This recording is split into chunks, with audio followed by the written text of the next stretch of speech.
This is Audible. Thought Catalog Books presents The Mountain is You, Transforming Self-Sabotage into Self-Mastery. Written by Brianna Wiest. Read for you by Stacy Glomboski. Introduction. Much like nature, life is very often working in our favor, even when it seems like we are only being faced with adversity, discomfort, and change. As forest fires are essential to the ecology of the environment, opening new seeds that require heat to sprout and rebuild a population of trees, our minds also go through periodic episodes of positive disintegration, or a cleansing through which we release and renew our self-concept. We know that nature is most fertile and expansive at its perimeters where climates meet, and we also transform when we reach our edge states, the points at which we are forced to step out of our comfort zones and regroup. When we can no longer rely on our coping mechanisms to help distract us from the problems in our lives, it can feel as though we've hit rock bottom. The reality is that this sort of awakening is what happens when we finally come to terms with the problems that have existed for a long time. The breakdown is often just the tipping point that precedes the breakthrough, the moment a star implodes before it becomes a supernova. Just as a mountain is formed when two sections of the ground are forced against one another, your mountain will arise out of coexisting but conflicting needs. Your mountain requires you to reconcile two parts of you, the conscious and the unconscious. The part of you that is aware of what you want, and the part of you that is not aware of why you are still holding yourself back. Historically, mountains have been used as metaphors for spiritual awakenings, journeys of personal growth, and, of course, insurmountable challenges that seem impossible to overcome when we are standing at the bottom. Like so much of nature, mountains provide us with an inherent wisdom about what it will take to rise up to our highest potential. The objective of being human is to grow. We see this reflected back to us in every part of life. Species reproduce. DNA evolves to eliminate certain strands and develop new ones. And the edges of the universe are expanding forever outward. Likewise, our ability to feel the depth and beauty of life is capable of expanding forever inward, if we are willing to take our problems and see them as catalysts. Forests need fire to do this. Volcanoes need implosions, stars need collapse, and human beings often need to be faced with no other option but to change before they really do. To have a mountain in front of you does not mean you are fundamentally broken in some way.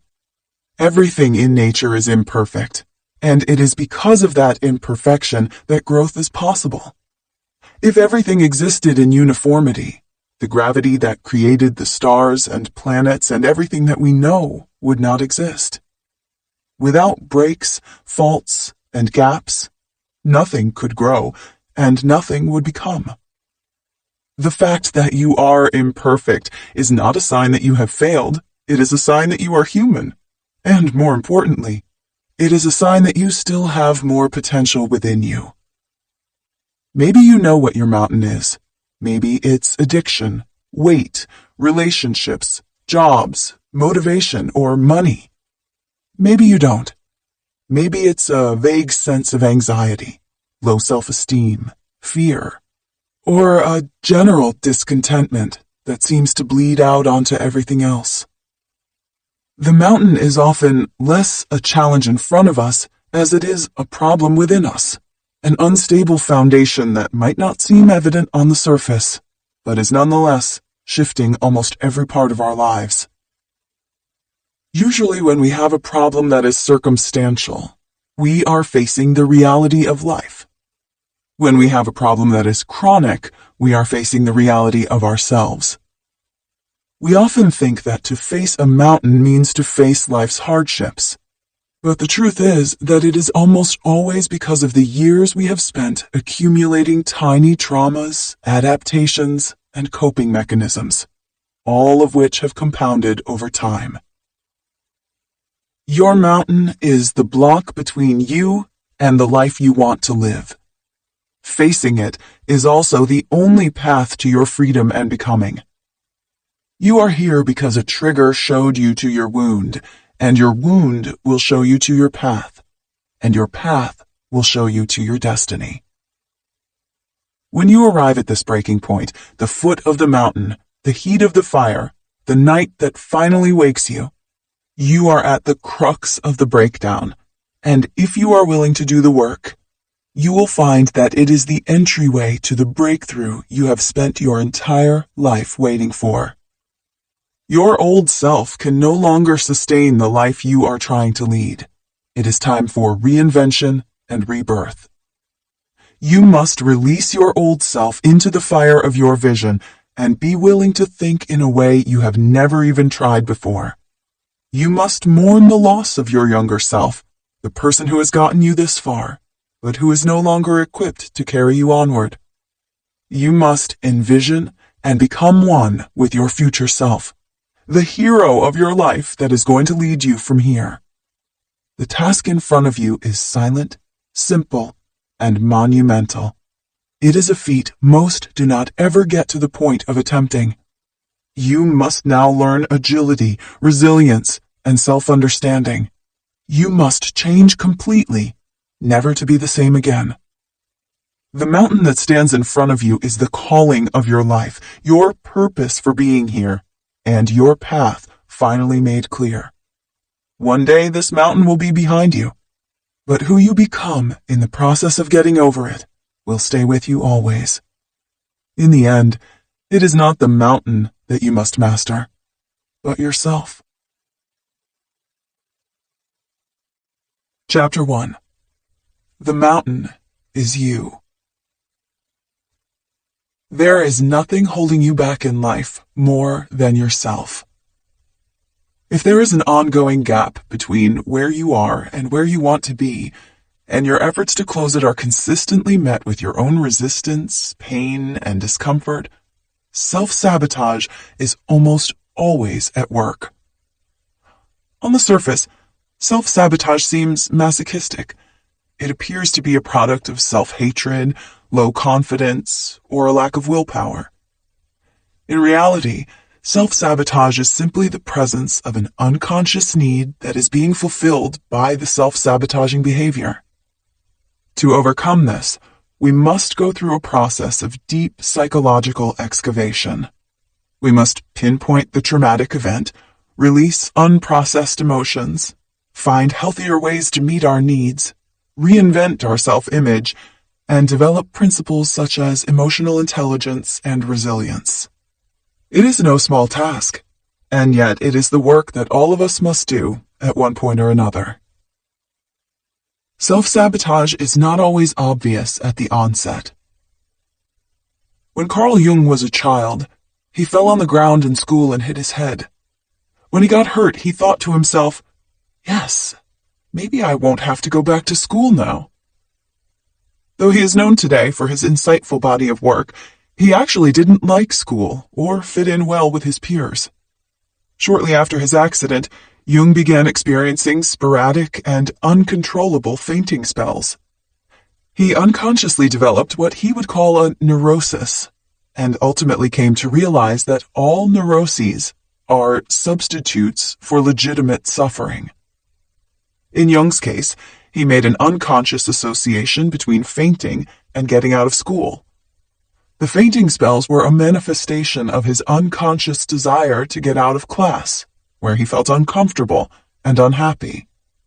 Likewise, for many people, their fears and attachments are very often just symptoms of deeper issues for which they do not have any better way to cope. Self-sabotage is a coping mechanism.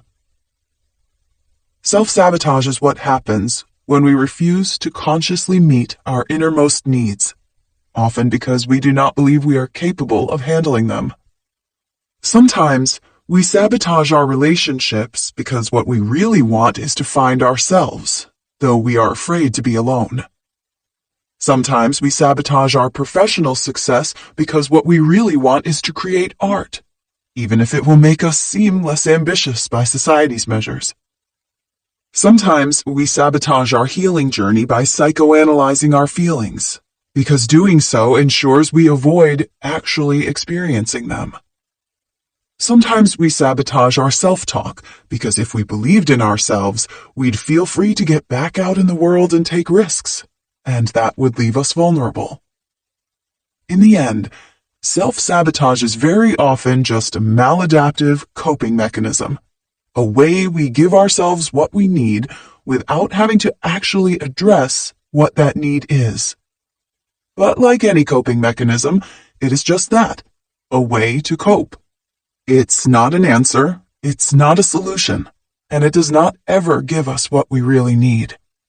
We are merely numbing our desires, giving ourselves a little taste of temporary relief. Self-sabotage comes from irrational fear. Sometimes, our most sabotaging behaviors are really the result of long-held and unexamined fears we have about the world and ourselves. Perhaps it is the idea that you are unintelligent, unattractive, or disliked. Perhaps it is the idea of losing a job, taking an elevator, or committing to a relationship. In other cases, it can be more abstract, such as the concept of someone coming to get you, violating your boundaries, getting caught, or being wrongly accused. These beliefs become attachments over time. For most people, the abstract fear is really a representation of a legitimate fear. Because it would be too scary to actually dwell on the real fear, we project those feelings onto issues or circumstances that are less likely to occur. If the situation has an extremely low likelihood of becoming reality, it therefore becomes a safe thing to worry about, because subconsciously we already know it isn't going to happen. Therefore, we have an avenue to express our feelings without actually endangering ourselves. For example, if you are someone who is deeply afraid of being a passenger in a car, maybe your real fear is the loss of control, or the idea that someone or something else is controlling your life. Perhaps the fear is of moving forward, and the moving car is simply a representation of that. If you were aware of the real issue, you could begin working to resolve it, perhaps by identifying the ways you are giving up your power or being too passive. However, if you aren't aware of the real problem, you'll continue to spend your time trying to convince yourself to not be triggered and anxious while riding in the car, and find that it only gets worse the more you try to force it. If you try to fix the problem on the surface, you will always come up against a wall. This is because you're trying to rip off a Band-Aid before you have a strategy to heal the wound. Self-sabotage comes from unconscious, negative associations. Self-sabotage is also one of the first signs that your inner narrative is outdated, limiting, or simply incorrect.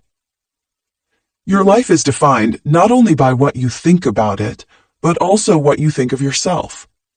Your self-concept is an idea that you have spent your whole life building. It was created by piecing together inputs and influences from those around you, what your parents believed, what your peers thought, what became self-evident through personal experience, and so on. Your self-image is difficult to adjust because your brain's confirmation bias works to affirm your pre-existing beliefs about yourself. When we self-sabotage, it is often because we have a negative association between achieving the goal we aspire to and being the kind of person who has or does that thing. If your issue is that you want to be financially stable, and yet you keep ruining every effort you make to get there, you have to go back to your first concept of money.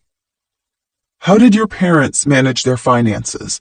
More importantly, what did they tell you about people who had it and people who didn't? Many people who struggle financially will justify their place in life by disavowing money as a whole, They will say that all rich people are terrible. If you grew up with people who told you your entire life that people who have money are this way, guess what you're going to resist having? Your anxiety around the issue that you're self-sabotaging is usually a reflection of your limiting belief. Maybe you associate being healthy with being vulnerable because you had a parent who was perfectly healthy when they suddenly fell ill. Maybe you aren't writing your magnum opus because you don't really want to write. You just want to be seen as successful because that will get you praise, which is typically what people revert to when they want acceptance but haven't gotten it. Maybe you keep eating the wrong foods because they soothe you, but you haven't stopped to ask what they have to keep soothing you from. Maybe you aren't really a pessimist, but don't know how to connect with the people in your life other than by complaining to them. In order to reconcile this, you have to begin to challenge these pre-existing ideas and then adopt new ones. You have to be able to recognize that not everybody with money is corrupt, not by a long shot. Even more importantly, given that there are people who use their money in selfish ways, it is even more important that good people with great intentions are fearless in pursuit of acquiring this essential tool to create more time, opportunity, and wellness for themselves and others. You have to recognize that being healthy makes you less vulnerable, not more, and that criticism comes with creating anything for the public and isn't a reason to not do it. You have to show yourself that there are many different ways to self-soothe that are more effective than food, and that there are far better ways to connect with others than through negativity. Once you begin to really question and observe these pre-existing beliefs, you begin to see how warped and illogical they were all along, not to mention distinctly holding you back from your ultimate potential. Self-sabotage comes from what's unfamiliar. Human beings experience a natural resistance to the unknown because it is essentially the ultimate loss of control. This is true even if what's unknown is benevolent or even beneficial to us. Self-sabotage is very often the simple product of unfamiliarity, and it is because anything that is foreign, no matter how good, will also be uncomfortable until it is also familiar. This often leads people to confuse the discomfort of the unknown with being wrong or bad or ominous. However, it is simply a matter of psychological adjustment. Gay Hendricks calls this your upper limit or your tolerance for happiness. Everyone has a capacity for which they allow themselves to feel good. This is similar to what other psychologists refer to as a person's baseline, or their set predisposition that they eventually revert back to, even if certain events or circumstances shift us temporarily. Small shifts, compounded over time, can result in permanent baseline adjustments. However, they often don't stick because we come up on our upper limits. The reason we don't allow those shifts to become baselines is because as soon as our circumstances extend beyond the amount of happiness we're accustomed to, we find ways both conscious and unconscious to bring ourselves back to a feeling we're comfortable with. We are programmed to seek what we've known. Even though we think we're after happiness, we're actually trying to find whatever we're most used to. Self-sabotage comes from belief systems. What you believe about your life is what you will make true about your life. That's why it's so crucial to be aware of these outdated narratives and have the courage to change them. Maybe you have gone through the majority of your life believing that a standard $50K per year salary at a decent company is the most you'll ever be capable of. Maybe you've spent so many years telling yourself, I am an anxious person. You started to actually identify with it, adopting anxiety and fear into your belief system about who you fundamentally are. Maybe you were raised in a closed-minded social circle or an echo chamber. Maybe you did not know that you could question or arrive at new conclusions about politics or religion. Maybe you never thought you were someone who could have great style, feel content, or travel the world. In other cases, your limiting beliefs might come from wanting to keep yourself safe. Maybe that's why you prefer the comfort of what you've known to the vulnerability of what you don't. Why you prefer apathy to excitement. Think that suffering makes you more worthy, or believe that for every good thing in life, there must also be an accompanying bad. To truly heal, you are going to have to change the way you think. You are going to have to become very conscious of negative and false beliefs and start shifting to a mindset that actually serves you. How to get out of denial. Maybe this preliminary information about self-sabotage resonates a bit, or maybe it resonates a lot. Either way, if you are here because you truly want to change your life, you are going to have to stop being in denial about your personal state of affairs. You're going to have to get real with yourself. You're going to have to decide that you love yourself too much to stop settling for less than what you really deserve. If you think that you could be doing better in life, you might be right. If you think that there is more that you are here to accomplish, you might be right. If you think that you are not being your authentic self, you might be right. It does not serve us to use endless affirmations to placate our true feelings about where we are in our journey. When we do this, we start dissociating and get stuck. In an effort to love ourselves, we try to validate everything about who we are. Yet those warm sentiments never quite seem to stick, only ever temporarily numbing the discomfort. Why don't they work?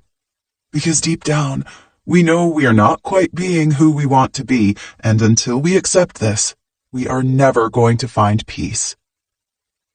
When we are in denial, we tend to go into blame mode. We look for anyone or anything to explain why we are the way we are. Then we start justifying. If you have to constantly, on a near-daily basis, rationalize why you're unhappy about your life, you are not doing yourself any favors. You are not getting any closer to creating the lasting change that you so deeply desire. The first step in healing anything is taking full accountability. It is no longer being in denial about the honest truth of your life and yourself. It does not matter what your life looks like on the outside, it is how you feel about it on the inside. It is not okay to be constantly stressed, panicked, and unhappy. Something is wrong, and the longer you try to love yourself out of realizing this, the longer you're going to suffer. The greatest act of self-love is to no longer accept a life you are unhappy with. It is to be able to state the problem plainly and in a straightforward manner. That is precisely what you need to do to continue truly uprooting your life and transforming it. It is the first step towards real change. Take a piece of paper and a pen and write down everything you aren't happy with. Write down, very specifically, every single problem you face. If you are struggling with finances, you need a very clear picture of what's wrong. Write down every debt, every bill, every asset, and every bit of income. If you are struggling with self-image, write down exactly what you dislike about yourself. If it is anxiety, write down everything that bothers or upsets you. You must, first and foremost, get out of denial and into clarity about what's really wrong. At this point, you have a choice. You can make peace with that fact, or you can commit to changing it. The lingering is what is keeping you stuck. The path begins right where you are now. If you know that change needs to be made in your life, it is okay if you are far away from your goal, or if you cannot yet conceive how you will arrive. It is okay if you are starting at the beginning. It is okay if you are at rock bottom and cannot yet see your way through. It is okay if you are at the foot of your mountain and have failed every time you've tried to overcome it. Rock bottom is very often where we begin on our healing journey. This is not because we suddenly see the light, not because our worst days are magically transmuted into some type of epiphany, and not because someone saves us from our own madness. Rock bottom becomes a turning point because it is only at that point that most people think, I never want to feel this way again. That thought is not just an idea. It is a declaration and a resolution. It is one of the most life-changing things you can ever experience. It becomes the foundation upon which you build everything else. When you decide you truly do not ever want to feel a certain way again, you set out on a journey of self-awareness, learning, and growth that has you radically reinvent who you are. In that moment, fault becomes irrelevant. You're no longer mulling over who did what and how you've been disadvantaged and wronged. In that moment, only one thing guides you, and it is this. No matter what it takes, I will never accept my life getting to this point again. Rock bottom isn't a bad day. It doesn't happen by chance. We only arrive at rock bottom when our habits begin to compound upon one another, when our coping mechanisms have spiraled so out of control that we can no longer resist the feelings we were attempting to hide. Rock bottom is when we are finally faced with ourselves, when everything has gone so wrong. We are left to realize that there is only one common denominator through it all. We must heal. We must change. We must choose to turn around so that we will never feel this way again.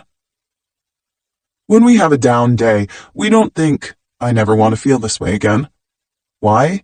Because it is not fun, but it's also not unbearable.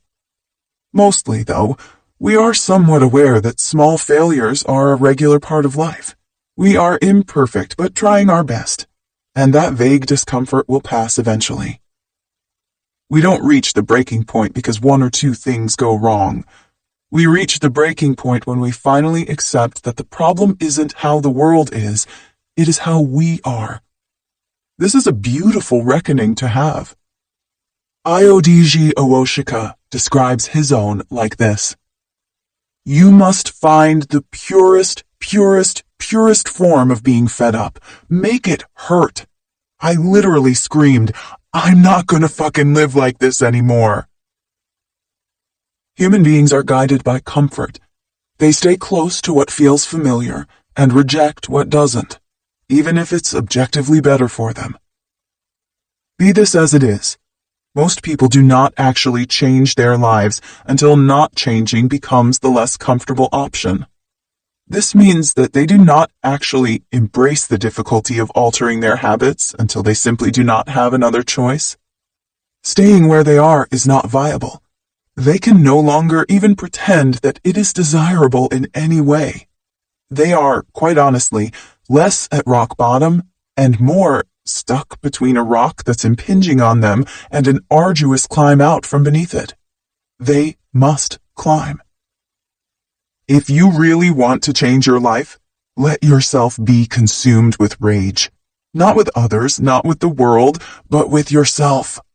Get angry, determined, and allow yourself to develop tunnel vision with one thing and one thing only at the end, that you will not go on as you are. Preparing for radical change. One of the biggest reasons that people avoid doing important internal work is that they recognize if they heal themselves, their lives will change, sometimes drastically. If they come to terms with how unhappy they are, it means that they will have to temporarily be more uncomfortable, ashamed, or scared while they start all over.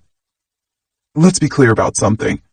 To put an end to your self-sabotaging behavior absolutely means that change is on the horizon. Your new life is going to cost you your old one. It's going to cost you your comfort zone and your sense of direction.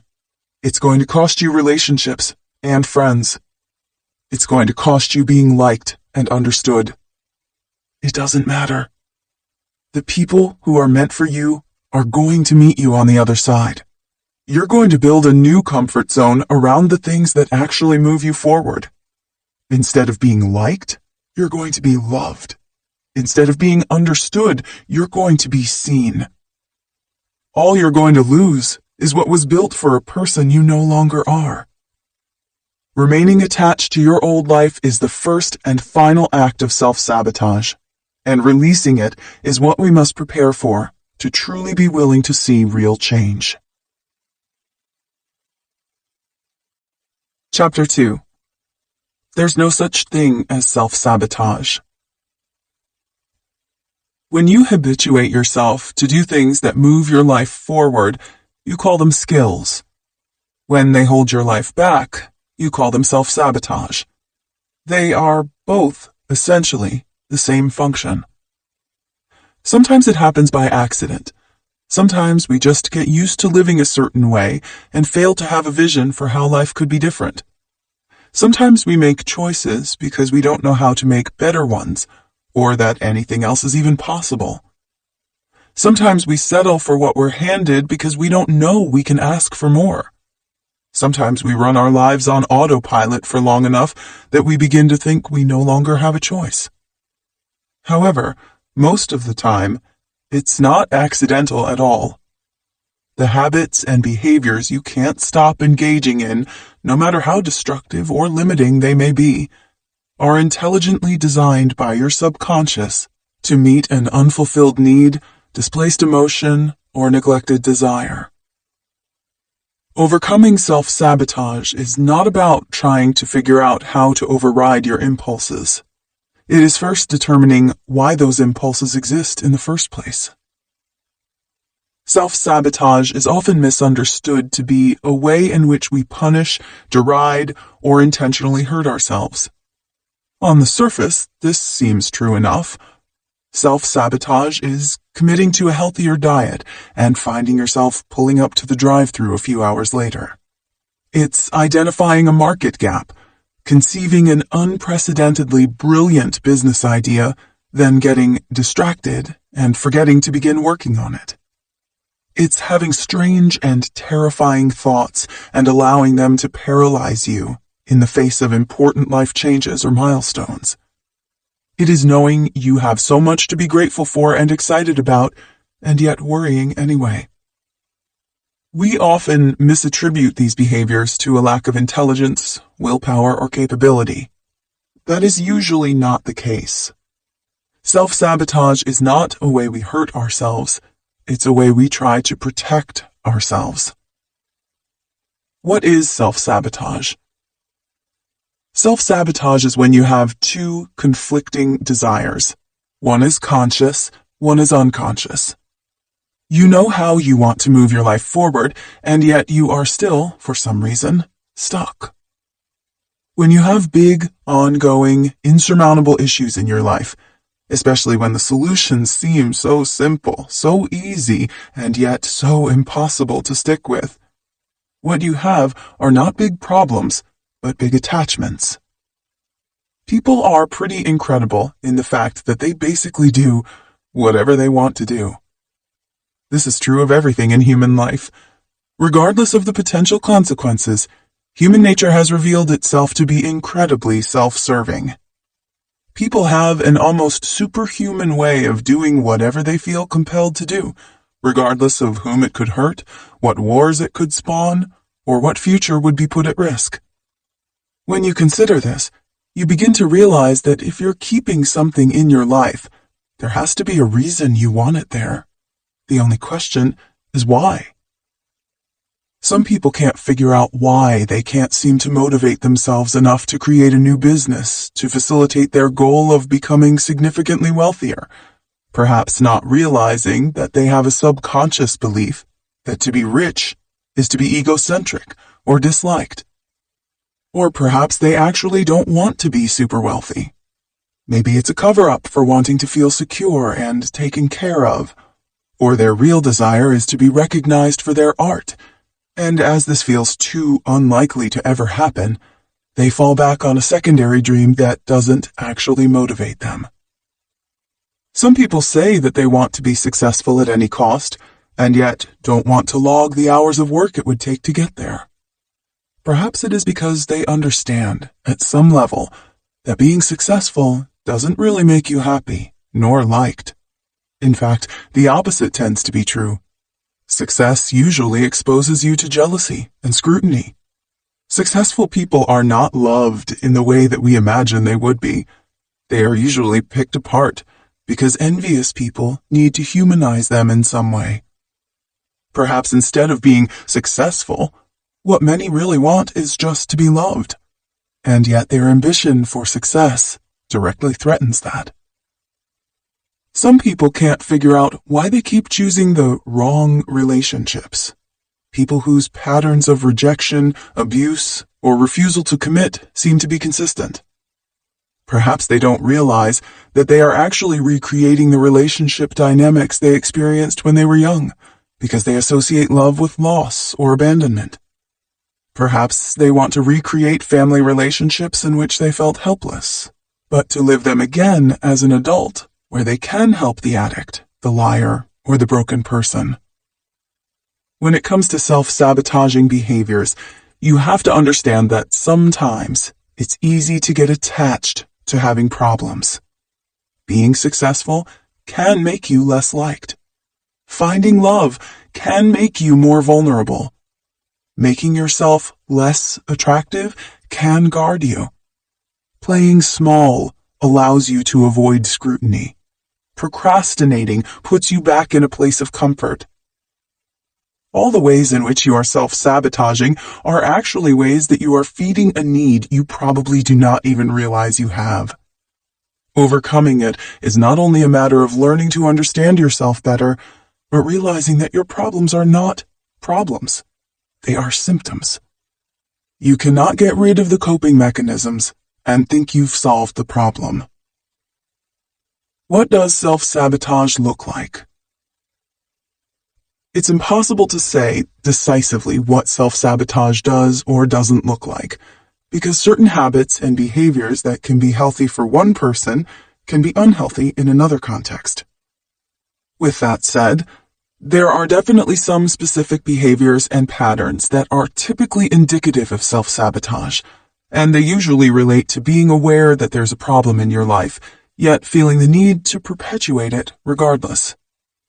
Here are some of the main signs that you're probably in a cycle of self-sabotage. Resistance. Resistance is what happens when we have a new project that we need to work on and simply can't bring ourselves to do it. It's when we get into a great new relationship and then keep bailing on plans. It's when we get an amazing idea for our business and then feel tension and anger when it comes time to sit down and actually get to work. We often feel resistance in the face of what's going right in our lives, not what's going wrong. When we have a problem to solve, resistance is usually nowhere to be found. But when we have something to enjoy, create, or build, we are tapping into a part of ourselves that is trying to thrive instead of just survive, and the unfamiliarity can be daunting. How to resolve this? Resistance is your way of slowing down and making sure that it's safe to get attached to something new and important. In other cases, it can also be a warning sign that something isn't quite right, and you might need to step back and regroup. Resistance is not the same thing as procrastination or indifference, and shouldn't be treated as such. When we are experiencing resistance, there is always a reason, and we have to pay attention. If we try to force ourselves to perform in the face of resistance, it usually intensifies the feeling, as we are strengthening the internal conflict and triggering the fear that's holding us back in the first place. Instead, releasing resistance requires us to refocus. We have to get clear on what we want, as well as when and why we want it. We have to identify unconscious beliefs that are preventing us from showing up, and then we have to step back into the work when we feel inspired. Wanting is the entryway to showing up after resistance. Hitting your upper limit. As discussed before, there is only a certain amount of happiness that most of us will allow ourselves to feel. Gay Hendricks calls this your upper limit. Your upper limit is essentially the amount of good that you're comfortable having in your life. It is your tolerance and threshold for having positive feelings or experiencing positive events. When you begin to surpass your upper limit, you start to unconsciously sabotage what's happening in order to bring yourself back to what's comfortable and familiar. For some people, this manifests physically, often as aches, pains, headaches, or physical tension. For others, it manifests emotionally as resistance, anger, guilt, or fear. It might seem totally counterintuitive, but we are not really wired to be happy. We are wired to be comfortable, and anything that is outside of that realm of comfort feels threatening or scary until we are familiar with it. How to resolve this? Hitting your upper limit is a really great sign. It means that you're approaching and surpassing new levels of your life, and that is, first and foremost, something to congratulate yourself for. The way you resolve an upper limit problem is by slowly acclimating yourself to your new normal. Instead of shocking yourself into big changes, allow yourself to slowly adjust and adapt. By taking it slow, you are allowing yourself to gradually reinstate a new comfort zone around what you want your life to be. Over time, you gradually shift your baseline to a new standard. Uprooting. Uprooting happens when someone finds themselves jumping from relationship to relationship, or changing their business website again and again, when they really need to focus on building clientele or taking care of clients they already have. In uprooting, you are not allowing yourself to blossom, you are only comfortable with the process of sprouting.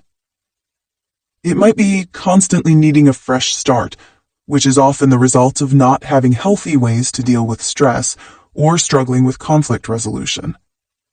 Uprooting can also be a way of diverting attention from the actual problems in your life, as your attention must go toward reestablishing oneself at a new job or in a new town. Ultimately, uprooting means you are always just beginning your new chapter, but never really finishing it. Despite your efforts to keep moving on, you end up more stuck than ever before. How to resolve this? First, recognize the pattern. One of the primary symptoms of uprooting is not realizing that one is doing it. Therefore, the most important step is to become aware of what's happening. Trace back your steps over the past few years. How many places have you moved or worked? Then figure out what is driving you away from each new thing you find. Next, you need to get clear on what you really want. Sometimes, uprooting occurs because we step too quickly toward what we think we want, only to find that we didn't think it through and don't really want that thing very much. Clarity is key because you're thinking long-term now. What would it look like to choose one place to live, then build connections there? What would it look like to work at the same place and move up in your position or build your business? Remember that healing from an uprooting pattern is not about settling for something you don't want, nor is it about staying in an unsafe or unhealthy situation because you don't want to move again. It's about getting clear and determined on what's the right path for you, and then making a plan for how you can thrive, not just survive. When the moment comes that you would typically flee, confront the discomfort and stay where you are. Figure out why you are uncomfortable getting attached to one thing or another, and determine what a healthy attachment would look like for you. Perfectionism. When we expect that our work must be perfect the first time we do it, we end up getting into a cycle of perfectionism. Perfectionism isn't actually wanting everything to be right. It's not a good thing. In fact, it is a hindering thing because it sets us up for unrealistic expectations about what we are capable of or what the outcomes of our lives could be. Perfectionism holds us back from showing up and trying, or really doing the important work of our lives. This happens because when we are afraid of failing, or feeling vulnerable, or not being as good as we want others to think we are, we end up avoiding the work that is required to actually become that good. We sabotage ourselves because it is the willingness to show up and simply do it again and again and again that ultimately brings us to a place of mastery. How to resolve this? Don't worry about doing it well. Just do it. Don't worry about writing a bestseller. Just write. Don't worry about making a Grammy-winning hit. Just make music. Don't worry about failing. Just keep showing up and trying.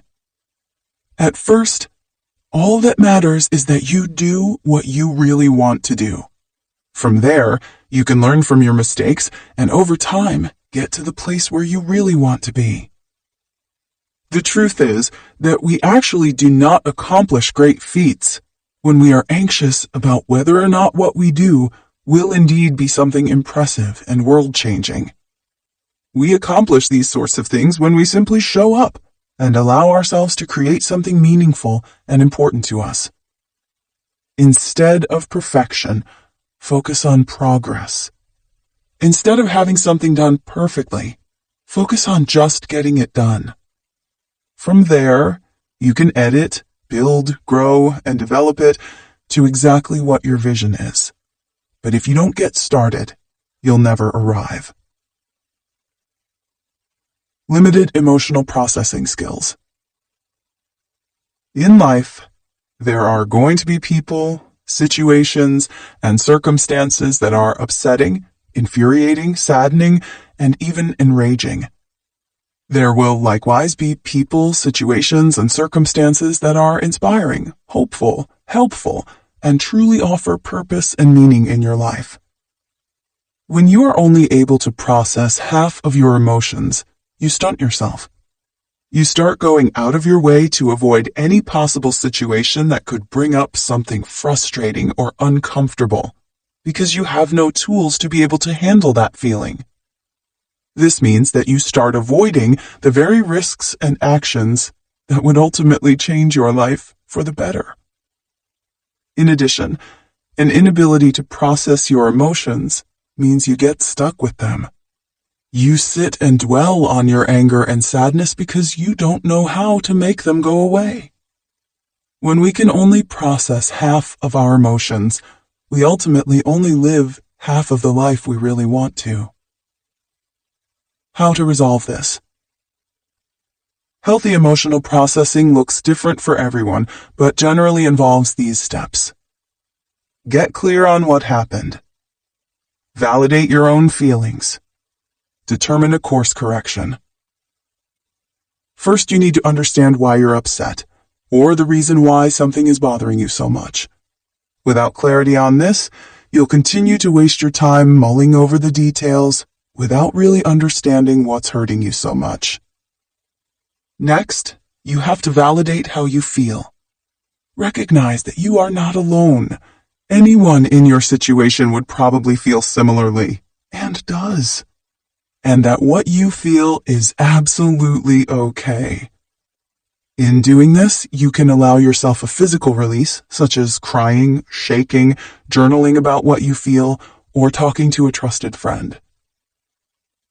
Once you are clear on what's wrong and have allowed yourself to fully express the extent of your emotions, you can determine how you will change your behavior or thought process so that you get an outcome that you really want in the future. Justification. Your life is ultimately measured by your outcomes, not your intentions. It is not about what you wanted to do or would have done but didn't have the time. It's not about why you thought you couldn't. It's just whether or not you eventually did. When you're in a pattern of self-sabotaging behavior, you're often treating those excuses the same way you would treat measurable outcomes. You're using them to make yourself feel momentarily satisfied, using them as a replacement for the accomplishment itself. When we have a goal, dream, or plan, there is no measure of intent. It is only whether you did it or did not. Any other reason you offer for not showing up and doing the work is simply you stating that you prioritize that reason over your ultimate ambition, which means that it will always take precedence in your life. You may also be using excuses to help navigate away from uncomfortable feelings that are ultimately necessary for your growth. How you resolve this. Start measuring your outcomes and focusing on at least doing one productive thing each day. It's no longer about how many days you really wanted to go to the gym. It's about how many days you did. It's no longer about wanting to show up for your friends. It's whether or not you did. It's no longer about the great ideas you had about how to change your business. It's about whether or not you did. Stop accepting your own excuses. Stop being complacent with your own justifications. Start quantifying your days by how many healthy, positive things you accomplished, and you will see how quickly you begin to make progress. Disorganization. By leaving our lives and spaces in disarray, we are not just mindlessly forgetting to take care of our surroundings. We are often actually creating distractions and chaos that serve an unconscious purpose. A clean, organized space, both for work and for living, is essential to thriving. This means a tidy home, clothes that are easy to reach and put together each morning, a clean kitchen and an organized desk. Paperwork should be filed in one space. Your bedroom should be calming, and everything should have a home that it can return to at the end of the day. Without cleanliness, we create fewer opportunities for ourselves. Nothing positive nor beautiful flows from chaos. Deep down, we know this. Often, when we are self-sabotaging through disorganization, it is because when we are very clean or organized, we get an uneasy feeling. That uneasy feeling is what we are trying to avoid, because it is the recognition that now that everything is in order, we must get to work on doing what we need to do, or who we want to become. When we leave our spaces messy, we are always a few tasks or priorities away from stepping out and showing up. How to resolve this? Like anything, you need to start slow and adjust yourself over time. To declutter and reorganize, start with one room, and if that is too much, try one corner, drawer, or closet. Work on that, and only that, and then implement a routine that maintains the organization.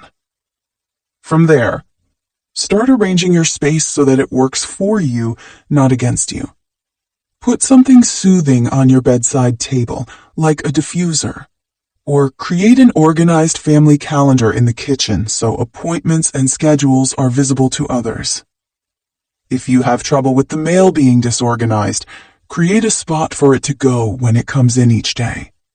If you have trouble with laundry being disorganized, create a system for it and decide on a day or two that you do the wash and do it in bulk. It doesn't matter what specific things you do to organize your space. All that matters is that you do it. You must slowly let yourself get used to working at a clean desk, and eventually it will become second nature.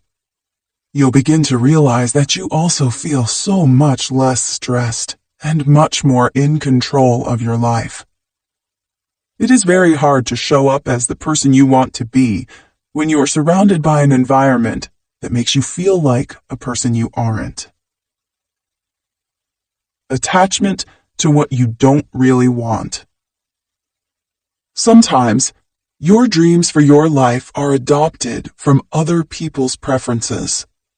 In other cases, you determine what you want, and then you outgrow your old ambitions. Sometimes we fight endlessly to try to force ourselves to want something that we do not really want, and it always leaves us empty, because it isn't a genuine desire. This is different than lacking motivation or experiencing resistance. Our inability to perform is not based in fear or lack of skill. It is based in an inherent knowing that this is not what we want for our lives, and perhaps we're feeling lost or unable to change our path. When you find yourself struggling with something, you have to ask yourself, do I actually want to do this? Do you want the job, or do you just like how the title sounds? Are you in love with the person, or do you like the idea of the relationship? Are you still holding an outdated idea of what your greatest success will be? And if so, what would it look like to let that go? At the end of the day, self-sabotage sometimes functions to show us that we aren't quite on the right path yet, and that we need to reevaluate to determine what would feel best for our lives, even if that means we disappoint some people, or even our younger selves. We do not have to live the rest of our lives trying to achieve some measure of success we thought was ideal when we were too young to understand who we even were. Our only responsibility is to make decisions for the person we have become.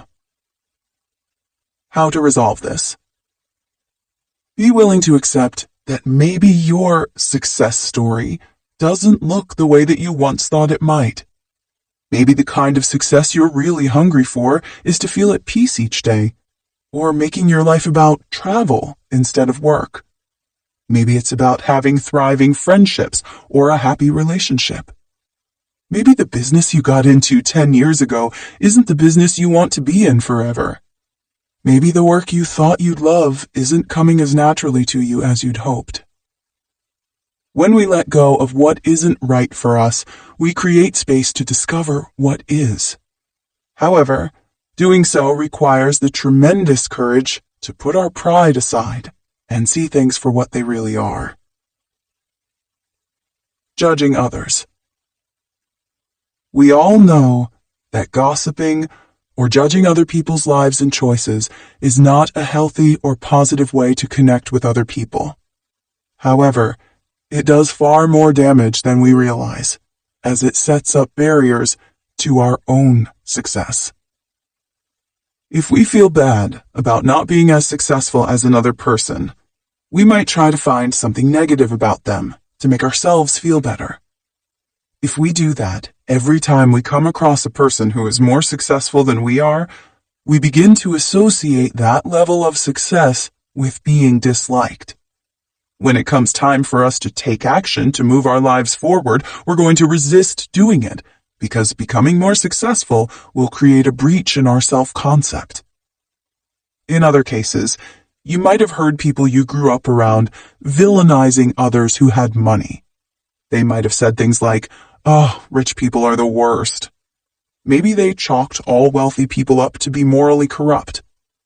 This sweeping characterization sealed itself in your subconscious, and now you find yourself sabotaging your own attempts to become financially healthy because you associate it with guilt and being disliked. When we set up judgments for others, they become rules that we have to play by too. By judging others for what we don't have or because we envy them, we sabotage our own lives far more than we ever really hurt anybody else. How to resolve this? Many people say that you have to love yourself first before you can love others. But really, if you learn to love others, you will learn to love yourself. Practice non-judgment through non-assumption. Instead of reaching a conclusion about a person based on the limited information you have about them, consider that you're not seeing the whole picture and don't know the whole story. When you are more compassionate about other people's lives, you become more compassionate about your own. When you see someone who has something you want, congratulate them, even if it feels hard at first. It will extend back and open you up to receiving it as well.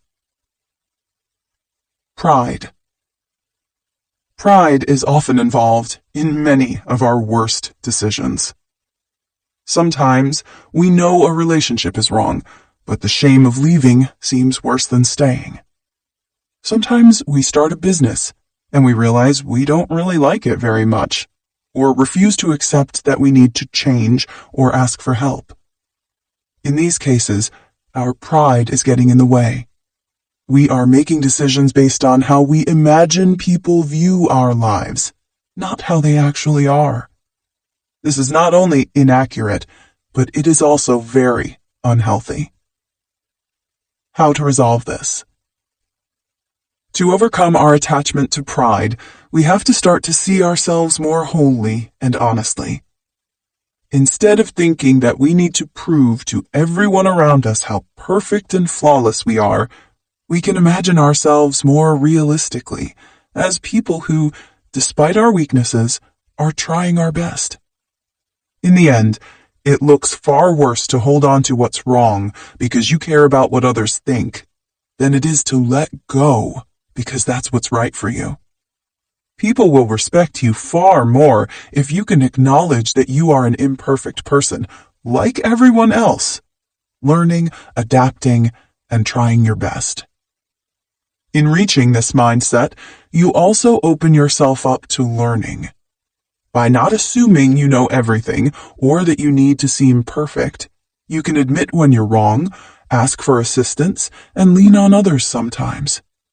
Basically, you open yourself back up to growth, and your life is better for it over the long term. Guilt of succeeding. In a world of so much pain, horror, and misfortune, who are we to have happy, abundant lives? That's the thought process that so many people go through when it comes to success. One of the biggest mental barriers people face is the guilt that comes with finally having enough or more than one needs. This can come from many different sources, but it ultimately boils down to feeling as though you don't deserve to have success. This feeling also often comes up when we start to earn more money or have nicer things. Often, people will sabotage their higher incomes with reckless discretionary spending or by being less vigilant about their clientele or workload because they are not quite comfortable having more than the basic necessities. And so they put themselves back into a comfortable feeling of lack. When it comes to success, guilt is an unfortunately common emotion, especially for good-hearted people who want to do the right thing and live authentic lives. How to resolve this? Please realize that most extremely successful people have no guilt whatsoever. In fact, this feeling usually only comes up when you're stepping between not having enough and finally having enough. What you have to realize is that money and success are tools. They buy you back time and offer you the opportunity to help, employ, influence, and change the lives of others. Instead of looking at your success as a status differentiator, which will always make you feel bad and uncomfortable, see it instead as a tool with which you can do important and positive things in the world and your own life. Fear of failing. How often do we not even attempt something because we are afraid to look bad or fail immediately? The fear of failing is often something that holds people back from putting in the work they would need to become truly great at something, but it can also take another, more insidious form. Once we have established something new in our lives, this fear can come up as a constant, irrational worry that we're missing something, that our partner is being unfaithful, or that we're one misstep away from losing it all. These catastrophic thoughts happen when we want to shield ourselves from potential loss. They only come up when we finally have something we care enough about and really want to keep. How to resolve this? There is a difference between failing because you are trying something new and daring, and failing because you are not showing up, doing the work, or being responsible for your actions. These are two very different experiences and should be separated in your mind. As scary as it might be to not be great at something initially, or perhaps even experience a loss, it is even worse to fail by virtue of never trying and always playing small. Failure is inevitable, but you have to make sure it's happening for the right reasons. When we fail out of negligence, we take a step back. When we fail because we are attempting new feats, we take one step closer to what will work. Downplaying. When we downplay our successes in life, we are either trying to make ourselves seem less impressive so others do not feel threatened and therefore like us more, or we are trying to avoid the sense that we have made it because we are afraid of peaking.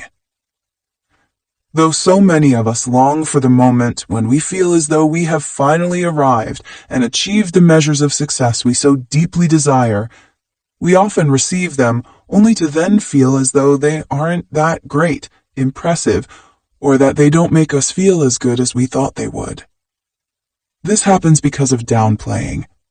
The idea of having made it makes us afraid that we are reaching the pinnacle and therefore will fall off of it. If we acknowledge that we have arrived, what goals remain? It is a feeling akin to death, so we instead find another measure to work toward.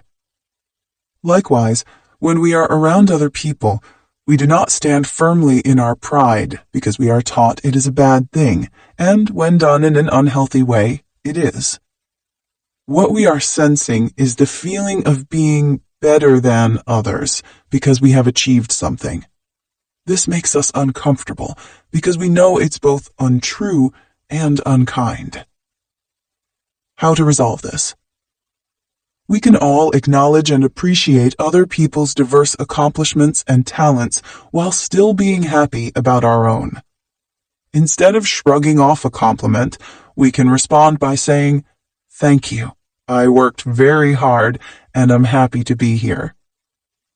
If the fear is that we are peaking too soon, we have to reform our idea of progress. We do not get better only to get worse again.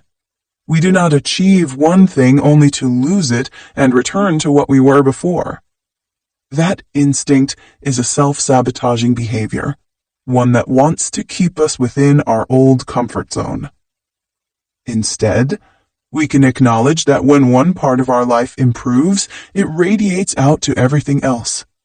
When we achieve one thing, we are better equipped for the future. Life tends to gradually get better as we keep working on it. It only gets worse if we accomplish something, then shut down because we are afraid of our own power. Unhealthy habits. This is the most common way that people sabotage their own success, by maintaining habits that are actively keeping them away from their goals. This is when someone declares that they want to be in better shape, but doesn't change anything they do each day to facilitate that. Or when they want to make a change professionally, but find ways to make it difficult, if not impossible, for them to actually do it. At the core of all these behaviors is the fact that one part of our psyche understands that we should be evolving and moving forward with their lives, and another part is intimidated by the potential discomfort it would bring. Usually this culminates in so much inner tension and frustration that a breaking point is reached, and changes are made from there. However, the goal is to not have to get to a crisis point in your life before you can become aware of the ways you're holding yourself back from living peacefully and comfortably. How to resolve this? Define health on your own terms. What does a healthy life look like for you? How would it make you feel, and what would you be doing?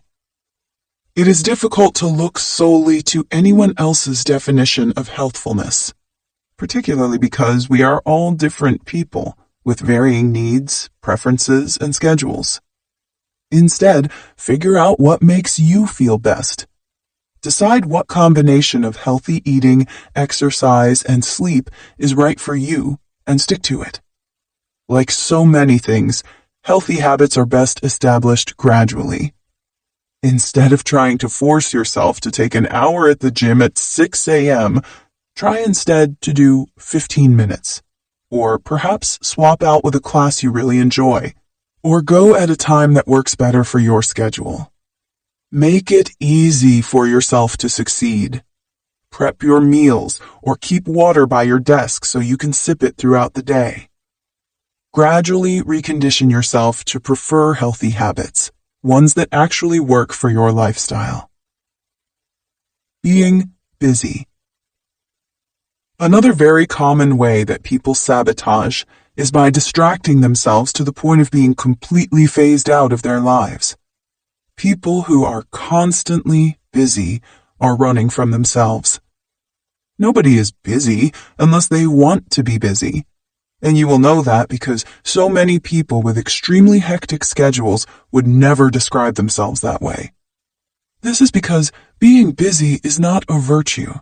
It only signals to others that you do not know how to manage your time or your tasks.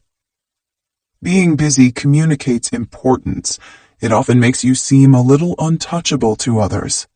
It also overwhelms the body so that it can only focus on the tasks at hand. Being busy is the ultimate way to distract ourselves from what's really wrong. How to resolve this? If your schedule is unmanageable, you're never going to be as effective or productive as you could be. If this is the case, your first job has to be to streamline and prioritize your tasks in order of importance. Outsource whatever else you can, and then let go of the rest.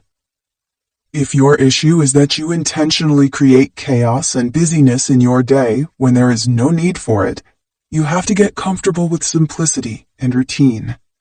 Start with writing down your top 5 tasks that need to be done each day, and then focus on doing those and only those.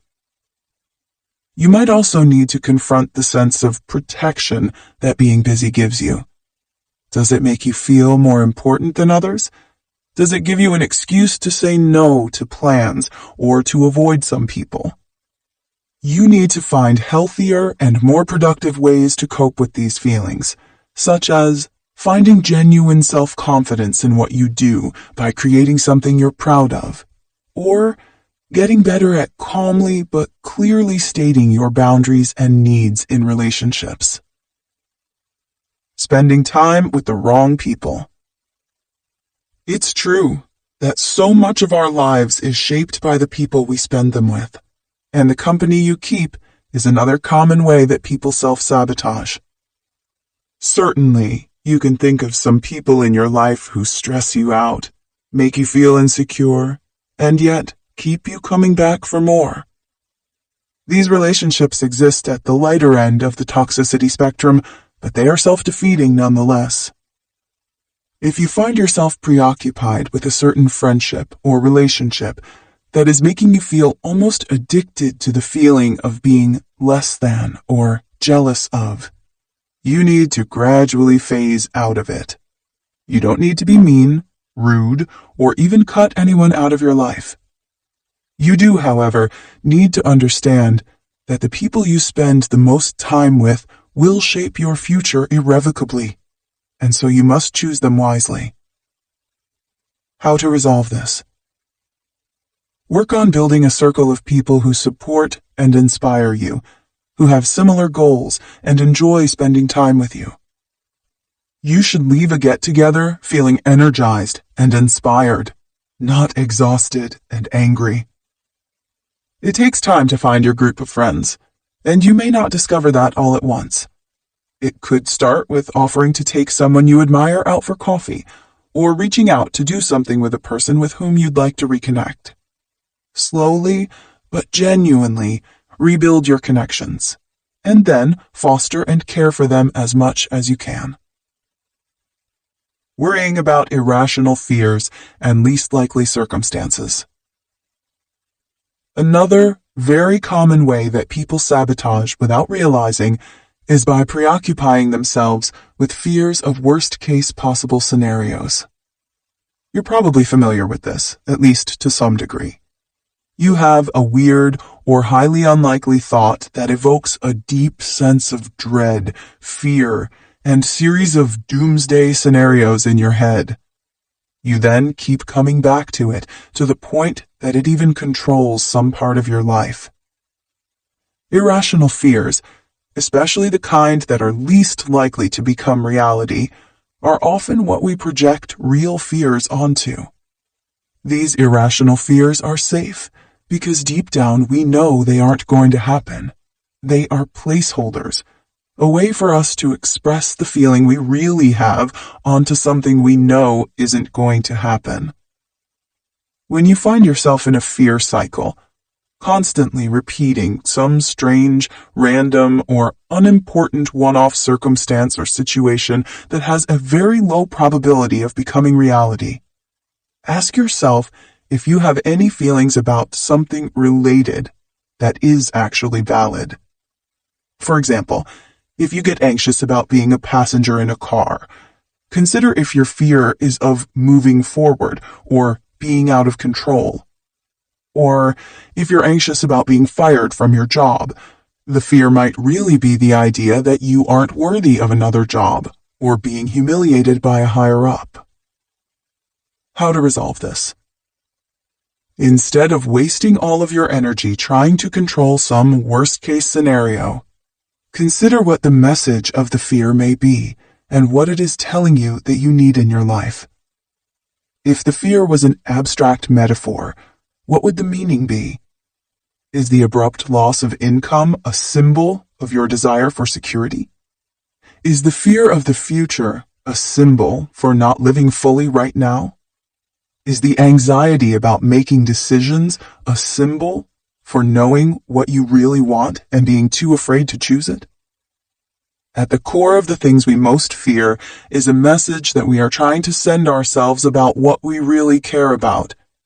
If we can identify what we want to protect, we can find healthier and more secure ways to do it.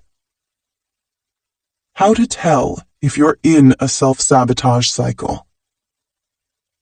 Even if you can cognitively understand self-sabotaging behaviors, sometimes the most difficult shift is recognizing that we are engaging in them. In fact, sometimes the signs are so subtle they are barely recognizable, and often don't come to our attention until they become highly problematic or someone else points them out. Some of the most prominent symptoms of self-sabotage are as follows. You are more aware of what you don't want than what you do. You spend more of your time worrying, ruminating, and focusing on what you hope doesn't happen than you do imagining, strategizing, and planning for what you do.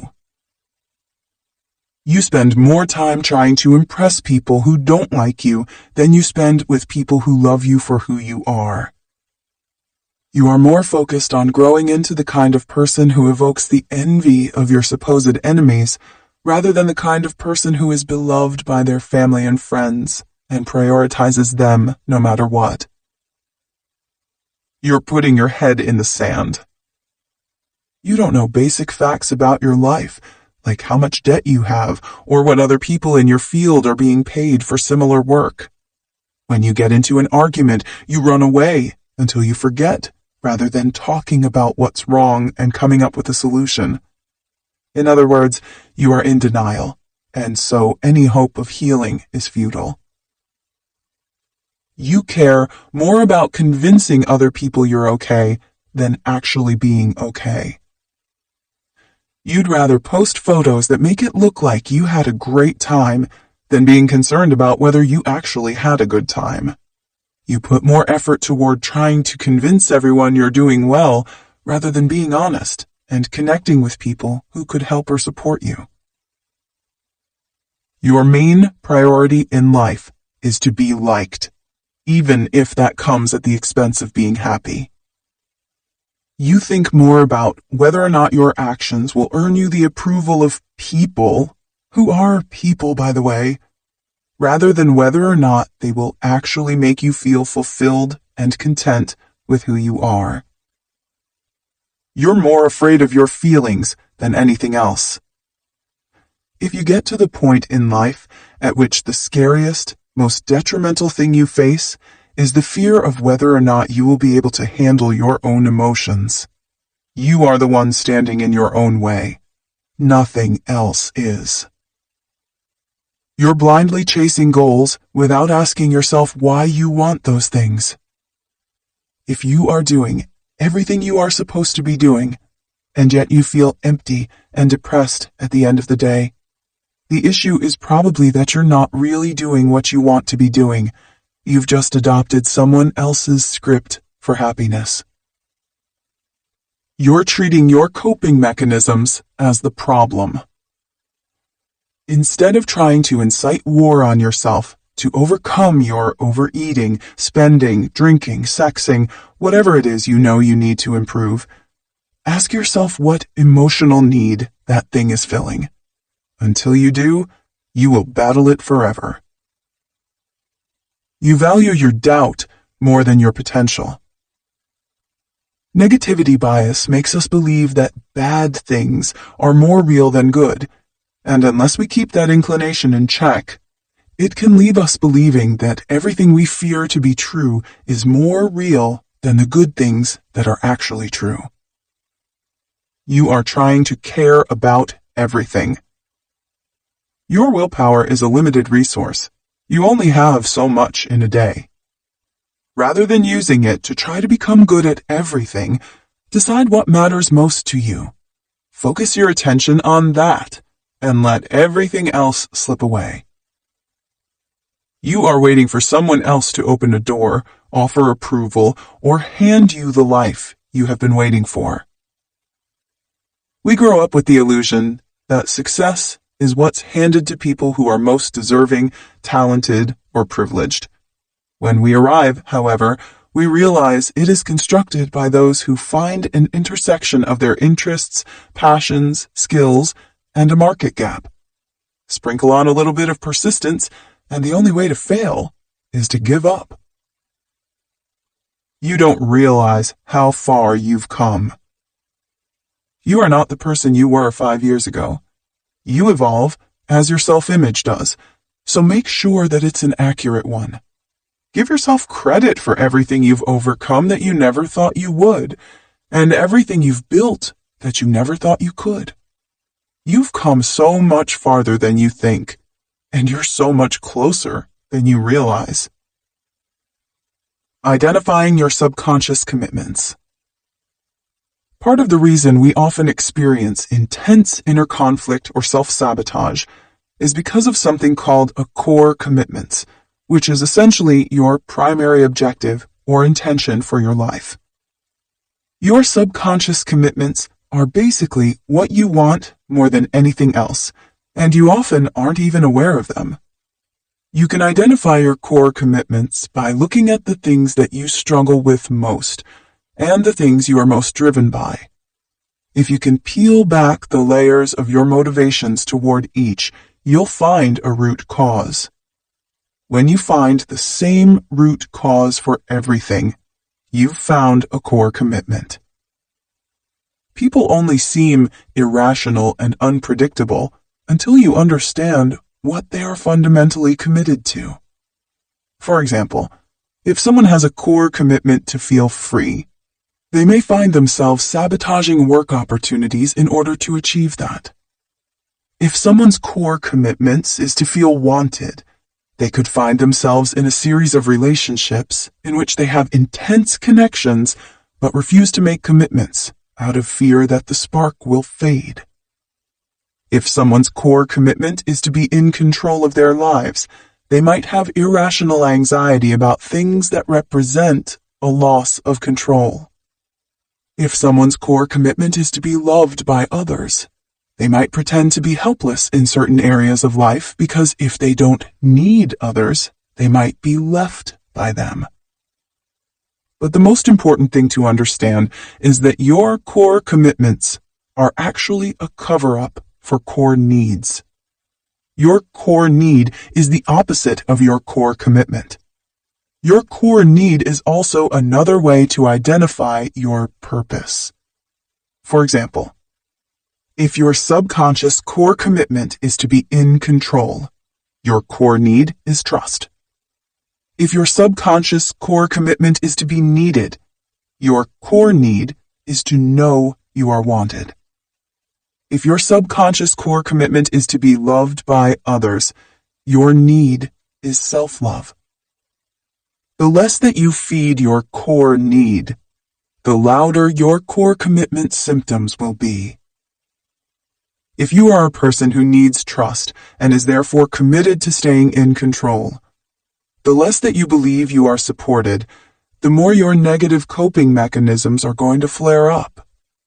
Perhaps this could happen in the form of disruptive eating patterns, isolating yourself, or hyperfixation on physical appearance.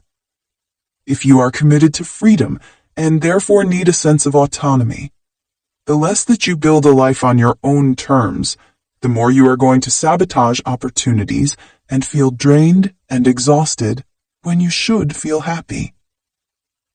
The more you lean into fulfilling your core needs, the more your commitment's symptoms will disappear. Once you understand what a person really wants, you will be able to explain the intricacies of their habits and behaviors. You will be able to predict, down to the detail, what they will do in any given situation. More importantly, once you start asking yourself what you really want, you'll be able to stop battling the symptoms and start addressing the only issue that has ever really existed in your life, which is living out of alignment with your core needs, and therefore, your core purpose. Confronting repressed emotions and taking action. There is a difference between understanding why we self-sabotage and the act of no longer self-sabotaging. This means that once we understand the root and purpose of the behavior, we adjust it, we adapt. Overcoming self-sabotage is not just a matter of understanding why you're holding yourself back. It is being able to take action in the direction that you want and need to, even if it is initially uncomfortable or triggering. This is a very important part of the process because you are essentially going to be confronting the exact emotions you have been trying to avoid. When you stop engaging in self-sabotaging behavior, repressed emotions that you weren't even aware of will start to come up, and you might feel even worse than you did before. The thing about overcoming self-sabotage is that we don't often need to be told what to do. We know what we want to do, and we know what we need to do. It is simply that we are being held back by our fear of feeling.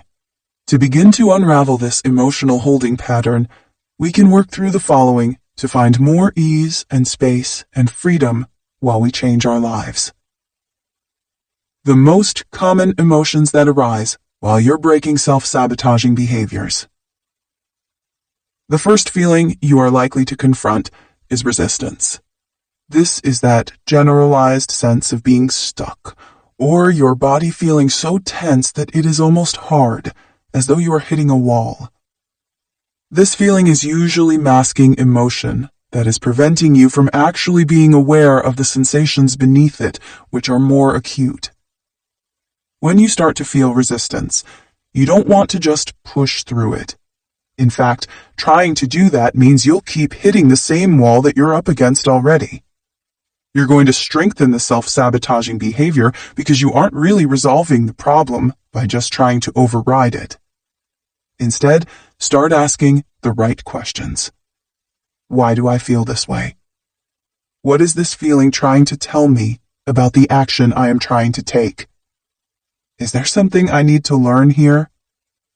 What do I need to do to honor my needs right now? Then you have to reconnect to your inspiration or your vision for life.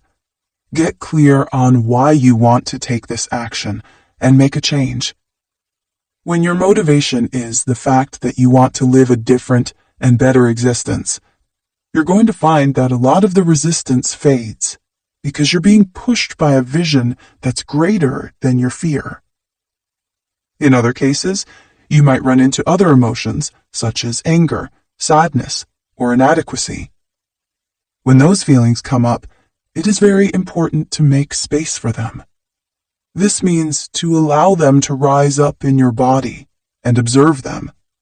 Watch where they make you tense up or constrict. Feel what they want you to feel. There is nothing worse than the fear of feeling the emotion, as the experience itself is ultimately often just some physical tension around which we've crafted a story.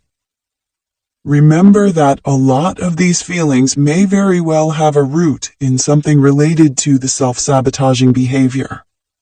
If you are angry about how one of your parents treated you, it probably won't come as a surprise that the core feeling of why you are sabotaging your relationships is anger and mistrust.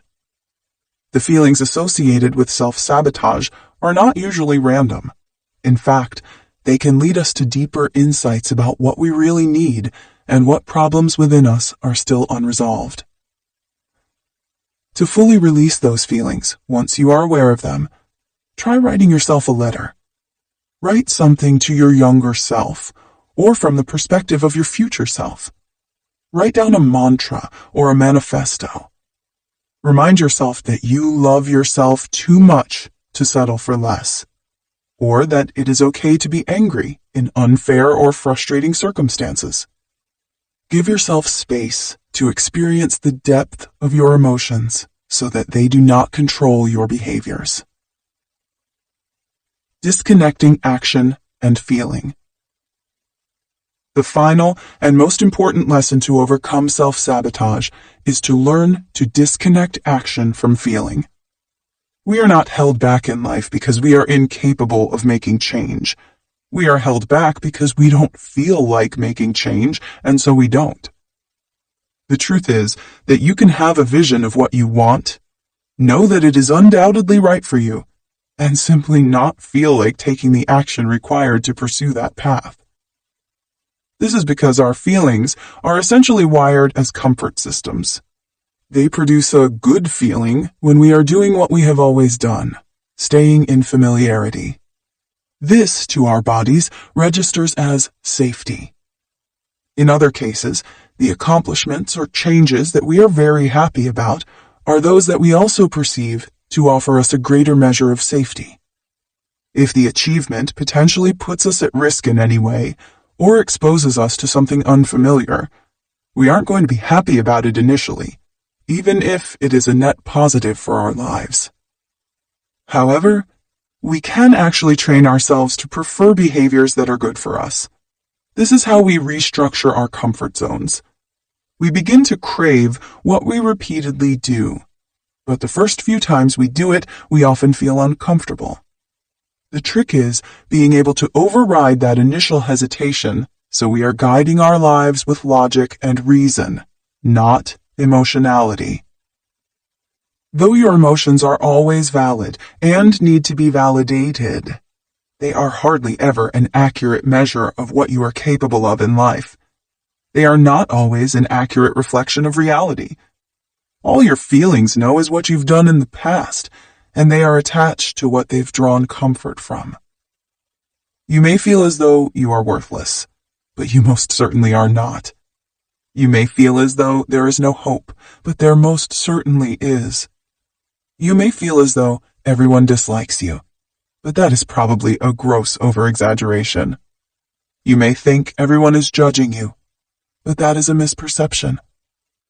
Most importantly, you may feel as though you cannot take action, when you most certainly can. You simply do not feel willing because you are not used to it. By using logic and vision to guide ourselves, we are able to identify a different and better life experience. When we imagine this, we feel peaceful and inspired. To rise up to meet this version of our lives, we must overcome our resistance and discomfort. We will not feel happy initially, no matter how right for us those actions are. It is essential that you learn to take action before you feel like doing it. Taking action builds momentum and creates motivation. These feelings will not come to you spontaneously. You have to generate them. You have to inspire yourself. You have to move. You have to simply begin and allow your life and your energy to reorient itself to prefer the behaviors that are going to move your life forward, not the ones that are keeping you held back. Chapter 3. Your triggers are the guides to your freedom. Now that you have begun to identify your self-sabotaging behaviors, you can use them to uncover deeper and more important truths about who you are as a person and what you really want and need out of life. This is an important part of the process because overcoming our self-defeating habits is not just about knowing what they are or why we engage in them. It is also about better understanding what our inherent needs are, what we really desire, and how we can use this as a pivot point to begin building a life that is aligned with who we really are and what we are here to do. Our triggers do not actually exist just to show us where we are storing unresolved pain. In fact, they show us something much deeper. Each negative emotion we experience comes with a message, one that we do not yet know how to interpret. This is when a single challenge begins to become a chronic issue. Unable to honor and use the guidance of the emotion, we shut the feeling down, store it in our bodies, and try to avoid anything that might bring it up again. This is when we become sensitive to the world around us, because there are a lot of repressed feelings mounting. On the surface, it seems as though the thing that triggers our emotional response is the problem. It is not.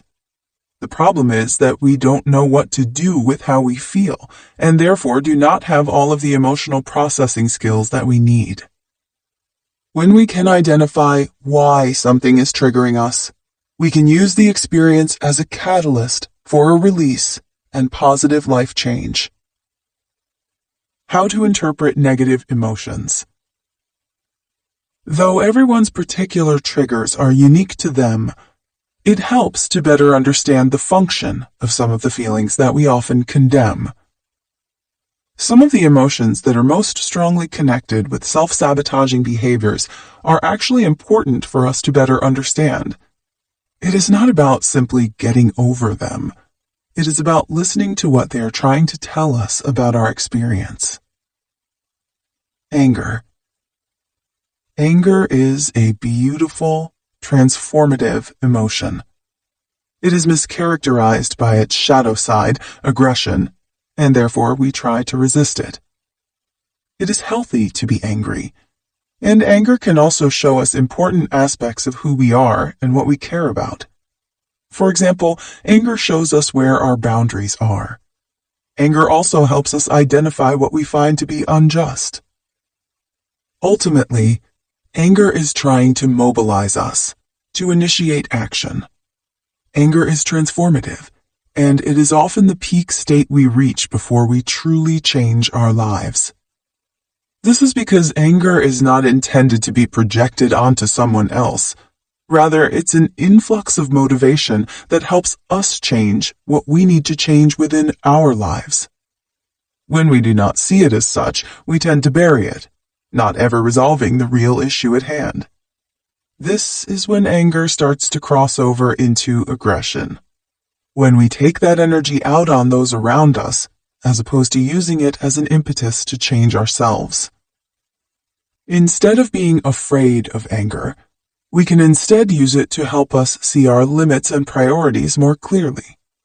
We can also use it to help us make big, important changes, both for ourselves and the world around us. Sadness. Sadness is the normal and correct response to the loss of something you very much love. This is an emotion that often comes up in the aftermath of a disappointment. This could be the loss of a relationship, a job, or just a general idea of what you thought your life would be. Sadness only becomes problematic when we do not allow ourselves to go through the natural phases of grief. Sadness does not release itself all at once. In fact, we often find that it happens in waves, some of which strike us at unexpected times. We do not ever need to feel embarrassed or wrong for needing to cry, feel down, or miss what we no longer have.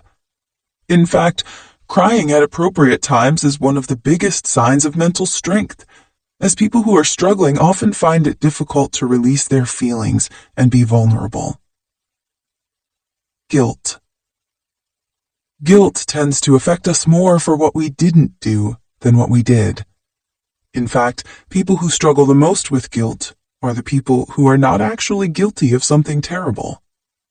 People who commit heinous acts tend to not feel much remorse. The fact that you feel bad that you could have done wrong by someone is a good sign in itself. However, guilt requires us to look deeply at what behaviors, if any, we feel badly about, as well as what we may have done that was not in our best interest. If we have treated others unfairly, we must be able to admit, apologize, and correct that behavior. However, if the feeling of guilt is more generalized and not specifically relating to any one incident, we need to look closely at who or what made us always feel as though we were wrong or inconveniencing others. Guilt is often an emotion we carry from childhood and then project onto current circumstances when we felt as though we were burdens to those around us. Embarrassment. Embarrassment is what we feel when we know that we did not behave in a way that we are proud of. Other people can never make us feel as embarrassed as we make ourselves feel. When you are truly and completely confident that you are doing the best you can with what you have in front of you, you stop feeling embarrassed all the time. Sure, others can make you feel bad with their comments or ideas, but even their worst judgments tend to be neutralized when we accept ourselves and feel proud of who we are. Shame is the shadow side of embarrassment. This is when the natural, occasional feeling of being embarrassed turns into a way for us to completely condemn ourselves as human beings and begin to see ourselves as worthless and invalid. When we do not process the feeling of embarrassment, it tends to turn into something far darker. Jealousy. Jealousy is a cover-up emotion. It presents as anger or judgment, when in reality it is sadness and self-dissatisfaction. If you want to know what you truly want out of life, look at the people who you are jealous of. No, you may not want exactly what they have, but the feeling that you are experiencing is anger that they are allowing themselves to pursue it, while you are not. When we use our jealousy to judge other people's accomplishments, we are siding into its shadow function.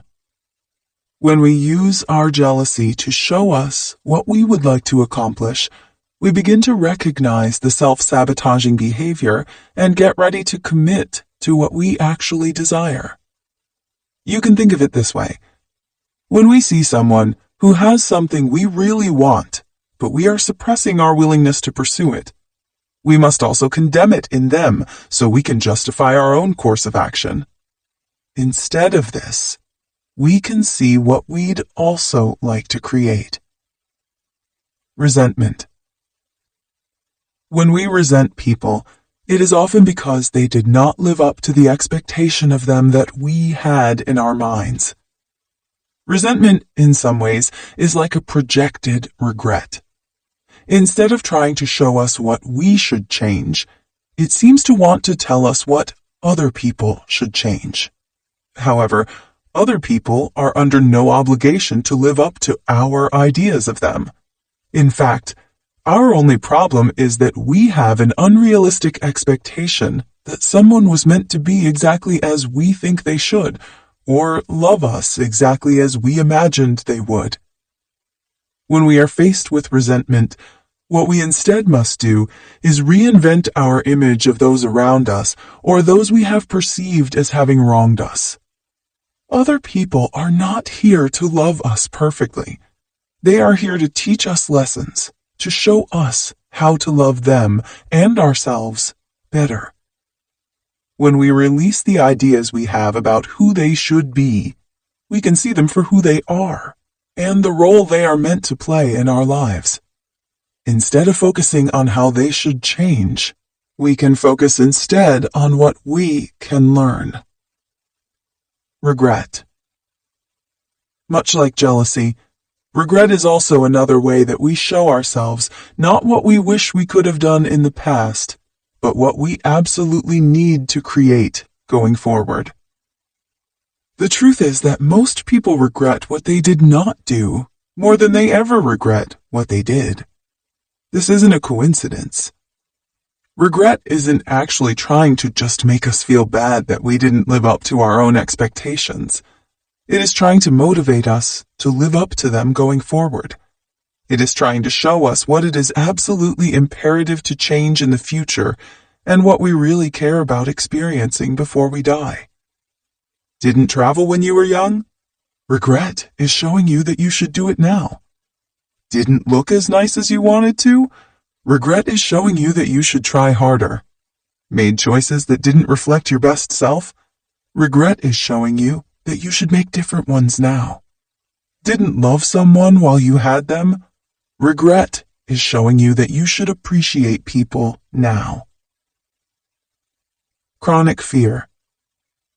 When we cannot stop returning to fearful thoughts, it is not always because there is an actual threat in front of us.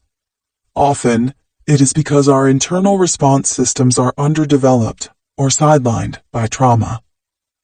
When we are in a state of fearful thinking, it doesn't matter what we are afraid of. The thought process follows us from problem to problem. Often there's a metaphor encoded within it. For example, we may be afraid of an ultimate loss of control, or some external force coming in and unraveling our progress. Regardless, chronic fearful thinking often comes back down to feeling the need to focus our energy and attention on a potential threat so we can protect ourselves from it. We imagine that if we are worried, anxious, or angry about it, it will remain within our awareness and therefore cannot surprise us. We can retain some control over it. The very act of holding these fearful thoughts within our minds is exactly how the fear is controlling us in the first place. It is derailing our lives right now because we are channeling our energy into something that is outside of our control, as opposed to using it for everything that is actually within our control. The habits, actions, and behaviors that would actually move our lives forward. In this sense, what we are afraid of is really a projection of what's already happening. The only true way to get over chronic fear is actually to get through it. Instead of trying to battle, resist, and avoid what we cannot control, we can learn to simply shrug and say, and if that happens, it happens. The second we are able to shrug, laugh, or even just throw our hands up and say, whatever, it will be fine, we instantly take back all of our power. What keeps the fire of fear raging is the idea that if we accept what we are afraid of, we are giving in to the worst potential outcome. The truth is that when we stop being afraid of what we cannot control and know instead that nothing can possibly ruin our lives more than we are ruining them with our negative, distracted, and irrational thinking and focus, we are completely freed. When we are in full acceptance, fear leaves our consciousness and becomes a non-issue. It is at this point we realize that it always was.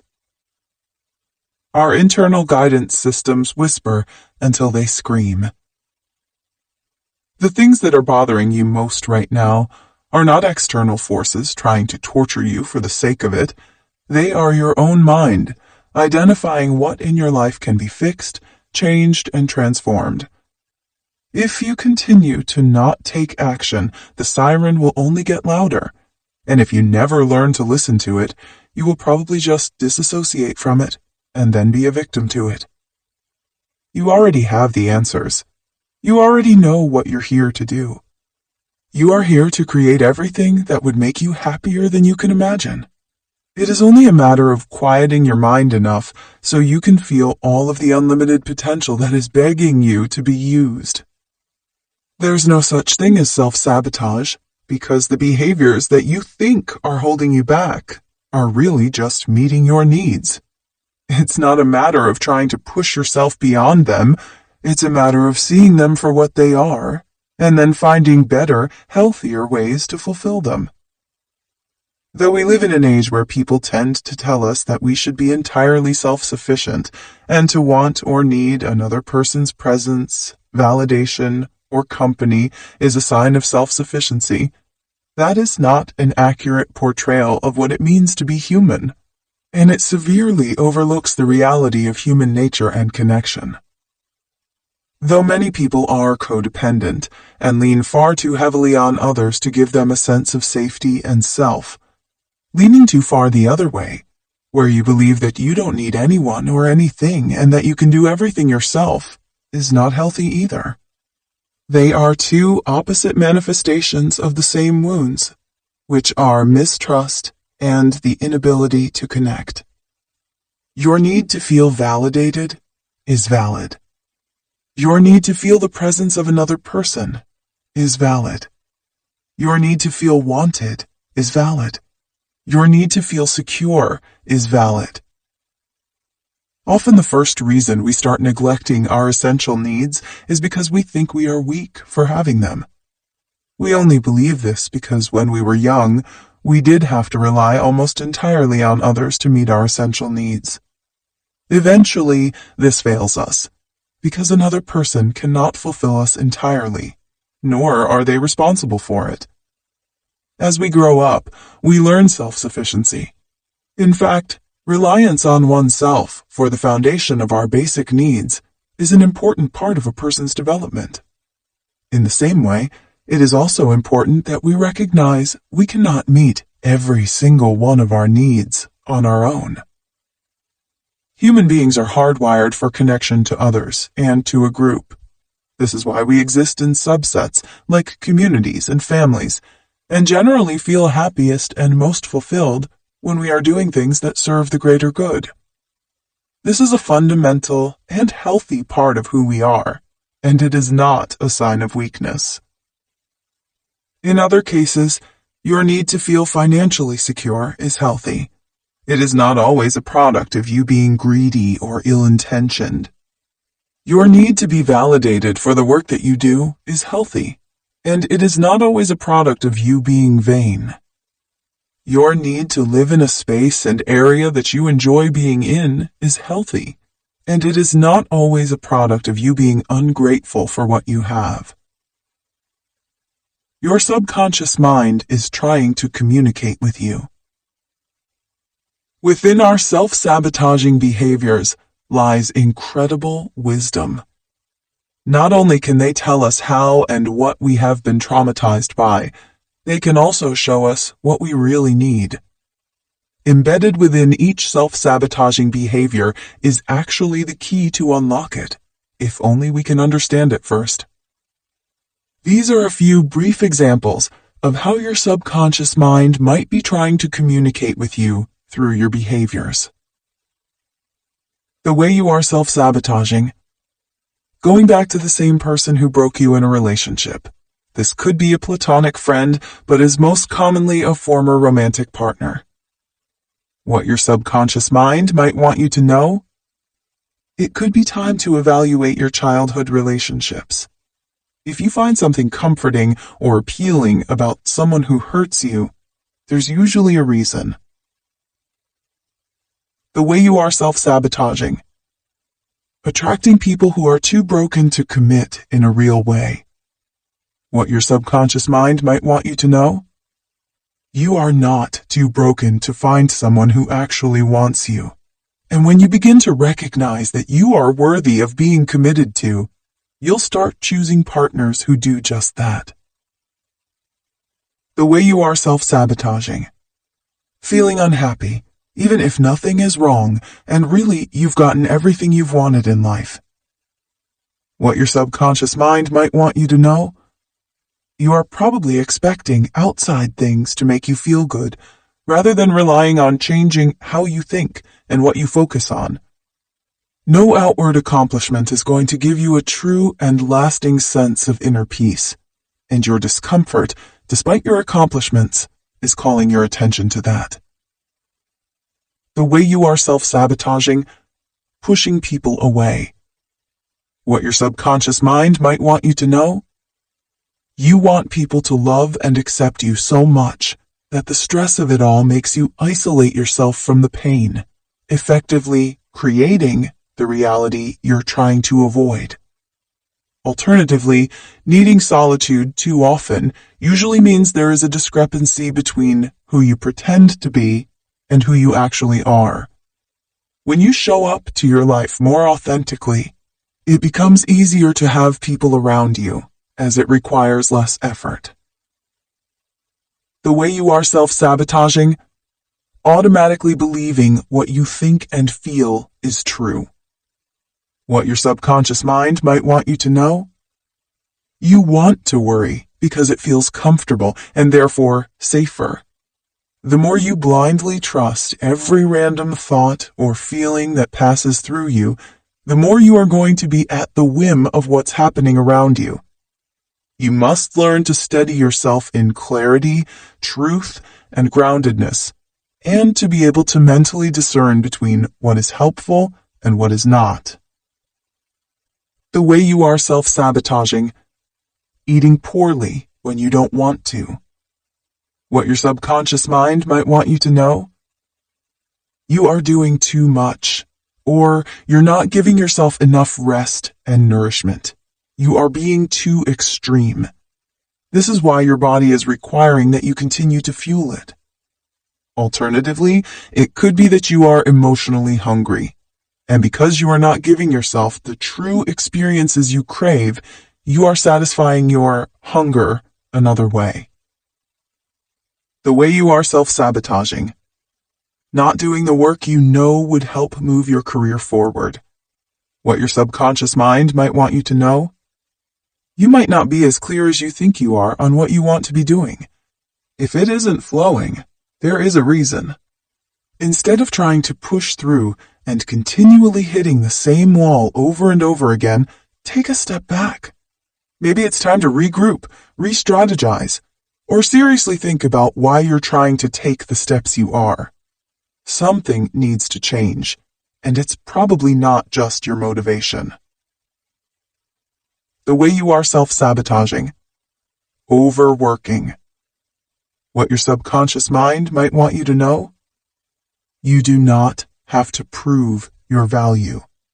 You do, however, have to stop running from the discomfort of being alone with your feelings, which is very often the reason that people overwork.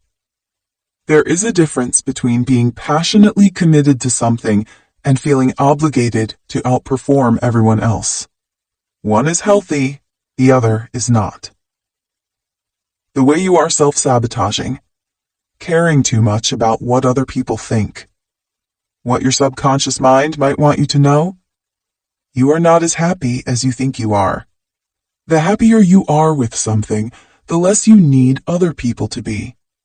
Instead of wondering whether or not someone else will think you are enough, stop and ask yourself, is my life enough for me? How do you really feel about your life when you aren't looking at it through the eyes of others? The way you are self-sabotaging, spending too much money. What your subconscious mind might want you to know? Things will not make you feel more secure. You will not be able to purchase your way into a new life or identity. If you are overspending or spending outside of your means on a regular basis to the point that it is detrimental to you, you need to look at what function buying or shopping serves. Is it a distraction, a replacement for a hobby, or an addiction to the feeling of being renewed in some way? Determine what your needs really are, and then go from there. The way you are self-sabotaging, dwelling on past relationships, or continually checking up on exes. What your subconscious mind might want you to know? This relationship affected you more than you are letting yourself believe. The ending hurt you more than you acknowledged, and you need to process that. Your continued interest in this person means there's something about the relationship that is still unresolved, and it is probably some kind of closure or acceptance that you need to find for yourself. The way you are self-sabotaging. Choosing friends who always make you feel like you're in competition with them. What your subconscious mind might want you to know? Wanting to feel better than people is not a replacement for needing to feel connected to them, but that's often how we use it. We do this not because we actually want to be superior, but because we want to seem valuable and valued. What we want is authentic connection and to feel important to others. But making them feel inferior is not the way to accomplish it. The way you are self-sabotaging. Having self-defeating thoughts that hold you back from doing what you want. What your subconscious mind might want you to know? Being mean to yourself first will not make it hurt less if other people judge or reject you, though that is why you are using this defense mechanism. Thinking the worst of yourself is a way of trying to numb yourself to what you really fear, which is that someone else could say those things about you. What you don't realize is that you're acting as your own bully and enemy by doing it to yourself. What could someone else's judgment realistically do to your life? Honestly, it could stop you from pursuing your dreams, ambitions, and personal happiness. And that's exactly what you're doing when you stay fixated on those damaging ideas. It's time to get out of your own way. The way you are self-sabotaging. Not promoting your work in a way that would help you move forward. What your subconscious mind might want you to know? You're not creating the best possible work you can, and you sense it. The reason why you're holding back is a fear of judgment, but that wouldn't exist if you weren't already judging yourself. You have to create things you are proud to share.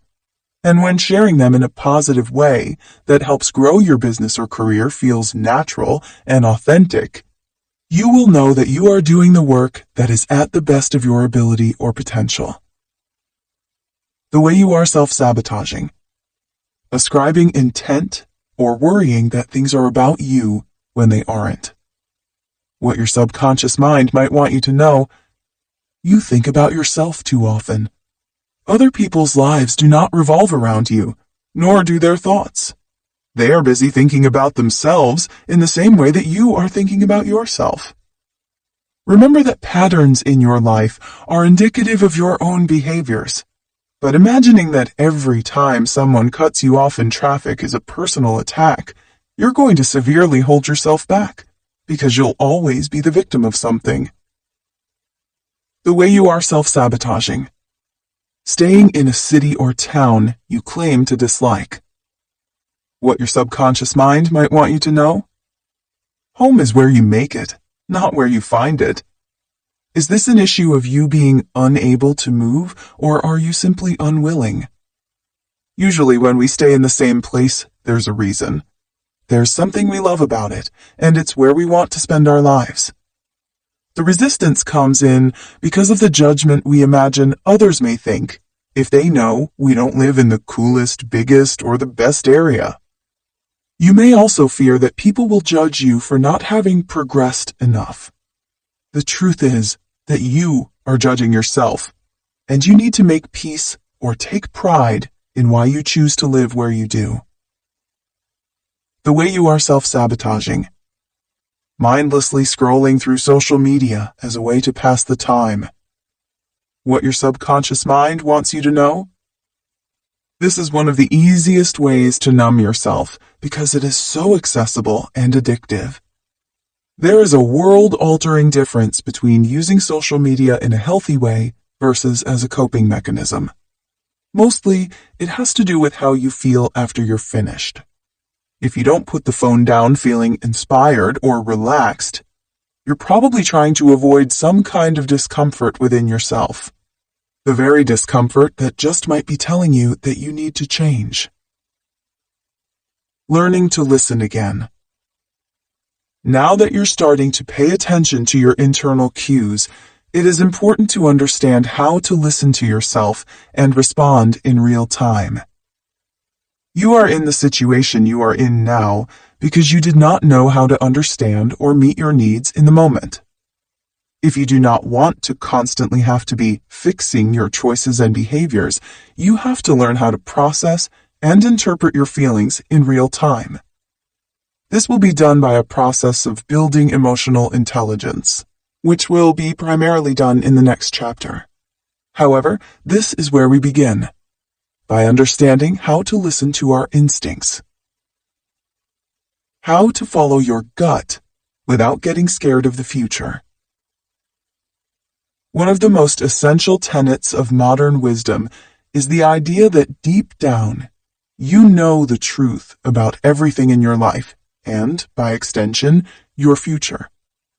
The idea is that you are an oracle unto yourself, and your feelings are apertures into not only what's happening now, but what's going to happen soon.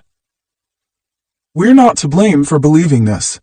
There's a significant amount of research that proves the interconnectedness of our brains and bodies, explaining why, when we have a gut feeling or an instinct that precedes logic, it is often correct. This is because the lining of our gastrointestinal system functions as a second brain, given how it stores a backlog of information that your conscious mind can't recall faster than your body can sense. It is this incredible skill that makes your instinct almost always correct. Your gut, though intelligent, isn't psychic. If you want to tune into yourself more, follow your heart, pursue your passion, find your soul, whatever it is, the first thing that you have to understand is that your gut instinct can only respond to what's happening in the present. If you have an instinct about a future event, you're projecting. This is how you can start breaking down your gut feelings. Are you responding to someone who is in front of you, or are you responding to your idea of them in your head? Are you reacting to a situation that's playing out right now, or are you reacting to one you imagine, assuming you know how it will go? Are your feelings regarding what's happening right now, or what you hope and fear will happen in the future? Aside from only really being able to function in the present, your gut instinct is also quiet. The little voice within is just that, little. It does not scream. It does not panic. It does not pump your body with adrenaline to get your attention. It is not angry. It is the wave of clarity that overcomes you in the middle of your darkest moments, in which something tells you, it's going to be all right. It's not as bad as you think. Everything is okay. Your gut instinct functions to make things better, whereas your imagination can often make things worse. But this is often confusing to people, because which feelings are your instincts, and what are your fears, or doubts, or limiting beliefs? How do we know the difference? Well, your instincts aren't actually feelings. They are responses. If you find yourself particularly drained after spending time with someone, or are feeling like you don't want to see them again, that's your instinct. If the work that you do exhausts you and every bit of it is forced and undesirable, that is your instinct. Instinct is not a feeling. You don't have an instinct that you're sad today. Instinct is quickly moving yourself out of harm's way without having to think about it. You have to remember that your feelings, while valid, are not often real. They are not always accurate reflections of reality. They are, however, always accurate reflections of our thoughts. Our thoughts change our feelings. Our thoughts do not change our instincts. What you naturally gravitate toward or away from is your instinct. It's not something you feel or interpret, it's something you naturally do. When people talk about using their instincts to craft a life they love, this is what they mean. That they are obeying what their subtle intuition tells them they feel best doing. Sometimes your instinct can move you toward your art, even if it makes you uncomfortable and resistant. Sometimes your instinct can move you to keep working on a relationship, even when it's hard. Your instinct doesn't exist to ensure you feel comfortable and ecstatic at all hours of the day. It moves you toward what you're meant to do because it shows you where your interests, skills, and desires intersect. Instinct and fear can feel similar. To trust your gut is not to treat it as an oracle. This is when the concept becomes so problematic. We are not only believing random feelings blindly, but also applying future meaning to them, assuming that everything we feel is actually warning us or showing us what's ahead. Let's unpack why and how this happens, and how you can prevent it from ruining your life. Feelings do not inform you of the right decision to make. Right decisions create the right feelings. Your feelings are not intended to guide you throughout life. That is what your mind is for. If you were to honestly follow your every impulse, you would be completely stuck, complacent, and possibly dead, or at the very least in severe trouble. You aren't, because your brain is able to intervene and instruct you on how to make choices that reflect what you want to be experiencing long term. You begin experiencing feelings of peace and joy in your life when you condition yourself to take repeated daily actions that facilitate clarity, calmness, healthfulness, and purposefulness, not the other way around. If you want to master your life, you have to learn to organize your feelings. By becoming aware of them, you can trace them back to the thought process that prompted them, and from there, you can decide whether or not the idea is an actual threat or concern, or a fabrication of your reptilian mind just trying to keep you alive. Remember, your brain was built for nature. Your body was designed to survive in the wild. You have an animalistic form trying to navigate a highly civilized, modern world. Forgive yourself for having these impulses, and at the same time, understand that your choices are ultimately yours. You can feel something and not act on it. So why are we even told to listen to our instincts in the first place? Your gut is deeply connected to your mind.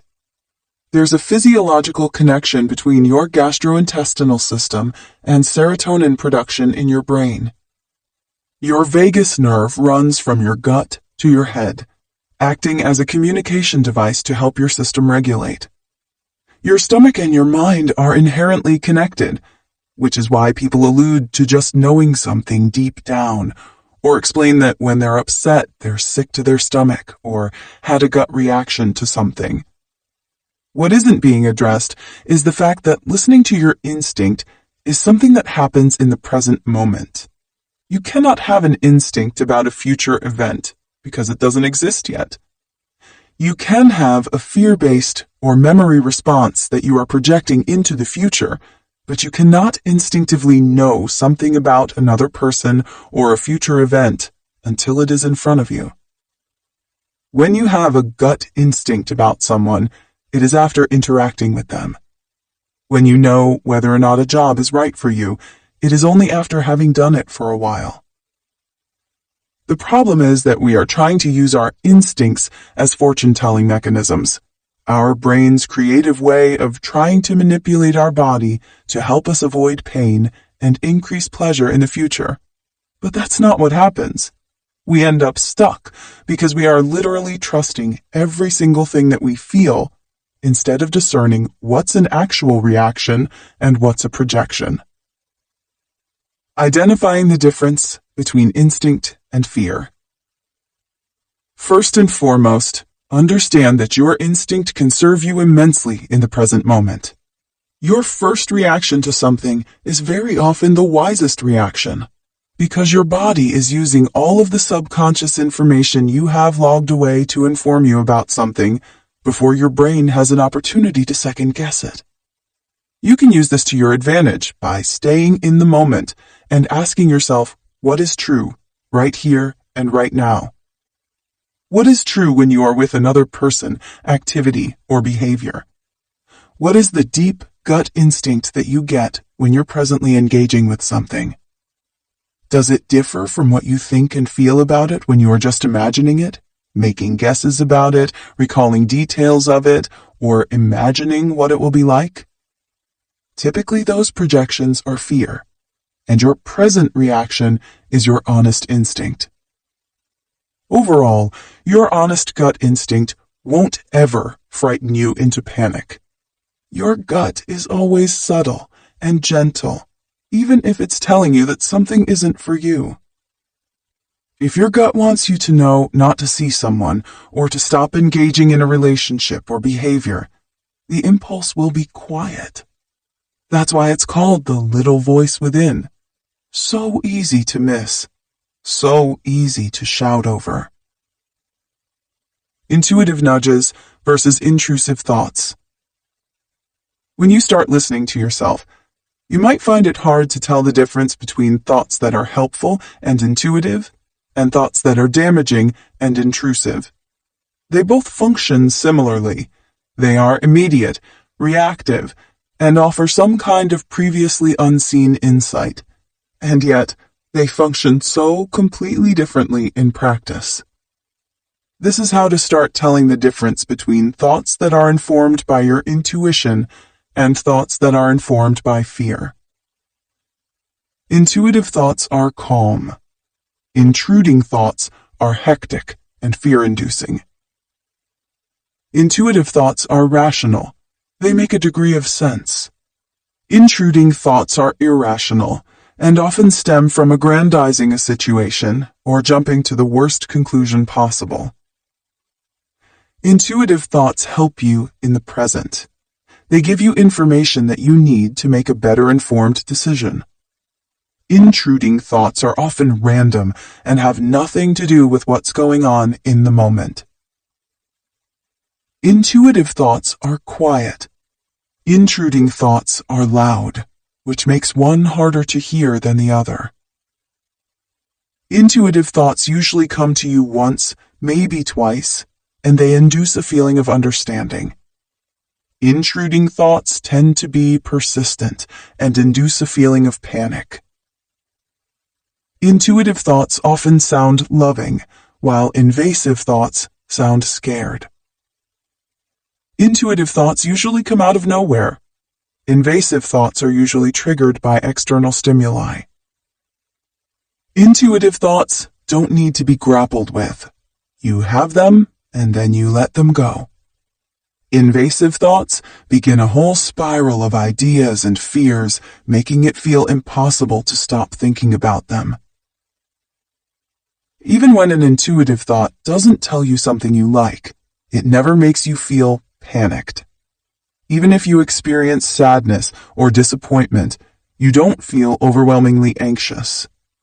Panic is the emotion you experience when you don't know what to do with a feeling. It is what happens when you have an invasive thought. Intuitive thoughts open your mind to other possibilities. Invasive thoughts close your heart and make you feel stuck or condemned. Intuitive thoughts come from the perspective of your best self. Invasive thoughts come from the perspective of your most fearful, small self. Intuitive thoughts solve problems. Invasive thoughts create them. Intuitive thoughts help you help others. Invasive thoughts tend to create a me versus them mentality. Intuitive thoughts help you understand what you're thinking and feeling. Invasive thoughts assume what other people are thinking and feeling. Intuitive thoughts are rational. Invasive thoughts are irrational. Intuitive thoughts come from a deeper place within you and give you a resounding feeling deep in your gut. Invasive thoughts keep you stuck in your head and give you a panicked feeling. Intuitive thoughts show you how to respond. Invasive thoughts demand that you react. How to start truly meeting your needs. Though the term self-care has become an umbrella term that more often refers to behaviors that distract one from the actual problem at hand, rather than really taking action to fix the problem at hand, actual self-care is the most fundamental aspect of meeting your own needs. Aside from your own basic security, your needs are to be nourished, to sleep well, to live in a clean environment, to dress appropriately, and to allow yourself to feel what you feel without judgment or suppression. Finding ways to meet these needs on your own is the foundation of overcoming self-sabotage. You are going to feel far more willing to exercise if you got a good night's sleep. You are going to feel much better about work if you don't have to sit there with an ongoing backache, and instead seek out a professional who can help you with your posture or chiropractic care or massage. You are going to enjoy spending time in your home if your home is organized and meaningful to you. You are going to feel better about yourself each day if you take the time to put yourself together with care. These things are not little things. They are big things. You just can't see it, because their impact is that you do them every day. Understanding your needs, meeting the ones you are responsible for, and then allowing yourself to show up so others can meet the ones you can't do on your own, will help you break the self-sabotage cycle and build a healthier, more balanced, and fulfilling life. Chapter 4. Building Emotional Intelligence. Self-sabotage is ultimately just a product of low emotional intelligence. To move on with our lives in a healthy, productive, and stable way, we need to understand how our brains and bodies work together. We need to understand how to interpret feelings, what different emotions mean, and what to do when we are faced with big, daunting sensations that we don't know how to handle. We are going to specifically focus on aspects of emotional intelligence that relate to self-sabotaging behaviors. Though there is an incredible body of work on EI from experts around the world that is continually growing with time. What is emotional intelligence?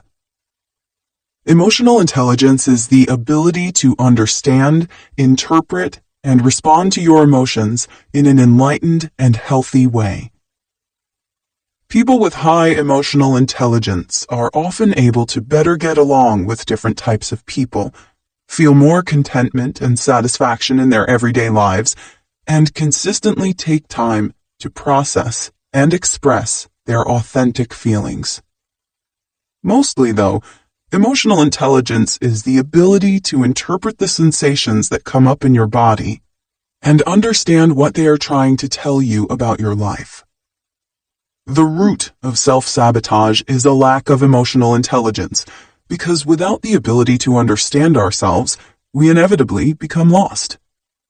These are some of the most misunderstood aspects of our brains and bodies that inevitably leave us stuck. Your brain is designed to resist what you really want. Something interesting happens in the human brain when we get what we want.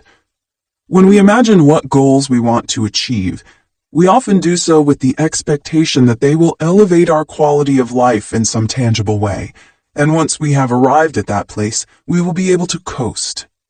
Coast, as in, let go, relax into life, let things be for a while. That is not what happens. Neurologically, when we get something we really want, we just start to want more. New research in the nature of the chemical dopamine, which was previously believed to be the driving force behind desire, lust, and acquisition, proves that it is more complex than previously thought.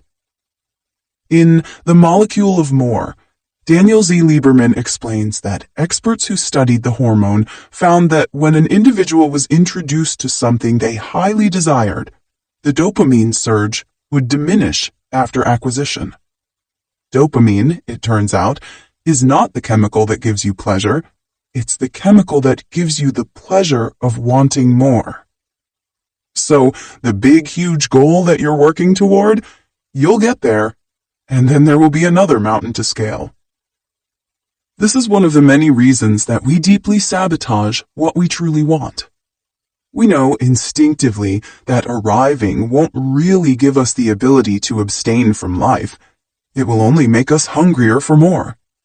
Sometimes we don't feel up to that challenge.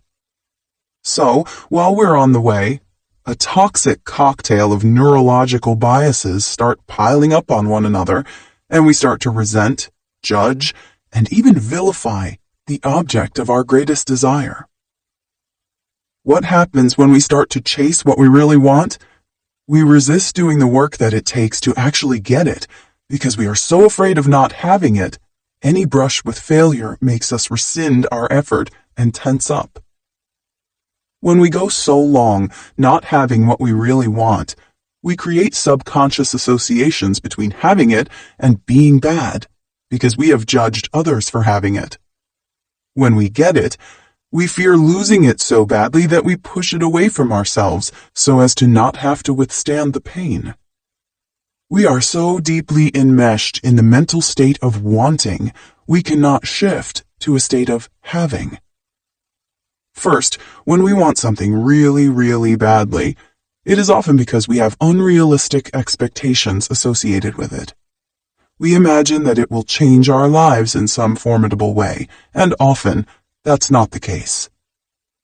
When we are relying on some goal or life change to save us in some unrealistic way, any incident of failure will trigger us to stop trying.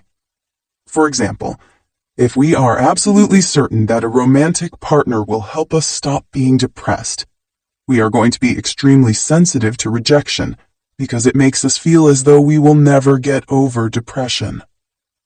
Of course, the obvious issue here is that dating is a process of trial and error. You have to fail first to succeed. Then, for all the time we spend not having the thing we want, such as a romantic relationship, our brains have to justify and validate our stance in life as a form of self-protection. This is why we unconsciously vilify those who do have what we want. Instead of being inspired by their success, we doubt them. We become a skeptic about relationships. Being so jealous of others' happiness, we assume that they must be faking it, or that love isn't real, or that they'll split eventually anyway. If we hold tightly to these beliefs for long enough, guess what will happen when we finally get that relationship we really want? Of course, we are going to doubt it and assume it will also fail. This is what's going on when people push others away or give up on their big dreams the moment something challenging comes up. When we are so scared that we are going to lose something, we tend to push it away from ourselves first as a means of self-preservation. So let's say that you work through the limiting beliefs that are creating this much resistance in your life, and you do eventually allow yourself to build and have the thing you really, really want. Next, you'll be upon the last and most trying challenge, which is the shift from survival mode to thriving mode.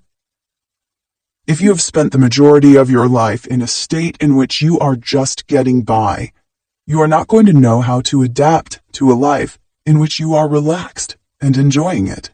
You are going to resist it, feel guilty, perhaps overspend, or disregard responsibilities. You are, in your head, balancing out the years of difficulty with years of complete relaxation. However, this is not how it works. When we are so deeply enmeshed in the feeling of wanting, it becomes extremely hard to adjust to the experience of having. This is because any change, no matter how positive, is uncomfortable until it is also familiar. It is difficult to acknowledge the ways in which we are so deeply inclined to self-validate, so we end up standing in our own way out of pride. It is even more difficult to acknowledge that very often the things we envy in others are fragments of our deepest desires, the ones we won't allow ourselves to have. Yes, your brain is predisposed to want greater things and more of them. But by understanding its processes and tendencies, you can override the programming and start governing your own life. Your body is governed by a homeostatic impulse. Your brain is built to reinforce and regulate your life. Your subconscious mind has something called a homeostatic impulse, which regulates functions like body temperature, heartbeat, and breathing. Brian Tracy explained it like this. Through your autonomic nervous system, your homeostatic impulse maintains a balance among the hundreds of chemicals in your billions of cells so that your entire physical machine functions in complete harmony most of the time. But what many people don't realize is that just as your brain is built to regulate your physical self, it tries to regulate your mental self. Your mind is constantly filtering and bringing to your attention information and stimuli that affirm your pre-existing beliefs. This is known in psychology as confirmation bias, as well as presenting you with repeated thoughts and impulses that mimic and mirror what you've done in the past. Your subconscious mind is the gatekeeper of your comfort zone. It is also the realm in which you can either habituate yourself to expect and routinely seek the actions that would build and reinforce the greatest success, happiness, wholeness, or healing of your life. What this teaches us is that when we are going through a healing or changing process in our lives, we have to allow our bodies to adjust to their new sense of normalcy. This is why all change, no matter how good, will be uncomfortable until it is also familiar. This is also why we can get stuck in self-destructive habits and cycles. Even though they feel good, that does not mean they are good for us. We have to use our minds to practice discernment. We have to use our supreme intelligence to decide where we want to go, who we want to be. And then we have to allow our bodies to adjust over time. We cannot live being governed by how we feel. Our emotions are temporary and not always reflective of reality. You don't change in breakthroughs, you change in micro-shifts. If you're stuck in life, it's probably because you're waiting for the big bang, the breakthrough moment in which all your fears dissolve and you're overcome with clarity. The work that needs to happen happens effortlessly.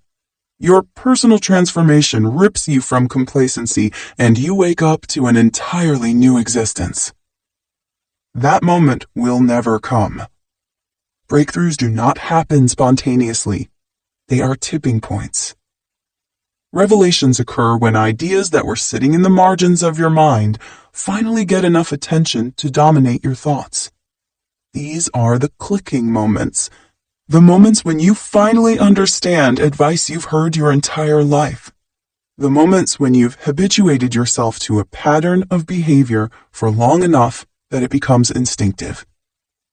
A mind-blowing, singular breakthrough is not what changes your life. A microshift is. Breakthroughs are what happen after hours, days, and years of the same mundane, monotonous work. But a mind-blowing, singular breakthrough is not what changes your life. A microshift is. As writer and media strategist Ryan Holiday has noted, epiphanies are not life-altering. It's not radical moments of action that give us long-lasting, permeating change. It's the restructuring of our habits. The idea is what science philosopher Thomas Kuhn dubbed a paradigm shift. Kuhn suggested we don't change our lives in flashes of brilliance, but through a slow process in which assumptions unravel and require new explanations. It's in these periods of flux that microshifts happen and breakthrough-level change begins to take shape. Think of microshifts as tiny increments of change in your day-to-day life. A microshift is changing what you eat for one part of one meal just one time. Then it's doing that a second time and a third. Before you even realize what's happening, you've adopted a pattern of behavior. What you do every single day accounts for the quality of your life and the degree of your success. It's not whether you feel like putting in the work, but whether or not you do it regardless. This is because the outcomes of life are not governed by passion. They are governed by principle. You may not think what you did this morning was important, but it was. You may not think that the little things add up, but they do. Consider the age-old brain teaser. Would you rather have $1 million in hand today, or a penny that doubles in value every day for the next month? The $1 million right now sounds great, but after a 31-day month, that one penny would be worth over $10 million. Making big, sweeping changes is not difficult because we are flawed, incompetent beings. It's difficult because we are not meant to live outside of our comfort zones. If you want to change your life, you need to make tiny, nearly undetectable decisions every hour of every day until those choices are habituated. Then you'll just continue to do them. If you want to spend less time on your phone, deny yourself the chance to check it one time today. If you want to eat healthier, drink half a cup of water today. If you want to sleep more, go to bed 10 minutes earlier tonight than you did last night. If you want to exercise more, do it now for just 10 minutes. If you want to read one page. If you want to meditate, do so for 30 seconds. Then keep doing those things. Do them every single day. You'll get used to not checking your phone. You'll want more water and you'll drink more water. You'll run for 10 minutes and you won't feel like you have to stop, so you won't. You'll read one page, grow interested, and read another. At our most instinctive physiological level, change translates to something dangerous and potentially life-threatening. No wonder why we build our own cages and stay in them, even though there's no lock on the door. Trying to shock yourself into a new life isn't going to work, and that's why it hasn't yet. You don't need to wait until you feel like changing to start changing. All you need is to make one micro shift at a time, and then let the energy and momentum build. Your mind is anti-fragile. Is your brain the greatest antagonist in your life? Is irrational fear at the core of the majority of your greatest stressors? Do you ever have the hunch that you're almost seeking out problems, creating issues where they don't exist, overreacting, overthinking, and catastrophizing? If you said yes to these, congratulations, you're self-aware. You're also just like anybody else. If you feel like you're always subconsciously scanning your life, trying to identify the next thing to worry about, the next potential threat to fear, you'd be right. What we fear most is what our minds identify as the least likely threat that we cannot control. If the threat is highly likely, we don't fear it, we respond to it. That's why most worry comes from not just identifying the one thing we cannot control, but the one small, unlikely thing we cannot control. So why do our minds need this, though? Can't we just enjoy what we have and be grateful? To a point, absolutely. But our minds also need adversity, and that's why it's instinctual to keep creating problems, even if there aren't any real ones in front of us. The human mind is something called anti-fragile, which means that it actually gets better with adversity. Like a rock that becomes a diamond under pressure, or an immune system that strengthens after repeated exposure to germs. The mind requires stimulation in the form of a challenge. If you deny and reject any kind of real challenge in your life, your brain will compensate by creating a problem to overcome. Except this time, there won't be any reward at the end. It will just be you battling you for the rest of your life. The cultural obsession with chasing happiness, shielding oneself from anything triggering, and the idea that life is primarily good and any challenge we face is a mistake of fate that actually weakens us mentally. Shielding the mind from any adversity makes us more vulnerable to anxiety, panic, and chaos. Those who can't help but create problems in their minds often do so because they have ceased creative control of their existence. They move into the passenger's seat, thinking that life happens to them, rather than being a product of their actions. Who wouldn't be afraid if that were the case? But what most people don't tell you is that adversity makes you creative. It activates a part of you that is often latent. It makes things interesting. Part of the human narrative is wanting something to overcome. The trick is keeping it in balance, choosing to exit your comfort zone and endure pain for a worthy cause. Focusing on problems that are actual, real problems in the world, like hunger or politics or whatever else. But most importantly, it's about staying engaged with what we can control in life, which is most things, if you really think about it. Anti-fragile things need tension, resistance, adversity, and pain to break and transform. We get this by deeply communing with life and being part of it, rather than fearing our emotions and sitting on the sidelines. You can't stay there forever, nor do you really want to. Embracing the grit of it all was what you were made for. Lean in and start living. New change creates adjustment shock. Of all the things that nobody tells you about life, that you might not experience instantaneous happiness after a positive life change is perhaps the most confusing. The truth about your psyche is this: anything that is new, even if it is good, will feel uncomfortable until it is also familiar. Our brain works the opposite way too, in that whatever is familiar is what we perceive to be good and comfortable, even if those behaviors, habits, or relationships are actually toxic or destructive. Positive life events can actually trigger depressive episodes. This happens for a few reasons. First, a spike and then decline in mood or attitude can exacerbate stress. Second, the expectation that a positive event will eliminate all stress and bring unprecedented happiness is a destructive one, because the event rarely does that.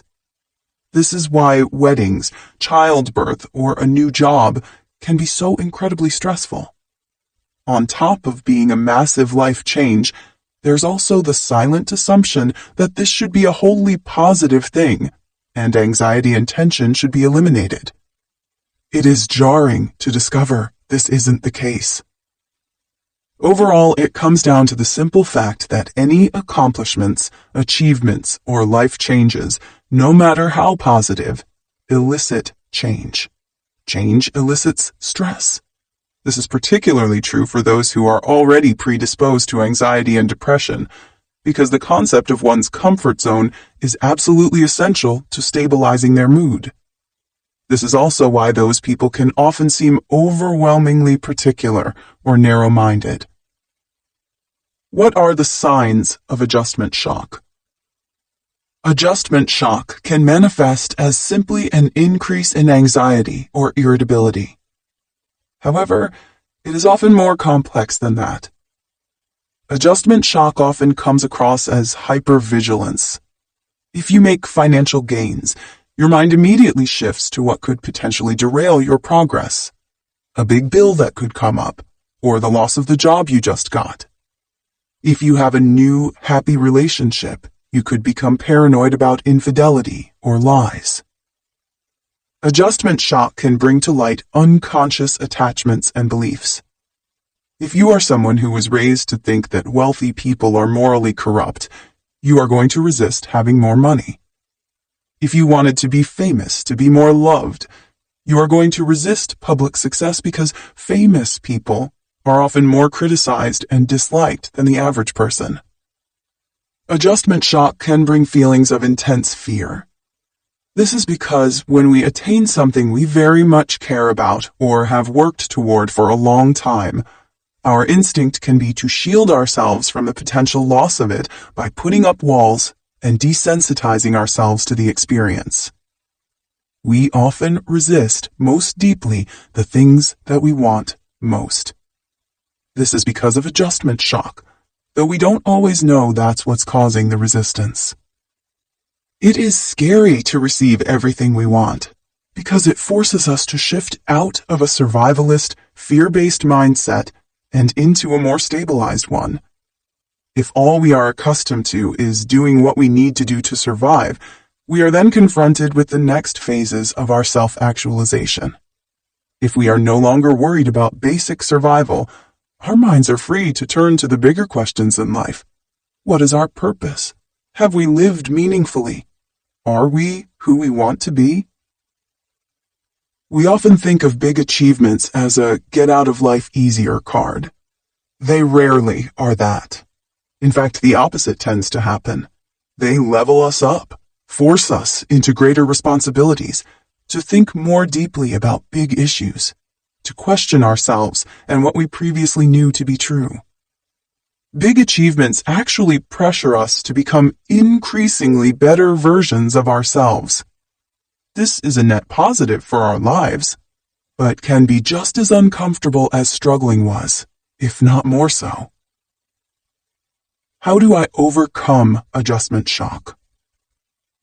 When something positive happens in your life, you are going to have to adjust your mindset about other things to create alignment and a new, more accurate and sustainable perspective. If you have anxiety about having more money, you will need to learn how to manage it better. If you have anxiety about relationships, you will need to learn to relate to others like you never have before. Your big life change is going to force you to level up in every way imaginable. And the way to overcome the initial fear of stepping into the unknown is to familiarize yourself with it, to make it a part of you, one that you are certain you are prepared for and that you deserve. Psychic thinking isn't wisdom. When we talk about psychic thinking, we are not referring to the palm-reading, neon sign advertised occultist professionals you can hire to evaluate your energy and predict your future. Psychic thinking is far more insidious than that. Psychic thinking is assuming you know what somebody else is thinking or what they intend to do. It is assuming that the least likely outcome is the most viable outcome because you feel it most strongly. It is believing that you have missed out on another life, a path you did not choose, that you were possibly more meant for. It is believing that the person with whom you have the most electric connection is your most ideal life partner. Of course, the way other people see us is dynamic. Their thoughts, feelings, and intentions are largely, if not entirely, unknown to us. The least likely outcome is just that. The least likely outcome. There is no such thing as the path we could have taken, only a projection of our needs and desires onto another fantastical idea of what our lives might be. Electric connection is not soulmateship.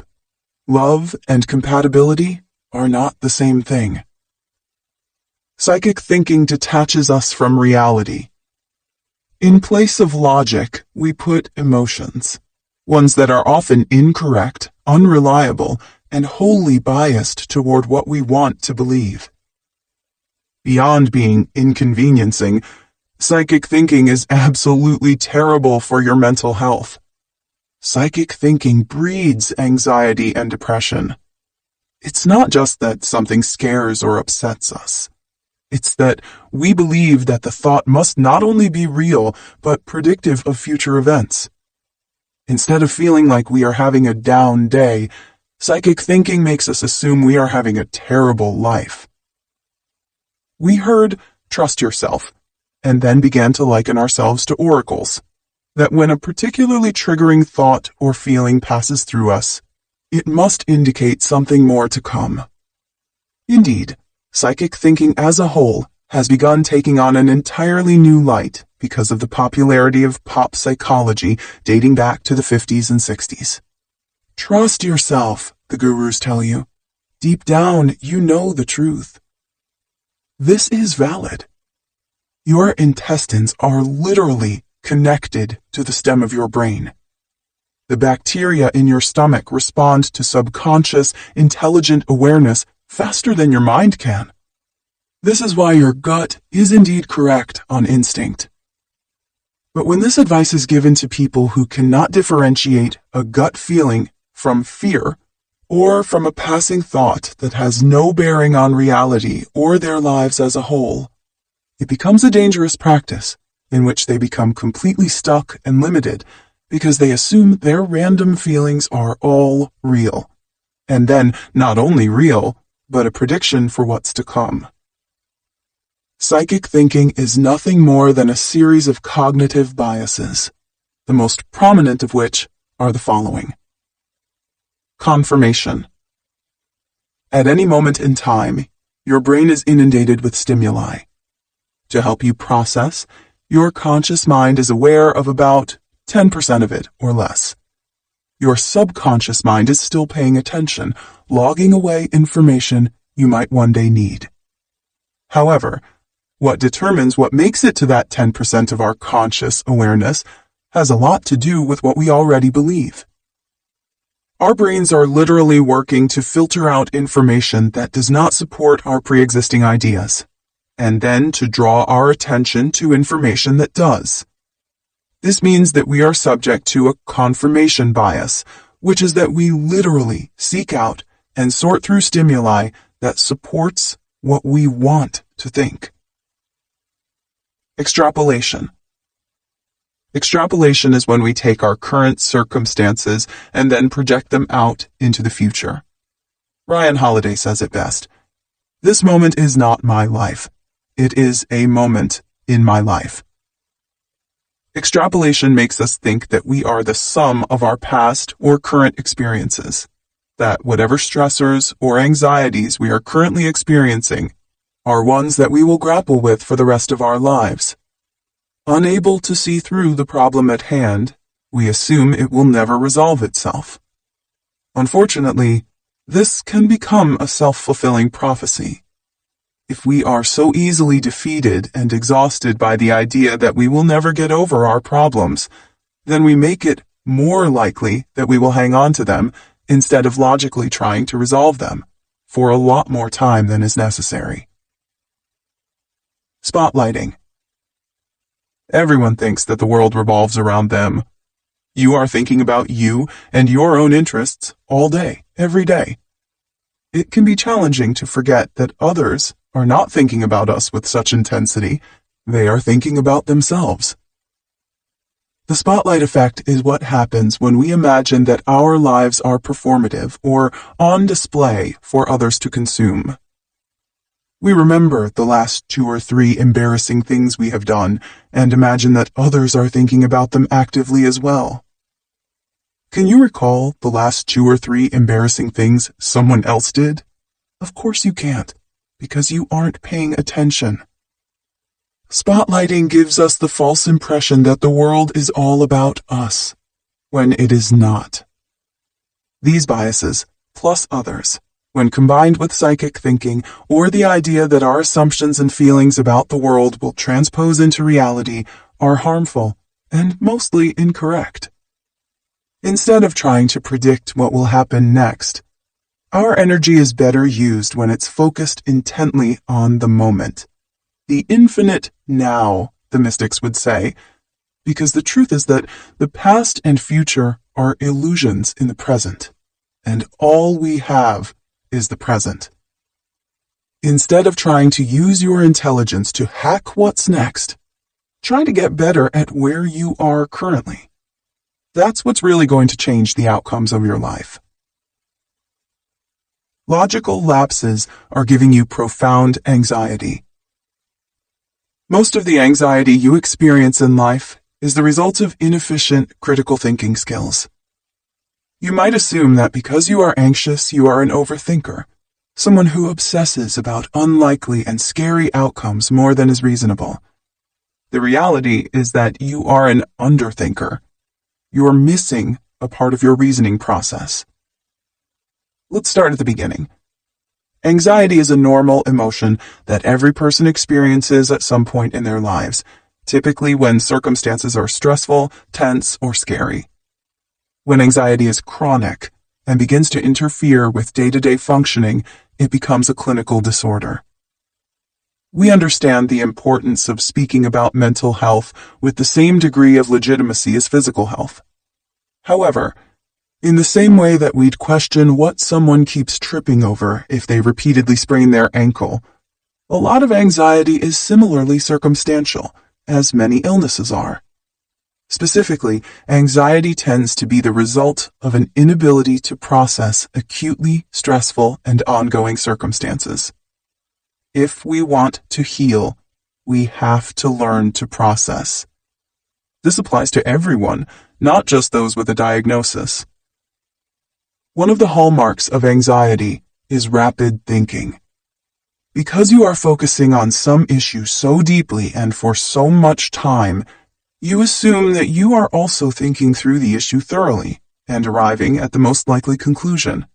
However, the opposite is happening. You're experiencing a logical lapse. You're jumping to the worst-case scenario because you aren't thinking clearly.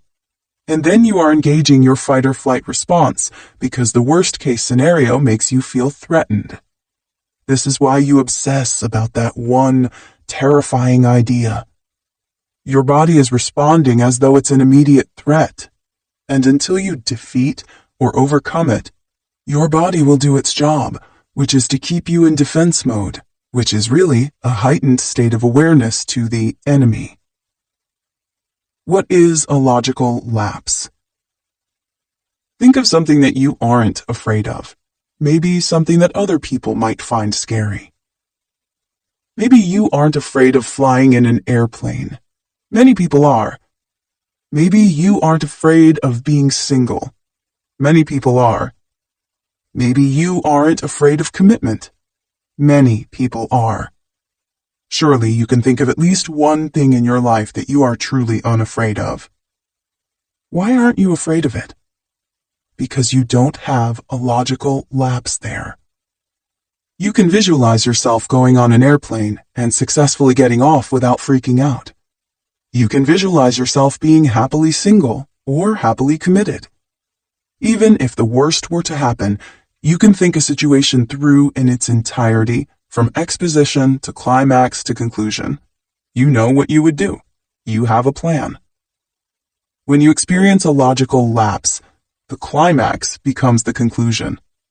You imagine a situation, you figure that you would panic, and then because you're scared, you never think through the rest of the scenario. You never think about how you'd get through it, what you'd do to respond, and how you'd eventually move on with your life afterwards. If you were able to do this, you wouldn't be scared of it, because you wouldn't think it had the power to end you. This is why exposure is the most common treatment for irrational fear. By reintroducing the stressor into your life in a safe way, you are able to reestablish a line of thinking that is healthier and calmer.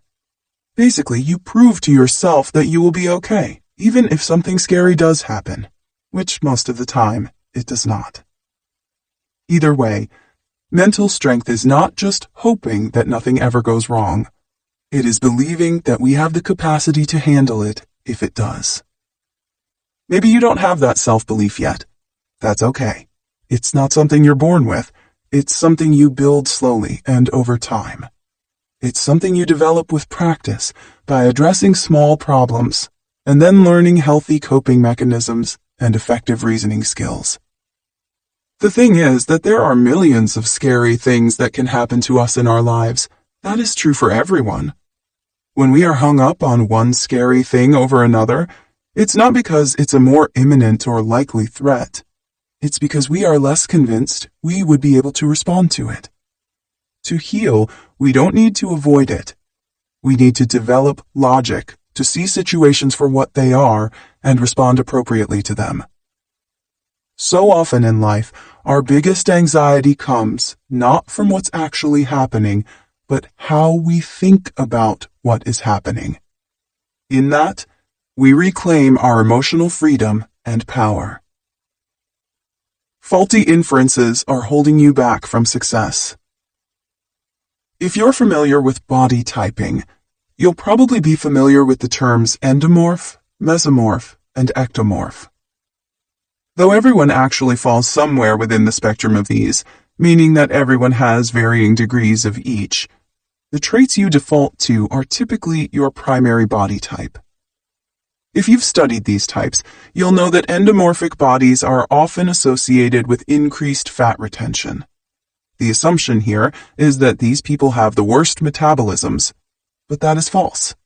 Endomorphs actually have the best metabolisms of anyone. They are alive today because their ancestors adequately adapted to survive. Their metabolisms do precisely what they were intended to do: store fat for later use. Something similar happens with highly intelligent people who experience high levels of anxiety. You assume that because these people are smart, they would be able to use logic to disrupt illogical fears. Logical lapses, or an inability to adequately reason, often generate anxiety. However, their brains are doing exactly what they were meant to do, which is to piece together unrelated stimuli and identify potential threats. Highly intelligent people have a psychological function others do not, which is the ability to infer. They can extract meaning and understanding from things that others simply take at face value. This is why people who have extremely high IQs often struggle with basic things such as social skills or driving a car. Where others see the world as one-dimensional, the highly intelligent see it as three-dimensional. They think more deeply than is often necessary. This gives them their ability to create, understand, strategize, and invent. In the same way that the endomorph's excellent metabolism can work against them, so too can a highly intelligent person's brain. This is because, at times, they make something called faulty inferences, which are when fallacies, biases, and incorrect assumptions are made from valid evidence. What's happening in your brain when you're very anxious is that you're taking an often innocuous stimulus and extracting some kind of meaning or prediction from it. When you're scared, your brain is working in overdrive to identify the thing that can potentially hurt you, and then creatively come up with ways to completely avoid that experience. The smarter you are, the better you become at this. However, the more you avoid a fear, the more intense it becomes. What's a faulty inference? A faulty inference is when you come up with a false conclusion based on valid evidence. This means that what you're seeing, experiencing, or understanding might be real, but the assumptions that you are piecing together from it are either not real or are highly unlikely. One example is a hasty generalization, which is when you make a claim about an entire group of people based on one or two experiences you've had. This is the bias at the base of a lot of racism and prejudice. Another example is post hoc ergo propter hoc, which is what happens when you assume that because two things happened around the same time, they must be related, even if they aren't. A false dichotomy happens when you assume that there are only two possibilities that could be valid, when in reality, there are far more that you simply aren't aware of. An example of this is when your boss calls you to a private meeting, and you assume you must either be getting a promotion or getting fired. A slippery slope, to play off of that example, is another false inference in which you assume that one event will set off a series of others, even if they certainly will not. These are just some of the myriad ways your brain can, in a sense, betray you. Though it intends to keep you alert and aware, sometimes the threat becomes overinflated. Unable to decipher the difference, your body responds regardless. How do I correct this? Correcting faulty inferencing begins with first being aware that you're doing it. In the majority of cases, Once you realize that you're thinking in a false dichotomy or making a hasty generalization, you stop doing it. You understand what it is and you let it go. Training your brain to stop doing it automatically takes time. Think of your mind like a search engine that autofills your terms. If it's something you've input many times over the years, it's still going to come up for a while. You have to work on consistently adding new thoughts, options, and stimuli to shift what it comes up with naturally. This is not only possible, it's inevitable. What you consistently do is what you adapt to. Your brain will start to reorient your comfort zone, and eventually, it will feel as natural to think logically as it once did to think dramatically. It will feel as natural to be calm as it does now to feel anxious. It takes awareness, and it takes time, but it is always possible. Worrying is the weakest defense system. Rumination is the birthplace of creativity. They're controlled by the same part of the brain. That's the neurological reason there's a stereotype about depressed creatives. Any artist will tell you that the toughest times in their lives inspired the most groundbreaking work. What they won't tell you, though, is that crisis is not necessary to function. Well, of course it's not, you're thinking. Crisis is the worst-case scenario.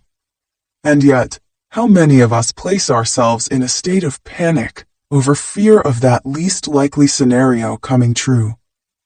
How many of us, in an effort to shield ourselves from panic, actually create a crisis out of our fear each day? We're not just masochists. We're wildly intelligent, unconsciously functioning beings. Our brains understand something. If we imagine our worst fears, we can prepare for them. If we mull them over again and again, we can feel protected in a way. If we are ready for the storm, it can't hurt us. Except it can. Worrying excessively is not a malfunction. You are not of lesser character because you can't just stop and enjoy life. Worrying is a subconscious defense mechanism. It's what we do when we care about something so much we are equally terrified that it could hurt us, so we prepare to fight for it. What is the exact opposite of your fear? That's what you want. That's what you want so much that you'd go to the ends of your sanity to defend it. There's nothing wrong with you for thinking this way. But there's also nothing wrong with you for being ready to move in a new direction. The reality is that worrying does not protect us in the way that we think it might. We cannot beat fear to the finish line. Worrying sensitizes us to an infinity of negative possible outcomes. It shifts our mindset to expect, seek out, and create a worst-case scenario. If a crisis were to occur, we'd start panicking because our brains and bodies had been preparing for this epic war for a long time. Had we not premeditated these fears so excessively, we wouldn't be as impacted were they to actually happen. We'd see the situation for what it is and respond accordingly. That's where the nasty cycle forms. Once we worry ourselves sick over something that is totally delusional and it doesn't happen because, of course, it was never going to, we start to associate worry with safety. See, I thought this through so many times that I've avoided it. But that's not what's happening at all. Just telling someone to stop worrying and be present strengthens their impulse to be fearful, because you are effectively asking them to place their guards down. Making yourself feel more vulnerable when you're already at your edge is not the answer. Instead, you have to find a different way to feel safe. Rather than spending your time rehearsing how much you'd panic if such and such a situation were to come to fruition, imagine how a third party would handle it if they were in your shoes. Imagine getting to the other side of the issue, perhaps even treating it as an opportunity to create something you otherwise couldn't. Rather than spending your time shrinking yourself and your life out of fear of potentially confronting some kind of hardship, Work on developing your self-esteem, and know that even if you were to fail, you wouldn't be judged, exiled, or hated in the way you fear. Rather than spending your life trying to identify the next thing to worry about and then overcome, learn to move into a new pattern of thinking in which you recognize that you don't need to balance out the bad with the good to live a full and fair life. Stability and wholeness, health and vitality are your birthright. You are allowed to have everything you want. You are permitted to be at peace. Worrying is so primal in the way that it fulfills a deep need within us to feel as though we've conquered and thus are protected and saved. Yet at the same time, our discomfort with it is a higher aspect of ourselves informing us that it isn't necessary. And in fact, it's holding us back from the people we want and are meant to be. There's a better way to feed your emotional hunger, and it's not fighting yourself for your own inner peace.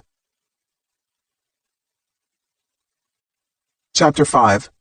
Releasing the Past.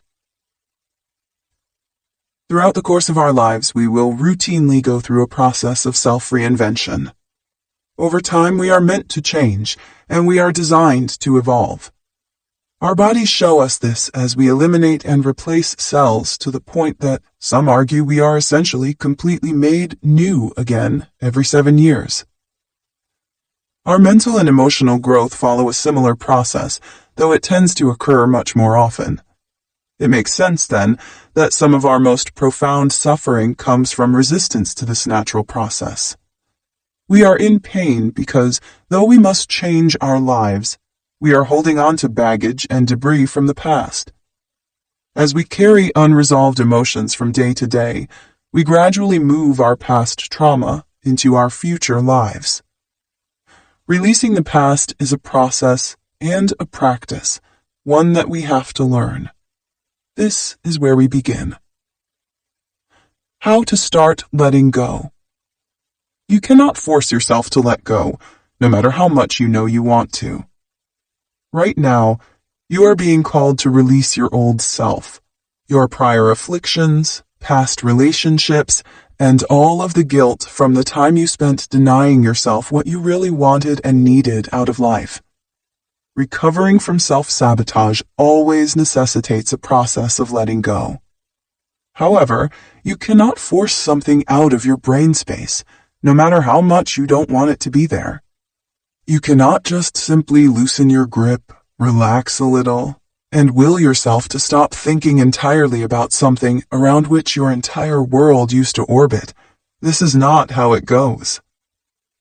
You are not going to let go the moment someone tells you to move on, the day you realize you have to admit certain defeat, the heart-dropping second it occurs to you that hope is indeed futile. You do not let go by simply willing yourself not to care anymore. This is something that people who have never been really hung up on something would assume. This is something that people who have never been deeply attached to something for a sense of safety and security and love and their future believe. There is nothing wrong with you because you almost get angry when people tell you to just let go so nonchalantly, as though they couldn't fathom the storms in your head and heart. How can you become so passive about something you have spent so much of your time in your life actively working to maintain and then restore? You can't, and you don't. You start to let go on the day you take one step toward building a new life, and then let yourself lie in bed and stare at the ceiling and cry for as many hours as you need. You start to let go on the day you realize that you cannot continue to revolve around a missing gap in your life, and going on as you were before will simply not be an option. You start to let go at the moment you realize that this is the impetus, this is the catalyst, this is that moment the movies are made about and the books are written around and songs are inspired by. This is the moment you realize that you will never find peace standing in the ruins of what you used to be. You can only move on if you start building something new, You let go when you build a new life so immersive and engaging and exciting, you slowly, over time, forget about the past. When we try to force ourselves to let go of something, we grip onto it tighter and harder and more passionately than ever before. It's like if someone tells you to not think of a white elephant, that's the only thing you'll be able to focus on. Our hearts work the same way as our minds in this regard. As long as we are telling ourselves that we must let go, the more deeply we feel attached. So don't tell yourself to let go. Instead, tell yourself that you can cry for as long as you need, that you can fall to pieces and be a mess and let your life collapse and crumble. Tell yourself that you can let your foundation fall through. What you will realize is that you are still standing. What you build in the wake and the aftermath of loss will be so profound, so stunning. You will realize that maybe the loss was part of the plan.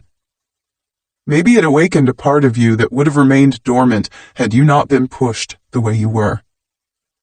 If you are certain that you cannot let go of what is hurting you, then don't. But take one step today and another tomorrow to rebuild a new life for yourself, piece by piece, day by day. Because sooner or later, you're going to go an hour and realize you didn't think about them, or it. Then a day, then a week, and then years. And swaths of your life drift by, and everything you thought would break you becomes a distant memory, something you look back at and smile. Everything you lose becomes something you are profoundly grateful for. With time, you see that it was not the path. It was what was standing in your way. The psychological trick to release old experiences. Just because an experience has ended doesn't mean it's over. We store unfinished and unresolved emotional experiences within our bodies. Cognitively, we often find that we are stunted by the time in our lives in which we were damaged or traumatized. We got scared, we never got over the fear, and as a result, we stopped growing. Often what we don't realize is that the experiences that hurt us most aren't usually the ones that we are indifferent about. There is something within them that we deeply wanted or still desire. We weren't broken by a breakup. We were broken by wanting love that wasn't right for us. We weren't devastated by a loss. We were devastated because we wanted so badly for that person or thing to remain in our lives. We mentally become trapped in these places from which we still crave an experience. What we don't realize is that we have to sort of free ourselves from it so that we can go forth and create it in real time. Instead of accepting the ways we think life did not work out, we have to be able to see what was at the core of our desire and figure out a way to still give ourselves that experience now. If you truly want to let go of a past experience, you have to re-enter it through your memory. Close your eyes and find the feeling in your body that is uncomfortable. This is your portal to its root. Follow the feeling and ask it to show you where it started. You'll remember a time, place, or experience. Sometimes the memory is fresh enough that you don't need to do this, and you can simply re-enter the memory by imagining that you are back where it all began. Now what you have to do is to superimpose a narrative to your younger self. You need to imagine that you, your healed and happy older self, is imparting some wisdom. Imagine sitting next to your younger self as they got their heart broken and giving them very specific instructions about why this is absolutely for the best. And although they cannot know it yet, there is another relationship out there that is far, far better. Imagine sitting next to your younger self when they felt really down and giving them the exact instructions regarding what they need to do to feel better, who they need to call, where they need to go, what they need to begin doing, and what they need to stop doing. Most importantly, imagine telling your younger self that absolutely everything, yes, everything, is going to be okay, that their fears are largely unfounded, that good things are coming, and that life will turn out well in the end. You have to do this to release the old attachment and allow that part of yourself to reattach to the present moment and what exists within it. Though you cannot change what happened in the past, by shifting your perspective of it, you can change how you are right now. You can change the story, and you can change your life. You can stop holding on to the old life in which you were required to be someone you inherently are not. The truth is that when we are unhealthily attached to something in the past, our perspective of it is often distorted. We aren't seeing reality for what it was, and we need to assist ourselves in being able to broaden our mindset and open up to the truth. Instead of longing for what we didn't get then, we have to release ourselves from the past and start putting our energy into building that experience right now. When we do this, we become free to step into the field of infinite potential. We become free to be who we always wanted, to create what we always wanted, and to have what we always wanted. The time is now, and the place is here. Ruminating over the past doesn't mean you want to return to it. Not being able to forget what happened doesn't mean you're content to keep reliving it again and again, even though right now you very much are. The wildest thing about life is how unassumingly it keeps moving. You lose the person closest to you, and the world affords you a few days of grieving, and then you're expected to just keep going. You go through something so life-shifting, mind-altering, and deeply traumatic, then find that society only has a small bandwidth for tolerating your fear. Here's what you're allowed. You're okay to cry, and you're forgiven for being sad or canceling a few plans here and there. You're permitted a few days off of work and someone to listen to you vent a handful of times. But processing and accepting the gravity of something that touched every last inch of you is not something you can do on a mental health day. It's not something the world affords you enough time for, and so you botch the job. You carry on. One day you wake up and discover that by every identifiable measure, you have moved on. You're so many miles from where you started, you can't even remember it clearly. What you're underestimating is the fact that though you can leave a place or a person or a situation, you can't leave yourself. Why would it ever come as a surprise that you keep thinking about the past? You weren't given the opportunity to shine a light on that particular darkness and deem it okay. You weren't given much of anything at all. When your mind is stuck in the past, it isn't because it wants to return there. It's because you were impacted far more deeply than you ever realized, and the aftershocks are still rippling through you. They surface as thoughts here and there, but under the surface is a deep echo that has the power to place you right back where you were as though you never left. You can leave the country, get remarried, build a whole new career, date 12 other people, find an entirely new friend group, feel happier and more fulfilled than ever, and still grieve for what your younger self went through. Even though you're different on the outside, that part of you still very much exists within. That younger self doesn't just want you to keep walking. It wants you to turn around and acknowledge it. You will, with time. You are not wrong or broken for feeling the way that you do. You responded to your circumstances as any healthy person would have. If anyone else was in your shoes, they would have reacted the exact same way. They would feel the exact same way. You were a healthy person who went through something traumatic and responded accordingly. You are someone who moved on because they had to, but who wasn't sick enough to disassociate entirely from the past. The fact that you can still recall what happened is a signal that you're healthier than you think, more willing to heal than you realize, and more forgiving than you ever imagined you could be. Everything that's haunted you is rising in your consciousness so you can see it and bow out with grace. You are not the person you were, even if all those pieces are still very much a part of you. You are not broken for being in pain. You're seeing yourself out of it. Letting go of unrealistic expectations.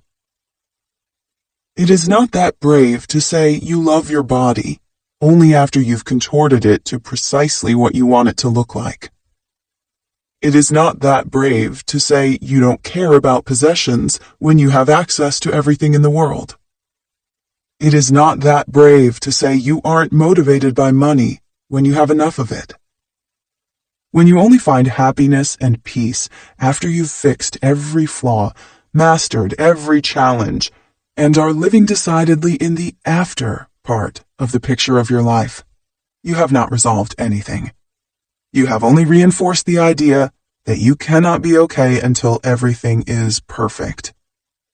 The truth is that you do not change your life when you fix every piece and call that healing. You change your life when you start showing up exactly as you are. You change your life when you become comfortable with being happy here, even if you want to go forward. You change your life when you can love yourself, even though you don't look exactly the way you want to.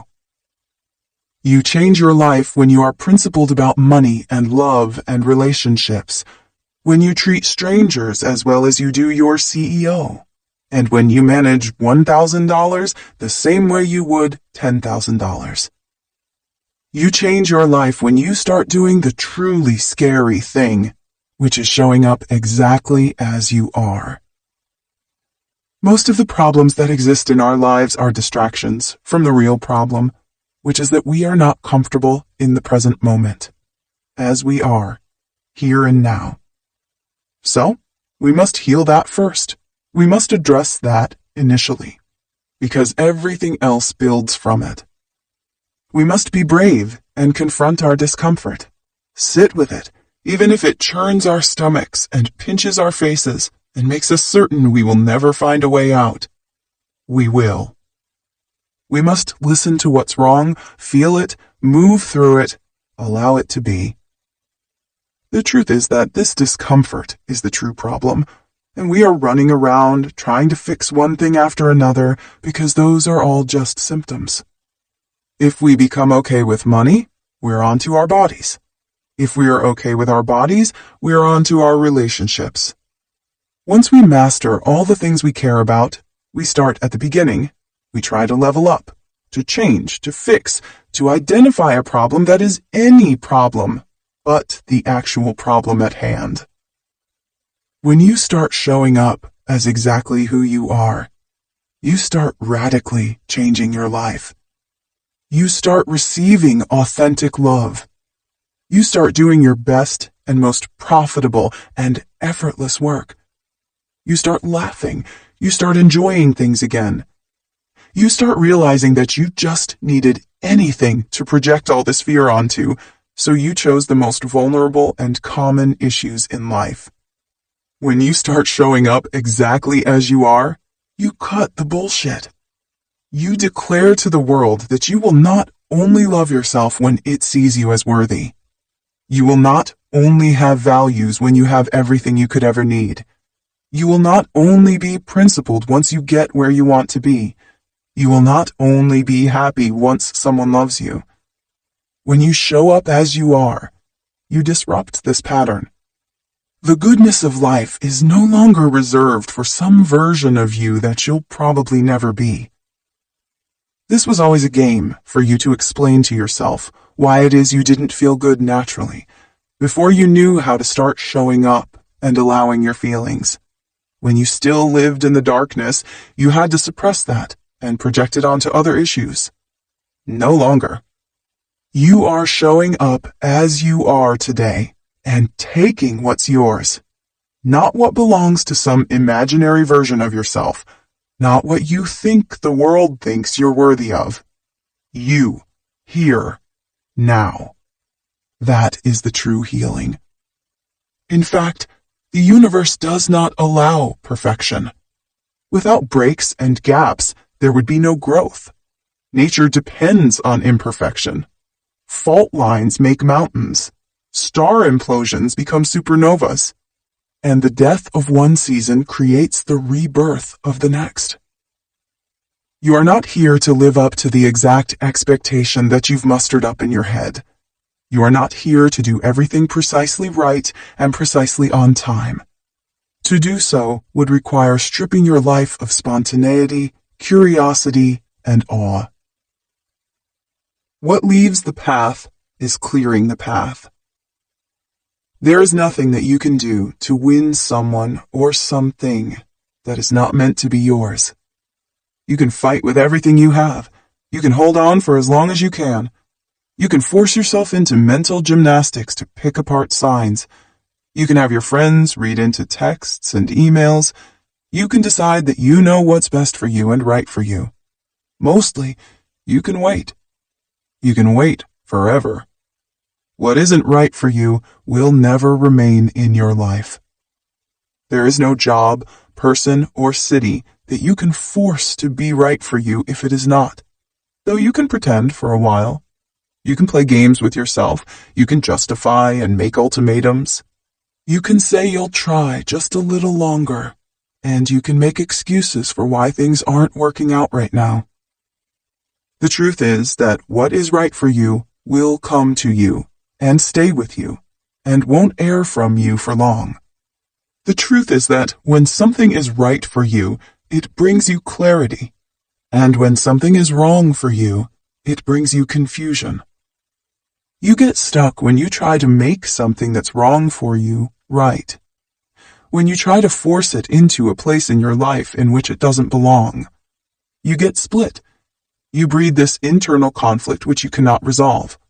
The more it intensifies, the more you mistake it for passion. How could you ever feel so strongly about something that isn't right? You can, because you can use your mind to get attached. You can fall in love with potential as opposed to reality. You can orchestrate and choreograph dances of how you'll live out your days when things finally settle into their rightful place. You can hinge on a fantasy life in which everything you think you want has taken root in your everyday life. But if it isn't showing up, it's just that, a fantasy. And when we start to deeply believe in an illusion, it becomes a delusion. And a delusion can be a really compelling thing. The truth is that what is not right for you will never remain with you. Though you might want to pretend that you don't know if this is the case, you do. You can feel it. It's why you have to grip so hard and with so little give. The things that are right for you can be free from you. You don't have to convince them that they are right. You don't have to line up the evidence as though you're pleading your case. Sometimes we get lost in old dreams. We get lost in the lives others wanted us to have. We get stuck on what we thought we should be, what we assumed we would have. We get derailed by all the ideas floating around our heads about what it could be and should be if only things were different, if only everything would click. That's why life gives us this kind of insurance. Sometimes it pulls away from us what is wrong for us when we are not willing to see it for ourselves. Because the truth is that we do not want what is not right for us. We are simply attached to it. We are simply afraid. We are simply stuck in the assumption that nothing better will replace it, that its absence will open up a well of endless, infinite suffering for which there will be no solution. We do not want what is not right for us. We are just scared to let go of what we believe will make us secure. The funny part is, there is nothing that makes us more insecure than hanging around what isn't right for us. There's nothing that will collapse faster. There's nothing that will bring us inner turmoil quite like it. What is not right for you will never remain in your life, and not because there are forces beyond us navigating the minutiae of our everyday lives. What is not right for you will not remain with you, because deep down you know it's not right. You are the one who eventually lets go, sees reality, and walks away. You are the one resisting. You are the one holding back. You are the one concocting healing fantasies about how great it will be when you force something wrong to finally be right. What is not right for you does not remain with you because you don't want it, and so you don't choose it. You step away when you are ready. You let go when you are able. And you realize, all along, that all you were really in love with was a little trick of the light that made you feel safe. Recovering from emotional trauma. You might think trauma is in your head in the metaphorical sense. It is actually in your body in the literal sense. Trauma is what happens when something scares you and you do not get over that fear. If you do not resolve or defeat it, you get into and remain in a sustained state of fight or flight, which is essentially the human panic response for survival. Trauma is the experience of disconnecting from a fundamental feeling of safety. Unless you are able to reestablish that connection, a particularly destructive bias distorts your worldview.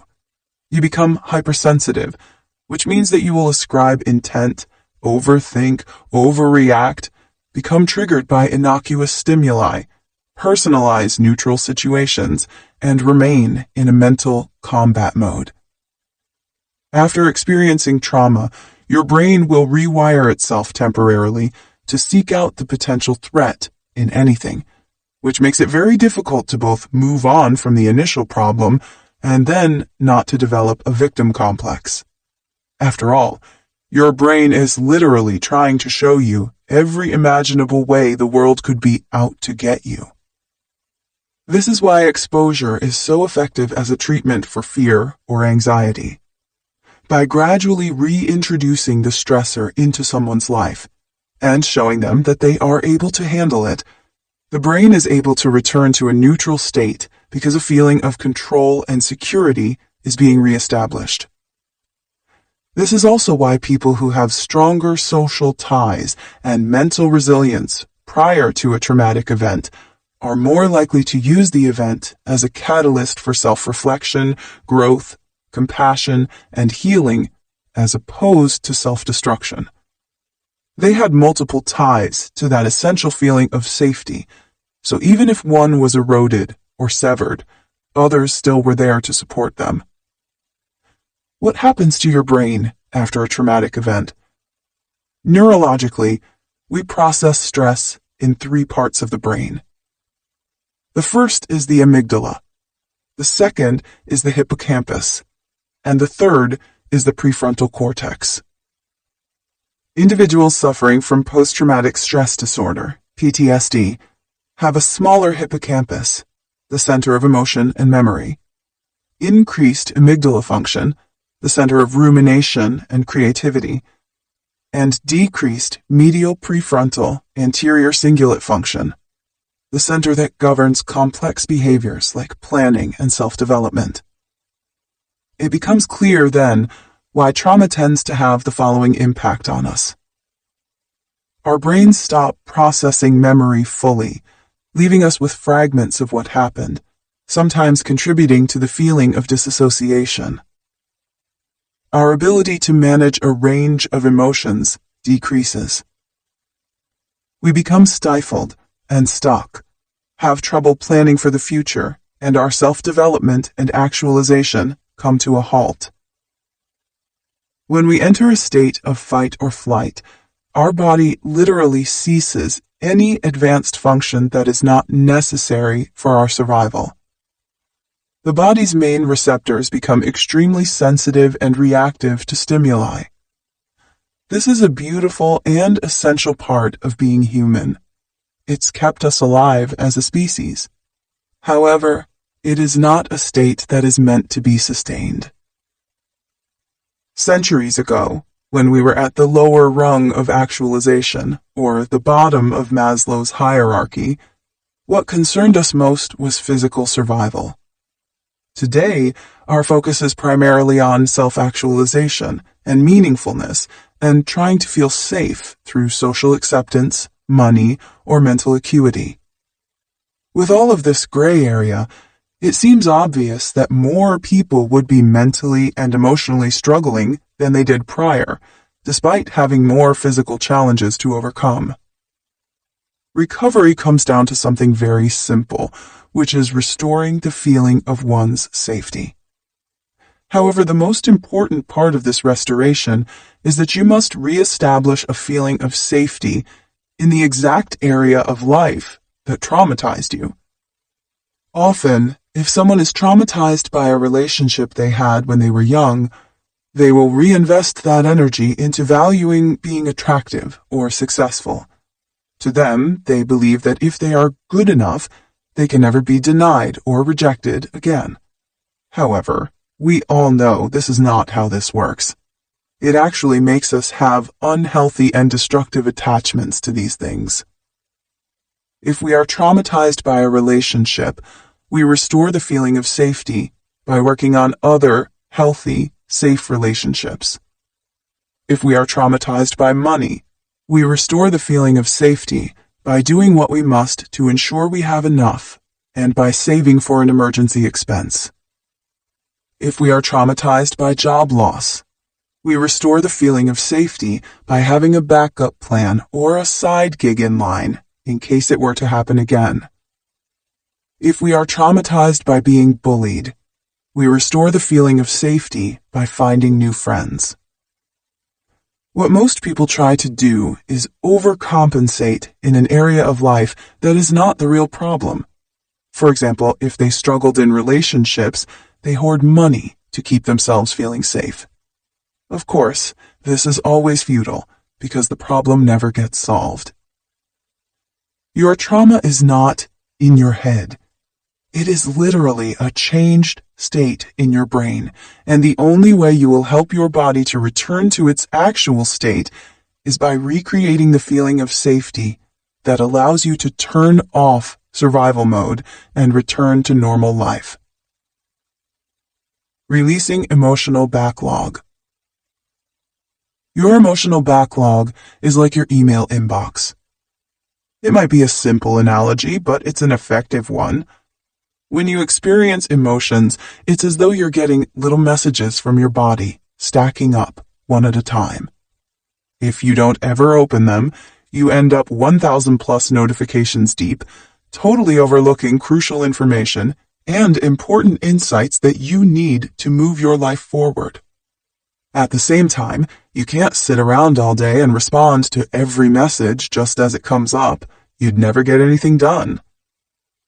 It is a mistake to assume that emotions are optional experiences. They are not. But we are masters of avoiding our feelings, and we do it in so many ways.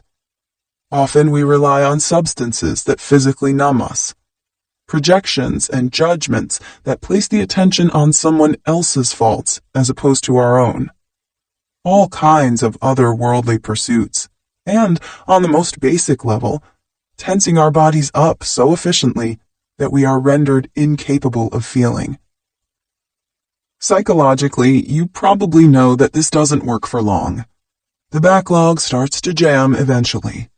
You are forced to sit and be still and sleep and cry and feel it all. I wish there were some poetic, mystical truth to share here, but there isn't. There is only your anatomy, the physiology of what's happening inside you when you feel. Emotions are physical experiences. We flush our bodies of everything, and regularly so. We defecate, we sweat, we cry, we literally shed our entire skin once a month. Feelings are no different. They are experiences that must likewise be released. When not felt, emotions become embodied. They become literally stuck in your body. This is because they have something called a motor component, which means that the minute they begin, before you can suppress or ignore them, they create a micromuscular activation. Our bodies respond instantaneously.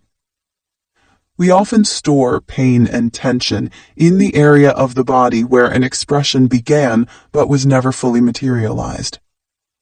This is because, neurologically speaking, the part of your brain that regulates emotions, the anterior cingulate, is next to the premotor area, which means that when a feeling is processed, it immediately begins to generate a physical, bodied response. The premotor area connects to the motor cortex and then spans back into the specific muscles that are going to express the emotion. Which muscles express which emotion? Well, it depends. We have a lot of language that clues us into where we have physical reactions to emotions. We often feel fear in our stomachs. Think of a nervous stomach or a gut instinct. And heartache in our chests. That's where the whole broken heart thing comes from. Stress and anxiety in our shoulders. Think of the weight of the world on your shoulders. And relationship problems in the neck. Think they are a pain in the neck. But it actually goes even deeper than this. Let's say that someone did something to you that crossed a boundary, and your instinct was to yell at them. However, because you understood it was not effective to literally scream, you held back. Though this may have been the right thing to do in the moment, your body may be storing residual tension in the neck or throat area. In other cases, people can experience psychosomatic effects of their emotions that are a bit more abstract, such as pain in their knees or feet when they are traumatized by moving forward in their lives, and so on. The truth is that our bodies are speaking to us in voiceless symbols. If we can learn to interpret what they are saying, we can heal ourselves in an entirely new way. So you know that emotions sometimes get stored in your body when they are not fully expressed. Be this as it is, how do we begin to flush ourselves from them? There are a number of strategies that you can use to do this, and what matters is that it's effective for you. There is no one-size-fits-all, but there are a few options that tend to work well for most people, particularly when they are used in tandem. Stop meditating to feel calm. Start meditation to just feel. I know that this goes against everything you've ever heard about meditation, but it is actually the point of meditation. If you sit down for a 10-minute session and try to force yourself to be relaxed and light, you are effectively doing the exact same type of suppression that likely gave you the need to meditate in the first place. Instead, the point of meditation is to sit idly as you experience all of those feelings come up. The rage, the fear, the sadness, the overwhelming mind chatter. And in spite of how alluring or triggering it may be, you learn to stay still and not respond to it. You learn to allow these thoughts and feelings to come up and then pass by virtue of you not reacting to them. This takes practice. Use breath scans to find residual tension in the body. It usually doesn't take too much extra effort to figure out where in your body you are storing pain. You feel it. It's in your chest, your stomach, your shoulders, whatever is bothering you.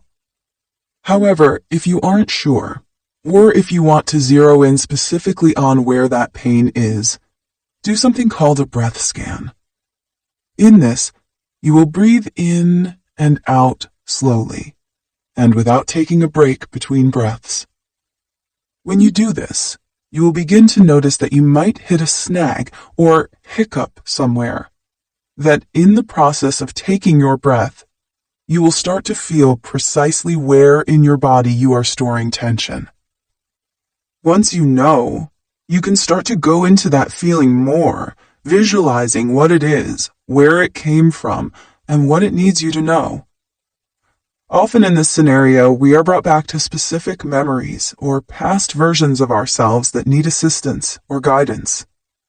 Use a journal to write down what you experience and see, and remember that the body often speaks in metaphors, so don't necessarily take everything literally.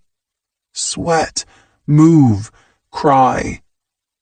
The last, the hardest, and the most important part of releasing your emotions is really the only thing you have to do. you have to feel them. Sometimes this means allowing yourself to feel like total shit. Sometimes this means pushing yourself through a workout, yoga, stretching, walking, or confronting triggering thoughts, and letting yourself cry out what's bothering you.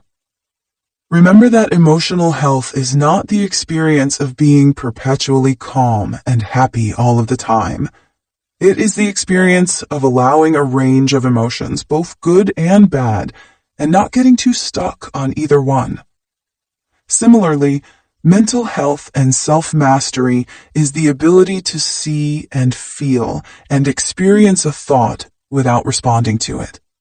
The response, or lack thereof, is where we regain our power and reclaim our lives. You were not born to be perfect. You were not born to be happy all of the time.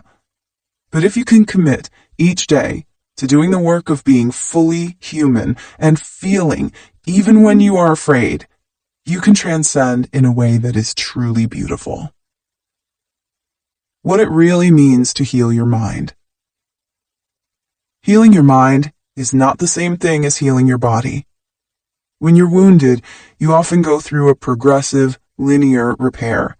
You get better until one day you are nearly back to where you were before. Healing your mind is completely different because you aren't returning to what you were before.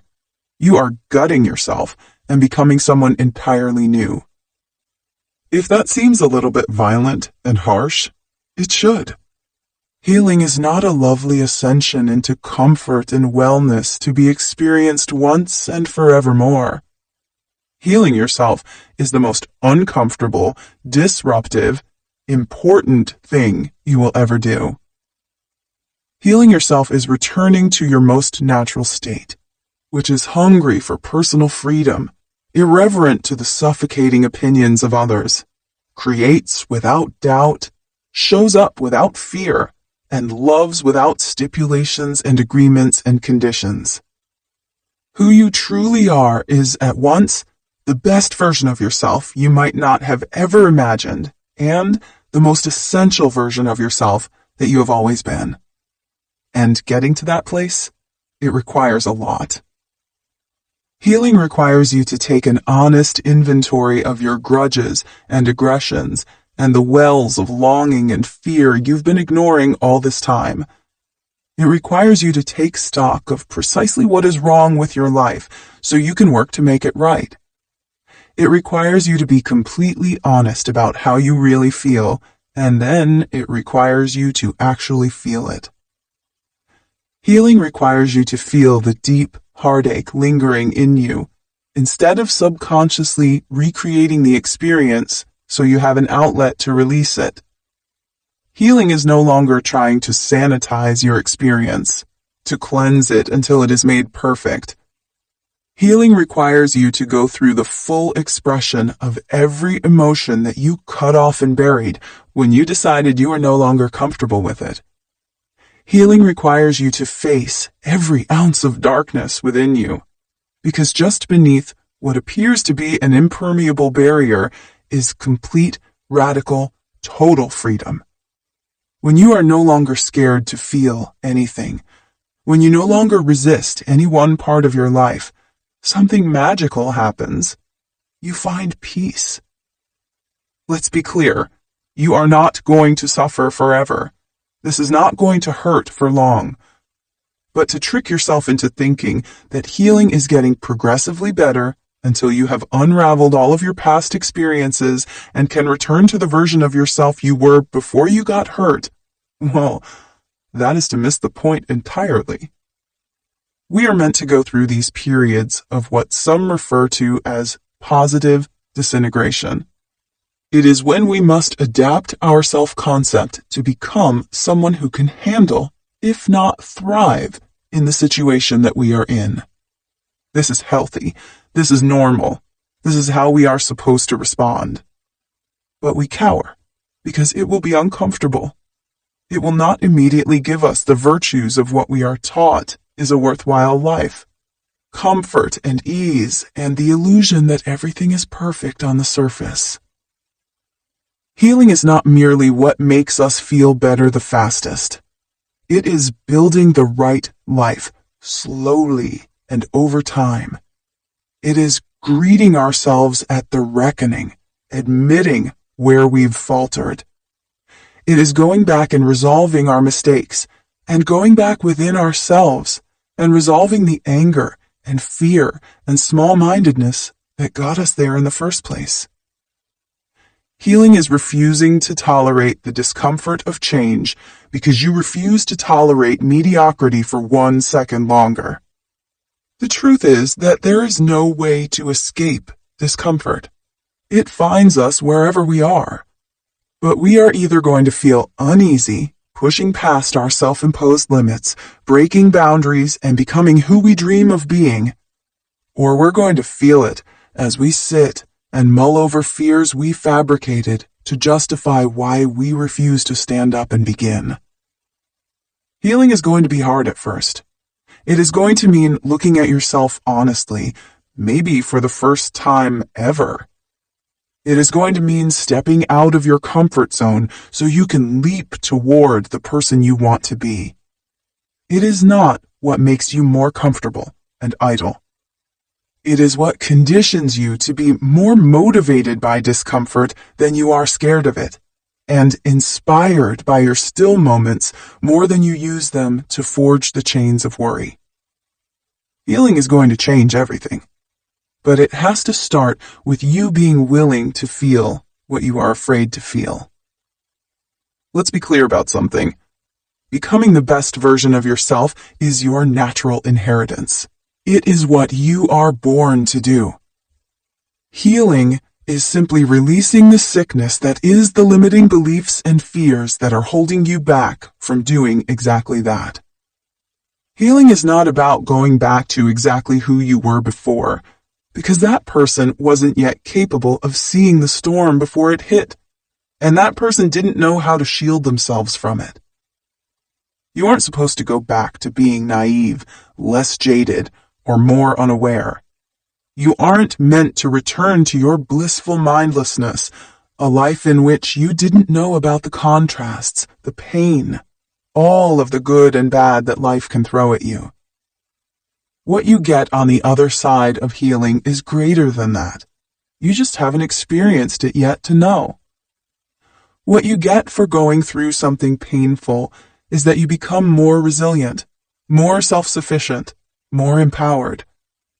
You realize that nothing will save you, and so you must begin the work of saving yourself, which is the entire purpose of your life. When you begin this work, you find your inner strength. You realize that you have power and influence, and you can strategize and redirect your life. You realize that instead of what you can't control, your life can be built on what you do. When you heal, you become stronger where you've been broken. You become grounded where you've been egotistical. You become responsible where you've been neglectful. You become more sensitive and able and conscious. You become more considerate. You are more empathetic. You are more mindful, more careful. But what you don't need to be more of is afraid.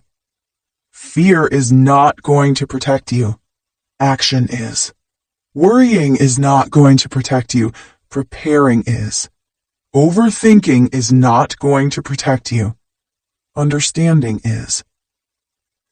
When we hold on to fear and pain after something traumatic has passed, we do it as a sort of safety net. We falsely believe that if we constantly remind ourselves of all the terrible things that we didn't see coming, we can avoid them. Not only does this not work, but it also makes you less efficient at responding to them if they do. Because most of the time, you're so busy worrying about monsters in the closet, you forget to address the actual things that will erode you over time. Your health, your relationships, your long-term vision, your finances, your thoughts. When you heal completely, you stop tolerating discomfort. When something is wrong, you recognize that it is wrong and take action to fix it because you've seen what happens when you don't. When you heal completely, you are able to think ahead and rationally consider cause and effect. You recognize that your actions will generate results, and if you want to better control the outcomes of your life, you have to better adjust your habits. When you heal completely, you realize that there is nothing more important than being able to enjoy where you are right here and right now. Whatever obstructions are in the way of you being present and savoring your life are the challenges you have to face. Because life is quick and it's temporary. What you have now, you could lose tomorrow, and gripping it so tightly, binding it up with resistance, doesn't mean it's safer. It means that when the day comes that it passes, as does everything, as does everyone, you will realize you never really enjoyed it. And healing? It's about getting to a place where you prioritize nothing over the quality of your one short life. Moving forward isn't about getting revenge. Your glow-up might not be something others can see. It might not come across as a shift on the surface. In a world of revenge bodies and comeback relationships, a world that tries to tell you that your ultimate transformation should be splayed out across your Instagram feed, we've lost what it really means to heal, to improve, to move on with our lives. Your glow-up is not learning to draw your eyebrows on perfectly, though that is a perfectly fine thing to want to learn to do. Your glow-up is not wearing tighter clothes, faster fashion, a relationship you can show others to prove that you are finally wanted, though all of those things are empowering and incredible if you choose them. Your transformation is not that you go out with your friends a lot. It is not that you make money now. It is not that you have earned goodness on the surface. This kind of glow-up is empty. That's why it's never enough. The real glow-up isn't proving the people from your past wrong. It is finally feeling so content and hopeful about your future that you stop thinking about them entirely. When you want to change your life so it looks different, and only that, you are still orbiting around the opinions of people who didn't love you and didn't have any intention to. You can always tell the difference, too. People who have truly transformed are not concerned solely with how things appear. Their lives are now focused intently on how things feel, how they really are underneath it all. A real glow-up is authentic. It is lifting off all the cover-up bullshit and addressing the real problems. It is healing. It is changing for good. It is, for the first time, prioritizing your heart over someone else's eyes. Anyone can piece together an image that looks better. Anyone can edit and filter and lay picture after picture side by side to create a narrative, a story, a semblance of the whole. Anyone can buy their way into beauty. Anyone can look nicer if they really try. Anyone can convince you that they are doing better than they really are. If they are so intent on trying to prove that, it is probably because they are still so empty inside. What if you weren't worried about whether or not you look bigger or smaller or nicer or better than you did 10 years ago? What if you were more concerned about whether or not you gain self-respect, real relationships, emotional freedom, mental clarity, a job you appreciate, work you respect, a kinder and more empathetic disposition? What if your accomplishments were not something you could photograph or measure? Nothing you could loosely try to communicate across some pixels and status updates. How are you feeling today? Better than you did yesterday? More whole? More confident? The truth is that there is no before and after in life. We are always in a process of shedding and becoming.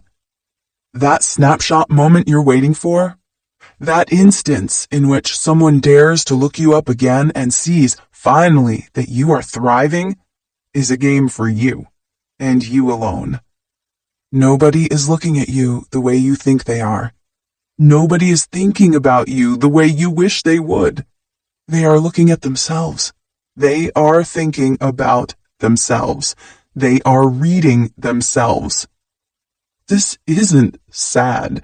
It's freeing. This should be the crux of your ultimate liberation. The truth is that you have nobody to prove wrong but yourself. The people from your past probably didn't disapprove of you nearly as much as you feared they did. This closure is for you. This growth is for you. This change is yours. This is you versus you meeting you seeing you for the first time. This is about you becoming who you know you can be. This is about you finally living up to your potential. But mostly, this is about you recognizing that you were not your best self before. You didn't behave the way you wish you would have. You didn't do what you should have. You weren't what you hoped you'd be.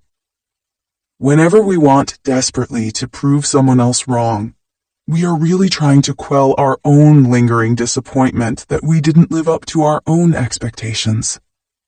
So remember this. The next time you're trying to craft a glow-up story that is compelling to others, ask yourself why you are still waiting for their approval. The answer, almost always, is that you still do not have your own. Chapter 6. Building a New Future. Now that you have done the challenging work of beginning to release your past experiences, you must turn your attention toward building a new present and future. When we release, we are wiping the slate clean to create something better. One of the most common pitfalls of people who try but do not succeed in releasing their past is that their focus remains on just that, the past. The work now is to envision who you want to be, connect with the most powerful version of yourself, design your life through your daily routine, and uncover your true purpose for being. Meeting your highest potential future self. A popular tool in psychotherapy is something called inner child work, or the process of imagining and reconnecting with your younger self.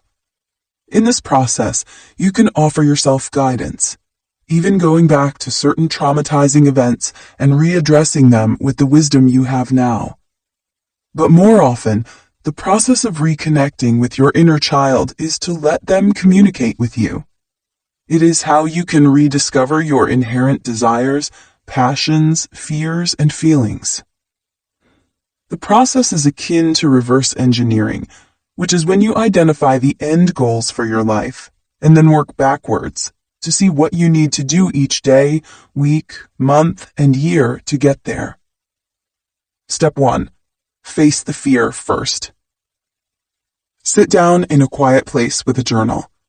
Make sure you're doing it at a time when you feel relaxed and open to receive guidance. If you go into this with fear, you are going to get fear. Next, close your eyes and begin a meditation session. Take a few moments to breathe deeply and center yourself. Imagine sitting down at a comfortable table in a well-lit room, somewhere that you are happy and feel at peace. Then invite your future self to come sit with you and talk. You can request that they are a certain age, but usually the age will just come to you when you see them. Specifically ask for the highest possible version of yourself to sit down. If you see anything scary at first, know that it is your fear of what could happen manifesting in your mind, not the truth of what will happen. Once you get past that, you can start receiving advice. Step 2. Notice how your future self looks. Aside from what you imagine this version of yourself telling you, pay attention to what they look like, how they behave, and what their facial expressions communicate. The point of doing future self work is so that you can merge with this aspect of yourself. You want to clearly envision the most ideal version of yourself so that you know how your own life needs to grow, shift, and change. See what they wear, how they feel, what they do each day. These will be the keys to your own becoming. Step 3. Ask for guidance. If you go into this process with a laundry list of scary, huge questions for your future self to answer, you're probably going to end up bound by panic rather than being open to receiving powerful guidance. Instead, keep yourself open to whatever this person wants to share with you. The messages should be positive, uplifting, affirming, and helpful. Even if they communicate something to you such as, "You need to let go of this relationship," it should be done in a way that is so calming and reaffirming that you are confident and at peace with it.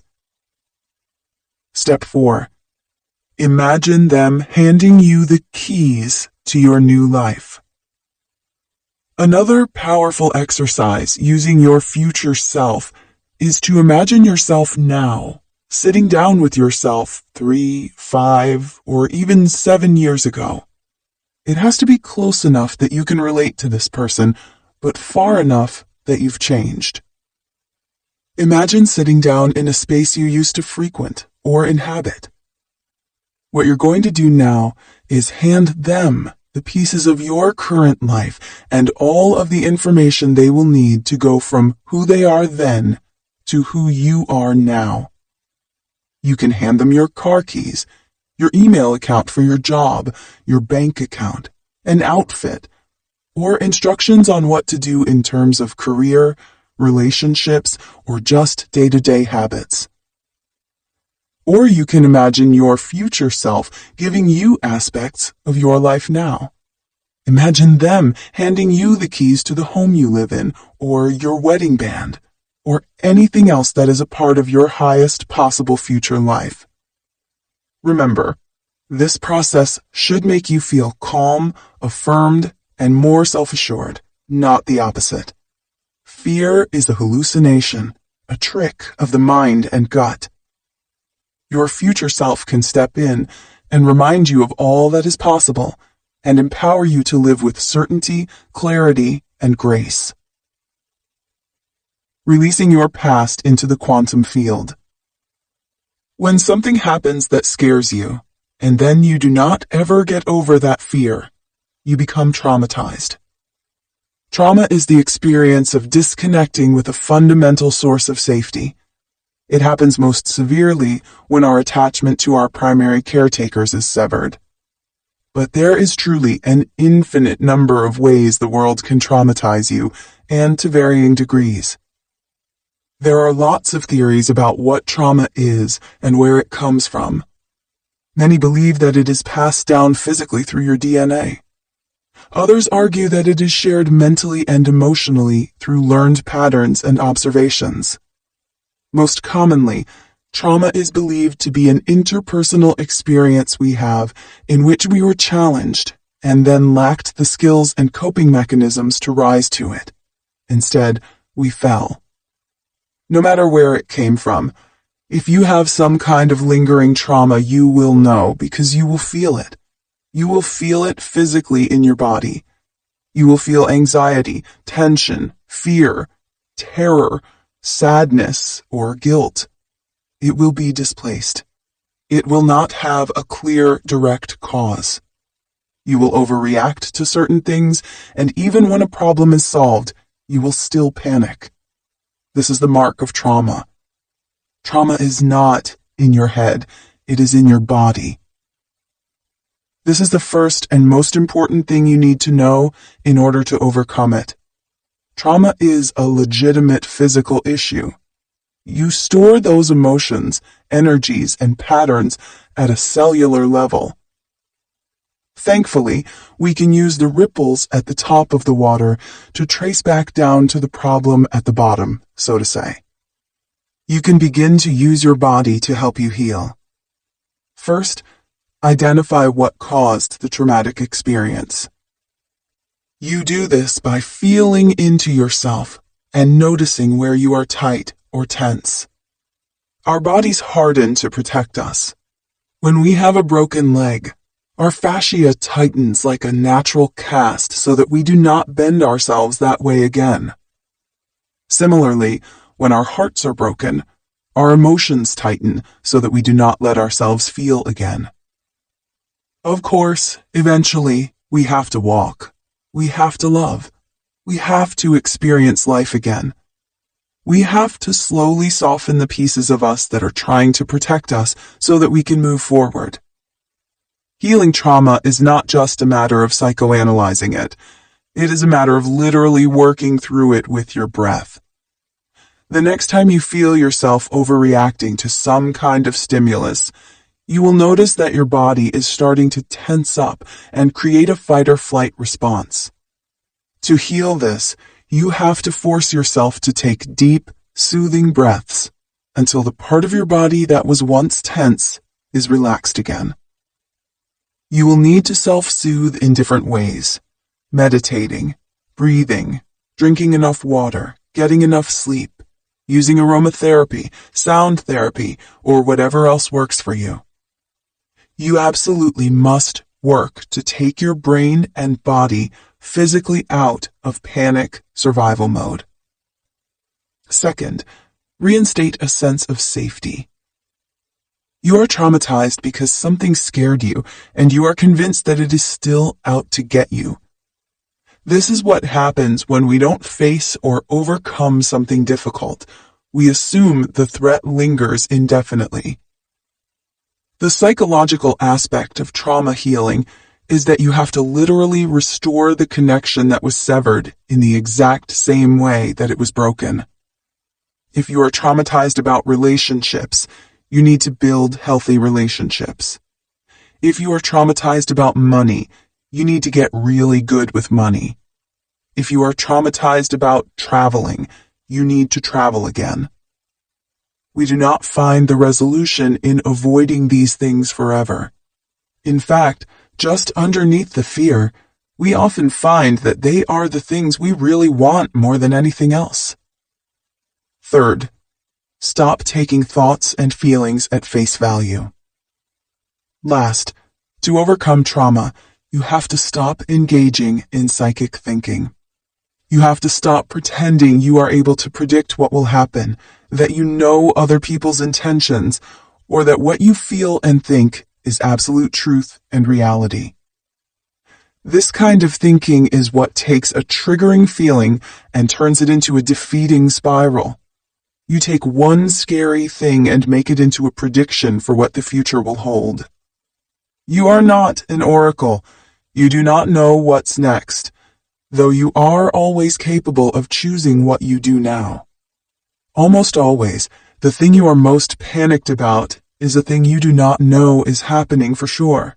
It is usually an assumption, a projection, a fear turned into a terrifying potential reality.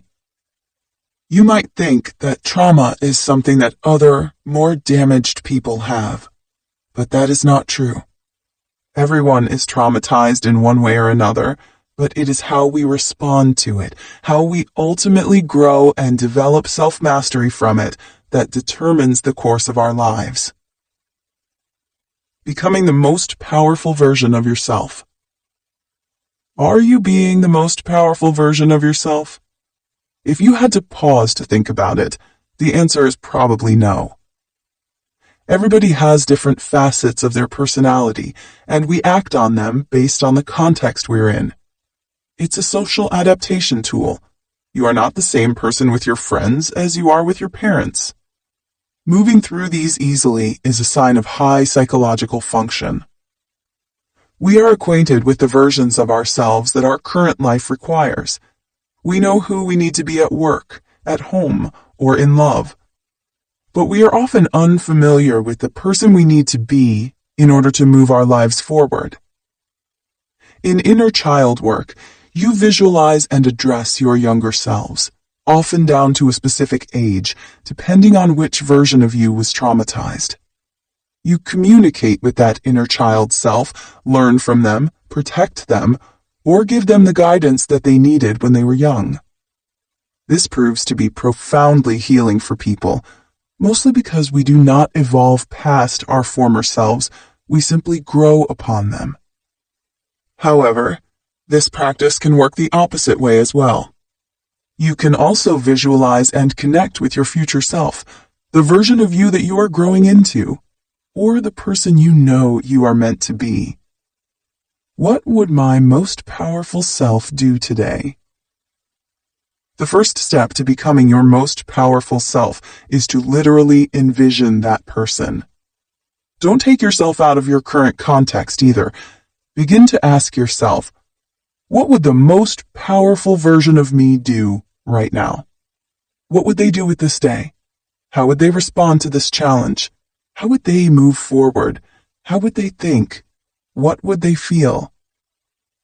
Your most powerful self needs to be the CEO of your life. It is the person making managerial decisions, governing everything else. This is the editor-in-chief, the matriarch or patriarch. You are working for your most powerful self.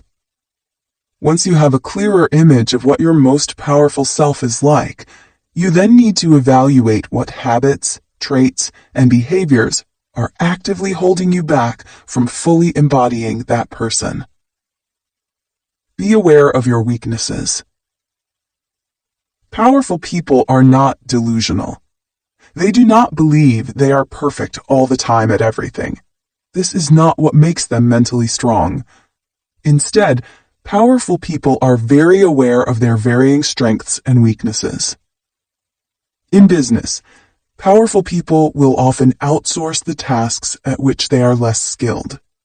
In life, powerful people know where their limits are and what their triggers might be. This allows them to move through their lives with more ease and to give themselves the time and space needed to work on their faults. The ability to say to yourself, I know I struggle a lot with this, so I'm going to take my time and work on it, is one of the most powerful things you can do. Be willing to be disliked. Powerful people are not the ones who are most universally liked. They are also not the ones vying for others' approval, and that's the key. To be a truly powerful person, you must be willing to be disliked. This is not to say that you behave in any way that's malicious, but it is to say that no matter what you do, others are going to judge you. Powerful people know this. There is no path in life that you can take that will be free of resistance from others. And so it is important that you not only become okay with being disliked, but you anticipate it and act anyway.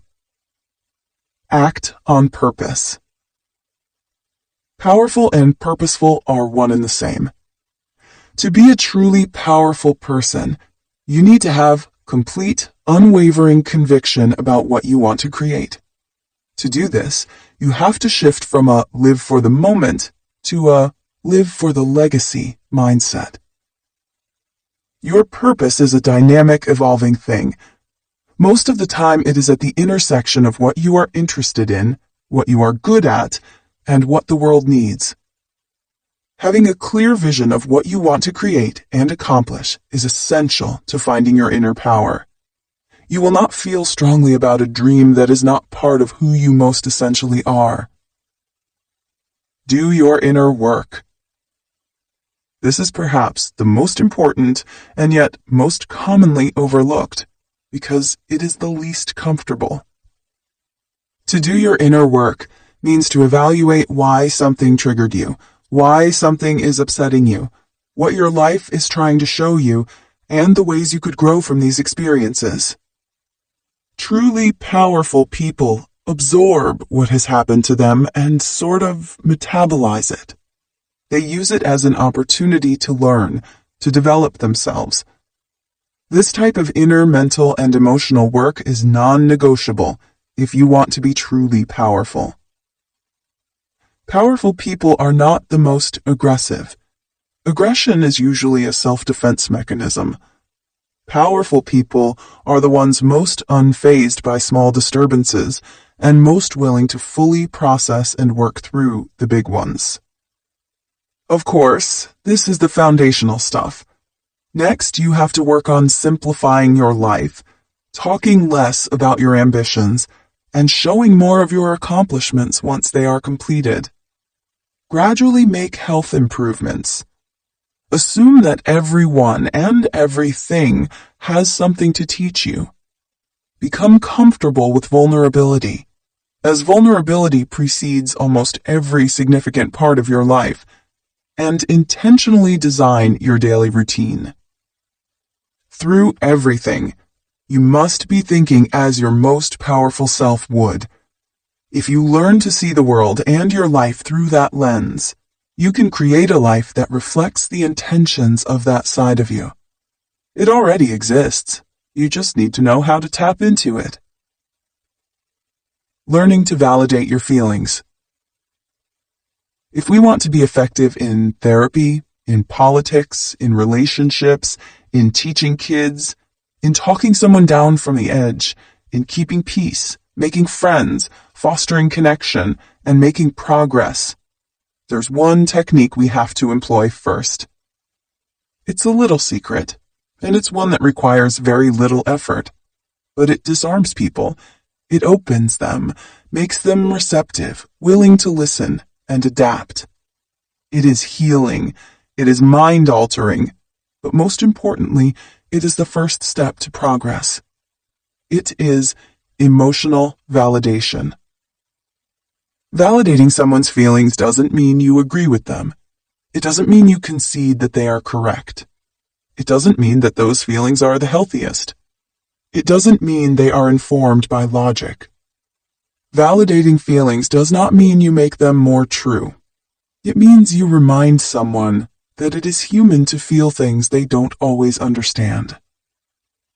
How often do we just need a partner to stop trying to strategize and just say, "That must really suck"?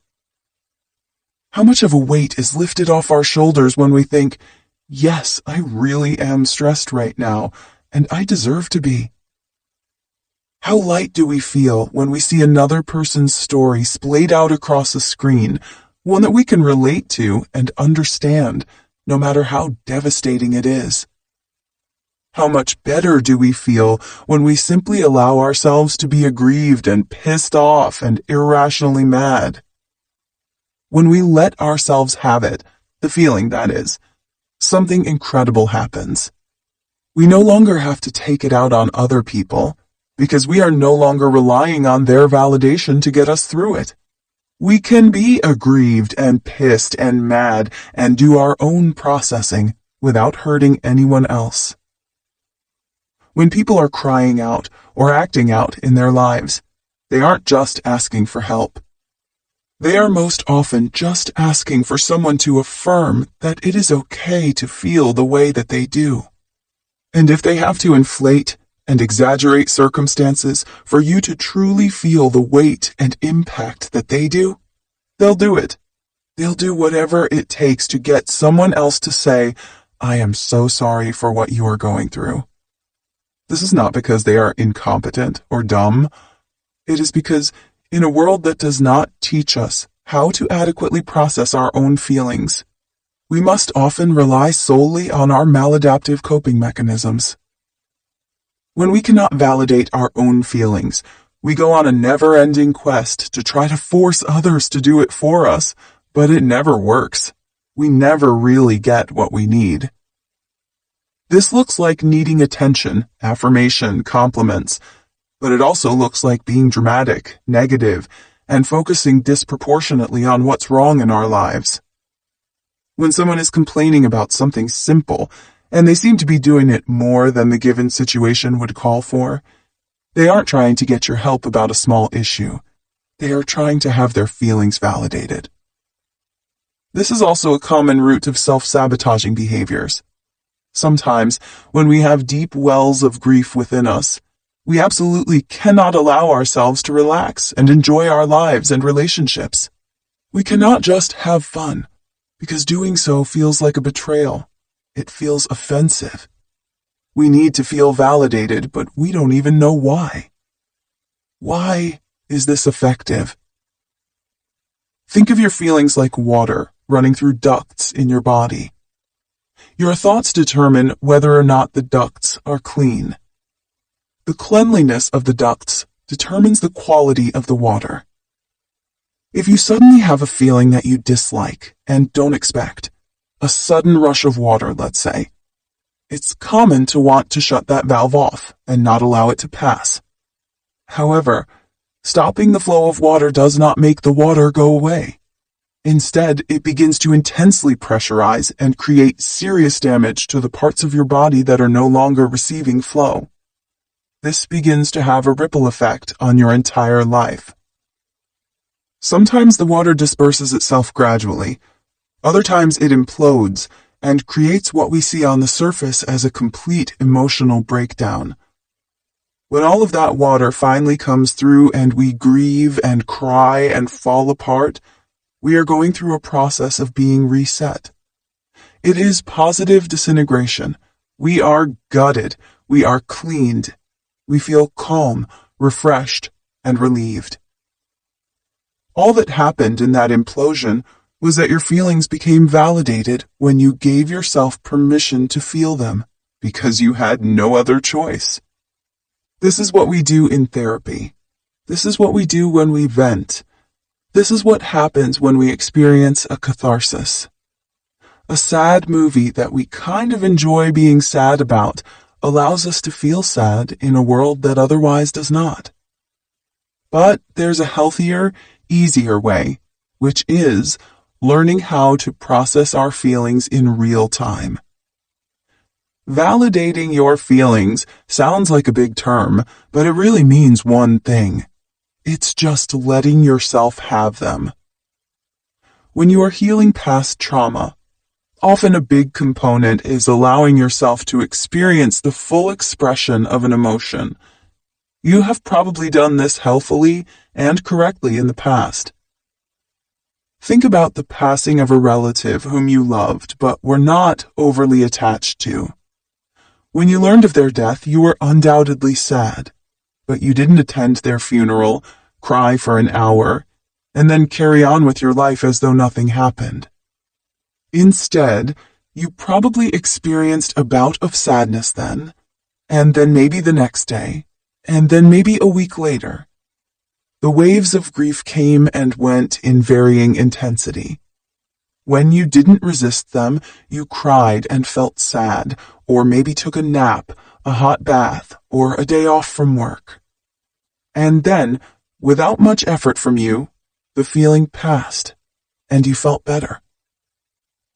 Once we have and acknowledge an emotion, it will often go away on its own. If there is no course of action to take, if all we really need to do is accept it, then we just have to let ourselves be there. Feelings, once felt, begin to change themselves over time. The reason we don't do this more naturally is because obviously we can't burst into tears at our desks every time we feel bothered by something. But turning off the water valve is perfectly fine, as long as we can go home and let it out later. It is okay to control when and where we process, and in fact, it's better when we learn to do it in a more stable, safe space. This can look like taking a few minutes to junk journal each day, spending time by ourselves where we can simply experience how we feel without judgment and without trying to change them. It can be as simple as allowing ourselves to cry before we fall asleep. We often think of that as a sign of weakness, when really, the ability to cry freely is a huge signal of mental and emotional strength. It's when we can't cry about what's truly broken in our lives that we have a big problem. Validating the way someone else feels is an exercise in radial empathy. It is starting the conversation with, "It is okay to feel this way." Because when we point out how wrong someone is to feel the way they do, they shut down. And they shut down because they feel shame. They already know it's not right to feel the way they do. If you start the conversation by heightening someone's defenses or making them panic and suppress even harder, you make the situation worse. But if you start with reminding them that anyone in their situation would probably feel similar to how they do right now, and that it is very possible that they can have strong, overwhelming emotions that don't necessarily mean their lives are completely ruined, and that it is okay to feel devastated when devastating things are before us, we lighten their load. We know this because when we stop resisting feeling sad and just let ourselves be sad, we realize that it will not last forever. We see that sometimes the biggest problem isn't that we are devastated, but that in refusing to accept what is in front of us, we create so much more suffering than we would if we had just had a cry when we needed to have a really good cry. Validating other people teaches us how to validate ourselves. And when we learn how to validate ourselves, we become stronger. We see that our emotions are no longer threats, but informants. They show us what we care about, what we want to savor, and what we want to protect. They remind us that life is fleeting and challenging and gorgeous. When we are willing to accept the darkness, it is only then that we find the light. Adopting your own principles. If you feel lost, or as though you don't know where you want your life to go next, or worse, fear that everything you have built could come crashing down, you don't need more inspiration. You don't need more positive thinking. You do not need more Pinterest photos or inspirational quotes.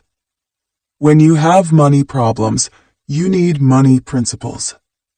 When you have relationship problems, you need relationship principles. When you have work problems, you need work principles. When you have life problems, you need life principles. More money does not solve money problems. Different relationships do not solve relationship problems. New work does not solve work problems. Your future life will not solve your life problems. This is because money does not make you good with money. Love does not make you love yourself. Relationships don't make you good at relationships. Work doesn't make you good at your job or capable of work-life balance. Problems don't inherently make you a stronger person unless you change and adapt. The variable here is you. The common denominator is whether or not you shift your foundational perspective on the world and how you behave within it. Let's be very clear. Someone who makes $500K can be as seriously in debt and struggling as someone who makes $50K. And, in fact, this happens more often than you would ever think. People who make less money are required to learn how to manage it better. And people who make more think they can eschew principles because of the quantity they are attaining. You can screw up your dream relationship just as quickly as you can hook up, because the way you relate to others is an issue with you, not something that shifts depending on whether or not you meet the most perfect person who never triggers or annoys you and relates to you with unconditional positive regard. You can be just as unhappy in your ideal job with your perfect hours at your most desired pay rate if you don't know how to ration your time, relate to others in your workplace, or move your career forward. People who are living their dreams and following their passion can be just as unhappy as people who are not. If you don't have principles, your life is not going to get better just because you envision and then try to create a new one. Those problems are only going to follow you and get bigger as your life does. The good things that happen to us in life are like a magnifier. They show us where we still need to grow. True love shows us to ourselves. Money shows us to ourselves. Dream jobs show us to ourselves. The good, the bad, that desperately needs to change right now. If you don't have principles now, you won't have them later. If you don't have the money principle of living beneath your means, you won't be able to do it when you have more money. If you don't have the relationship principle of not relying on others for your sense of self, it won't magically resolve itself when you meet the right person. You will only sabotage that relationship too. What is a principle? A principle is a fundamental truth that you can use to build the foundation of your life. A principle is not an opinion or a belief. A principle is a matter of cause and effect. Principles can become personal guidelines. Some examples of money principles are the following: keep overhead costs low, get out and stay out of debt, live beneath your means, or save for a rainy day. Many financial experts advocate prioritizing debt repayment as the beginning of financial health. This is because one day of accrued interest probably won't impact you that much, but 20 years will, to the tune of tens of thousands of dollars, if not more. In the same way, one day of gained interest in investments won't make a big difference, but 20 years will, to an even more significant margin. The point of having principles is that it shifts you from short-term survival to long-term thriving. Most things in our lives are governed by principles. Stephen Covey explains this well. Principles are a natural law, like gravity. It's different than a value. Values are subjective. Principles are objective. We control our actions, but the consequences that flow from those actions are controlled by principles, he says. This means that if we are committed to the principle of eating good food each day, we will inevitably reap the benefit of better or improved health. If we write a sentence each day, we will inevitably write a book. If we commit to paying off a portion of our debts each month, we will inevitably pay them off. If we invest consistently and wisely, we will eventually see a return. Our lives are governed by principles, as Benjamin Hardy explains. Most people cram for tests while in college, but can you cram if you're a farmer? Can you forget to plant in the spring, slack off all summer, and then work hard during the fall? Of course not.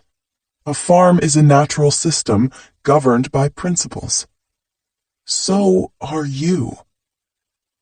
The law of the harvest is always in effect. What you plant, you must harvest.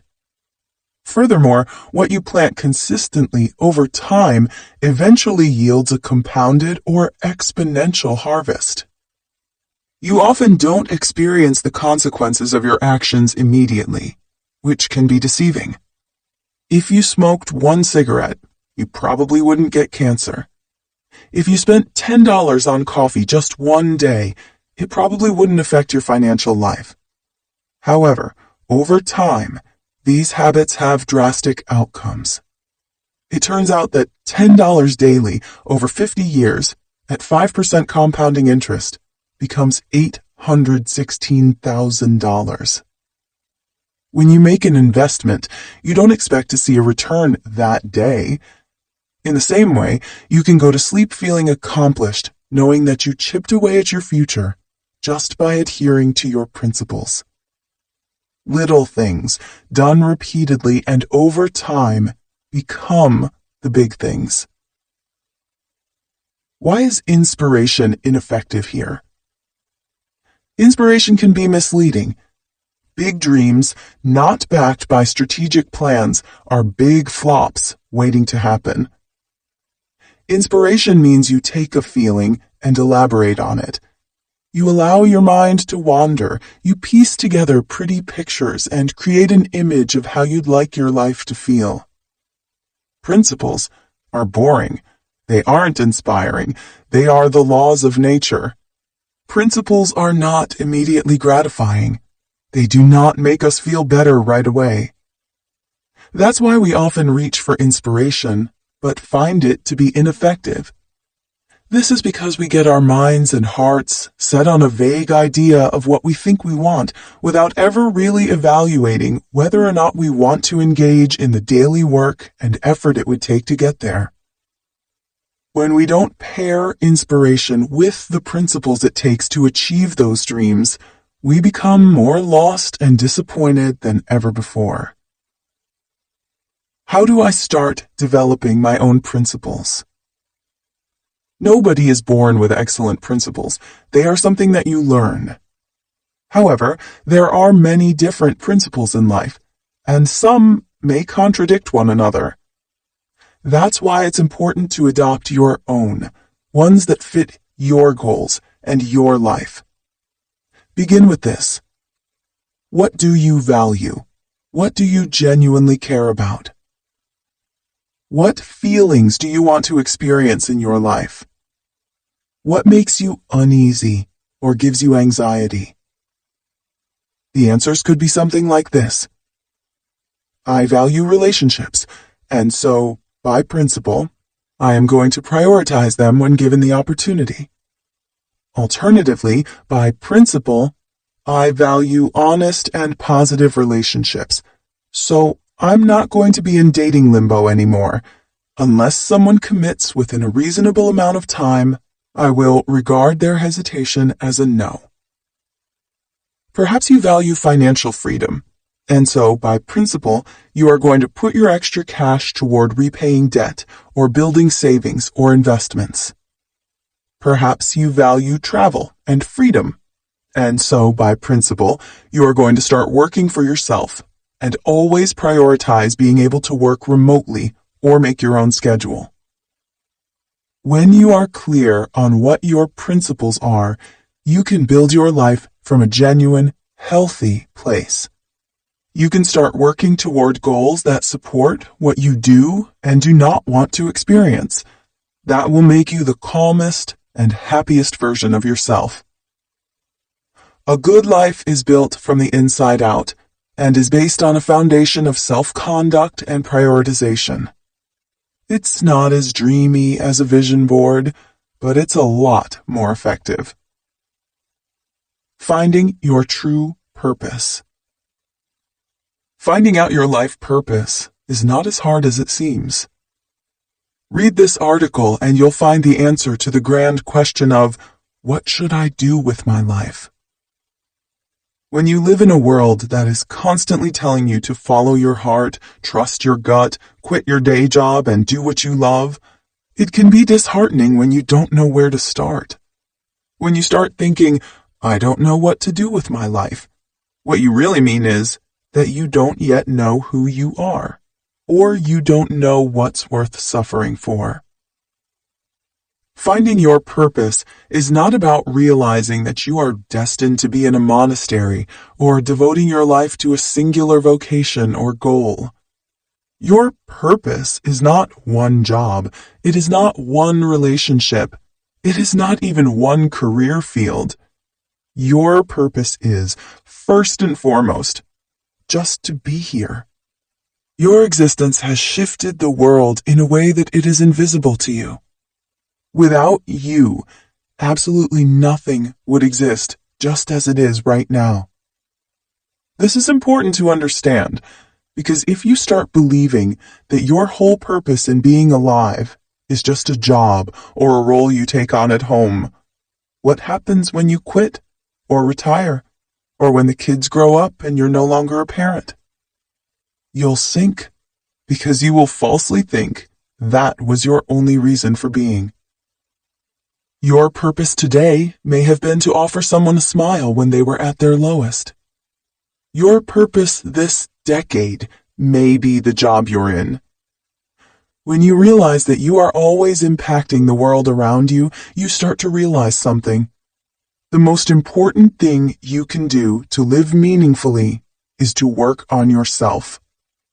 To consciously become the happiest, kindest, and most gracious version of yourself.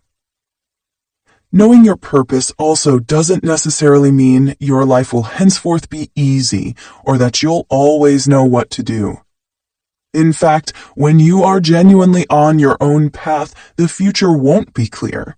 Because if it is, you're actually following someone else's blueprint. With all of that said, when most people wonder about their purpose, they are often referring to their life's work and their jobs. Your career is not nothing. It is how you will spend the majority of your day, every day, for the better part of your life. That's why figuring out how you can best serve the world through that makes the long days and difficult moments bearable. Your life purpose is the point at which your skills, interests, and the market intersect. You are the blueprint of your future.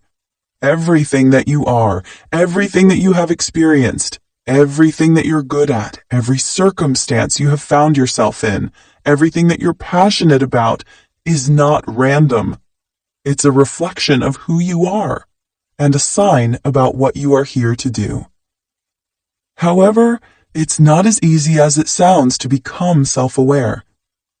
You may still be thinking that you're not sure what you're good at, or that you're even more passionate about one thing over another. That's okay, because your purpose does not require you to be the best at something. It is not the thing at which you, and only you, can succeed more so than anyone else. It is the things that naturally call you, that effortlessly flow out of you, and that evoke specific emotions from you. You are here to work those out. You are here to transform them. Your ultimate purpose is to become the ideal version of yourself. Everything else flows from there. Figuring out what you want to do with your life. Here are some questions you should ask yourself if you want to know what your purpose really is. What and who is worth suffering for? Even doing what you love for a living doesn't mean every day will be easy. Everything comes with its own set of challenges, so the question is really, what are you willing to work for? What are you willing to be uncomfortable for? Close your eyes and imagine the best version of yourself. What is that person like? The best possible version of yourself, the most loving, kind, productive, and self-aware version, is who you really are.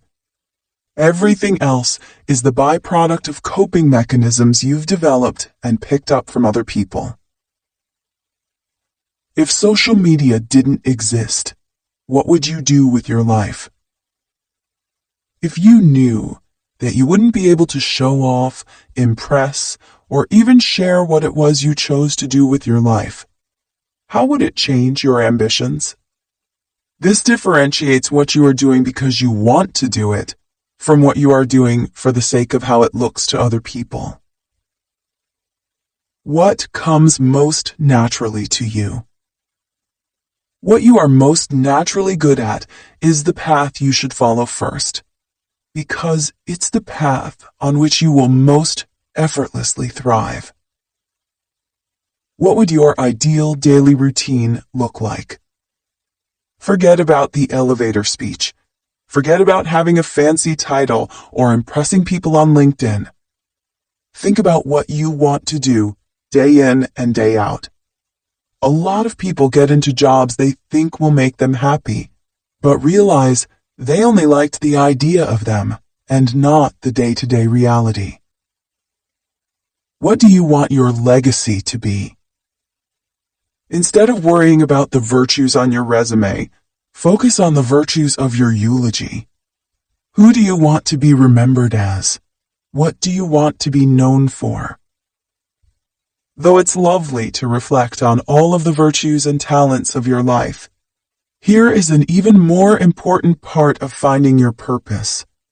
It is often found through pain. Most people come into awareness of their purpose, not because they are effortlessly clear on what their talents are and how they can best utilize them, but because at some point they find themselves lost, depleted, exhausted, and with their backs against the wall. In experiencing hardship and challenge, we begin to realize what really matters to us. It sparks a flame that, when kindled through action and commitment, becomes a transformative fire. If you listen to the stories of many of the most successful people in the world, they often begin with unimaginable hardship. In the face of the most unlikely situations, these people are forced into action. Comfort and complacency is not an option. They realize they must become the heroes of their own lives and the creators of their own futures. At the end of your life, your purpose will be defined not by how you struggled, what circumstances you were in, or what you were supposed to do, but how you responded in the face of adversity, who you were to the people in your life, and what you did each day that slowly, in its own unique way, changed the course of humanity.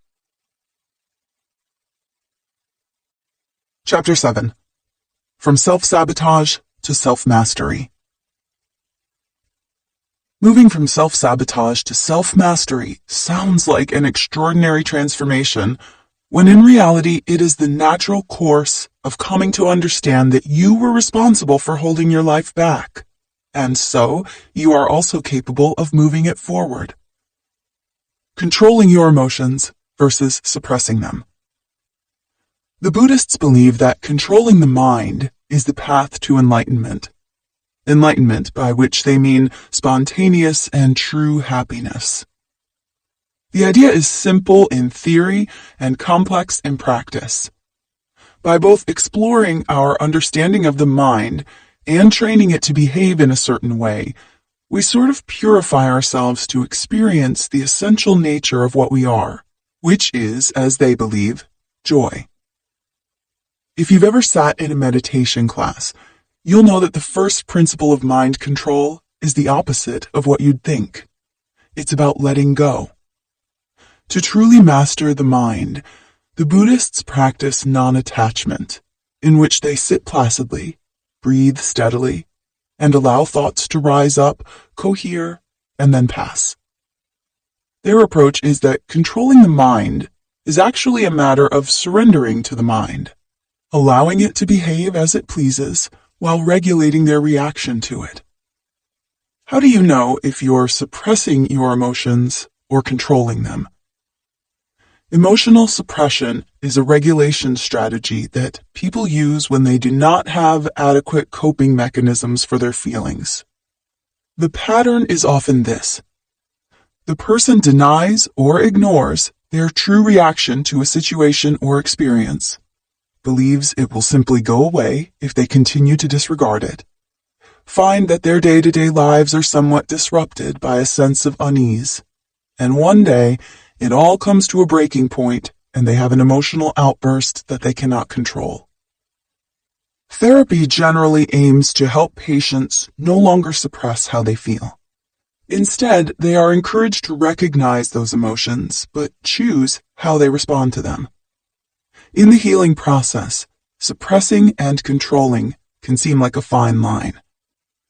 When someone cuts you off in traffic and you choose not to yell out your window, are you suppressing how you feel or controlling it? If your partner says yet another idiotic thing and you choose not to respond to it, are you suppressing how you feel or controlling it? If your coworker aggravates you consistently about a project and you choose not to say anything, are you suppressing how you feel or controlling it? Suppressing is unconscious. Controlling is conscious. Suppressed emotions function similarly to unconscious biases. One such type of bias is confirmation bias, wherein your brain sorts through stimuli to bring your attention to facts or experiences that support what you already believe. Though you're not aware of the bias, it's still affecting you. On the other hand, controlling your emotions involves becoming more conscious of how you feel. You are aware that you are angry, sad, or aggrieved, but you are choosing what you do about it. It is not really that you are controlling your emotions, but your behavior. When you are suppressing your emotions, you don't know how you feel, and your behavior seems out of control. When you're controlling your emotions, you do know how you feel, and your behavior seems within your control. The answer is that when you're in traffic, or in an argument, or dealing with a difficult coworker, you should be aware of how you feel, but still in control of how you respond. Emotions are temporary, but behaviors are permanent. You are always responsible for how you choose to act. We often think that the measure of physical strength is how much weight we can bear, how long we can run, or how pronounced our muscles are. In reality, physical strength is a measure of how efficiently the body runs itself, how capable it is of effectively performing day-to-day tasks and occasional challenges when they arise. Mental health is the exact same way. It is not a measure of how happy we seem, how perfect things are, or how unconditionally positive we can be, but that we are able to move through day-to-day life and the occasional challenge with enough fluidity and reason that we aren't stifled or held back by ourselves. Amy Morin very famously disclosed some of the things that mentally strong people don't do. Identifying their habits and behaviors is essential, but what if you just aren't there yet? If you want to become a mentally strong person, this is where you begin. Learning to trust yourself again. Inner peace is the state of being connected to the deep internal knowing that everything is okay and always will be. The concept of finding one's inner peace has been part of spiritual and metaphysical practices for centuries and has just recently become more mainstream with the development of popular psychology.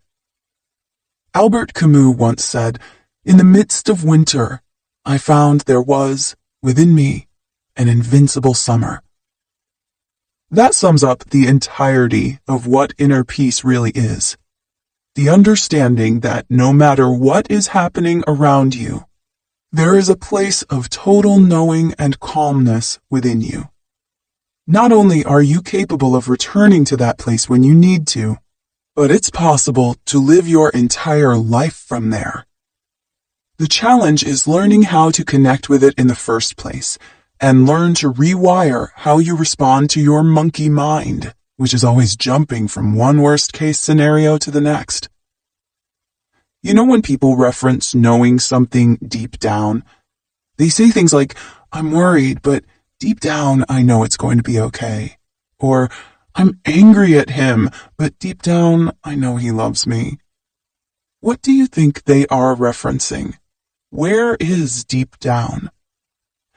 They're talking about the place within them that has an infinite wisdom, a better understanding, and a more insightful perspective of what's going on. It isn't shaken by the stressors or fears that the mind wants to offer. So much of the process of finding inner peace is being able to get to that deep down place where you know and feel that ultimately everything will be okay. There's another metaphor in meditation in which calmness is compared to steadying a lake or a large body of water. Your thoughts and actions are like stones in the water. They create a ripple effect. The point of meditation is to make yourself quiet enough so that the water comes back to its natural stillness. You don't have to force the water to be still. It does it on its own when you stop interrupting it.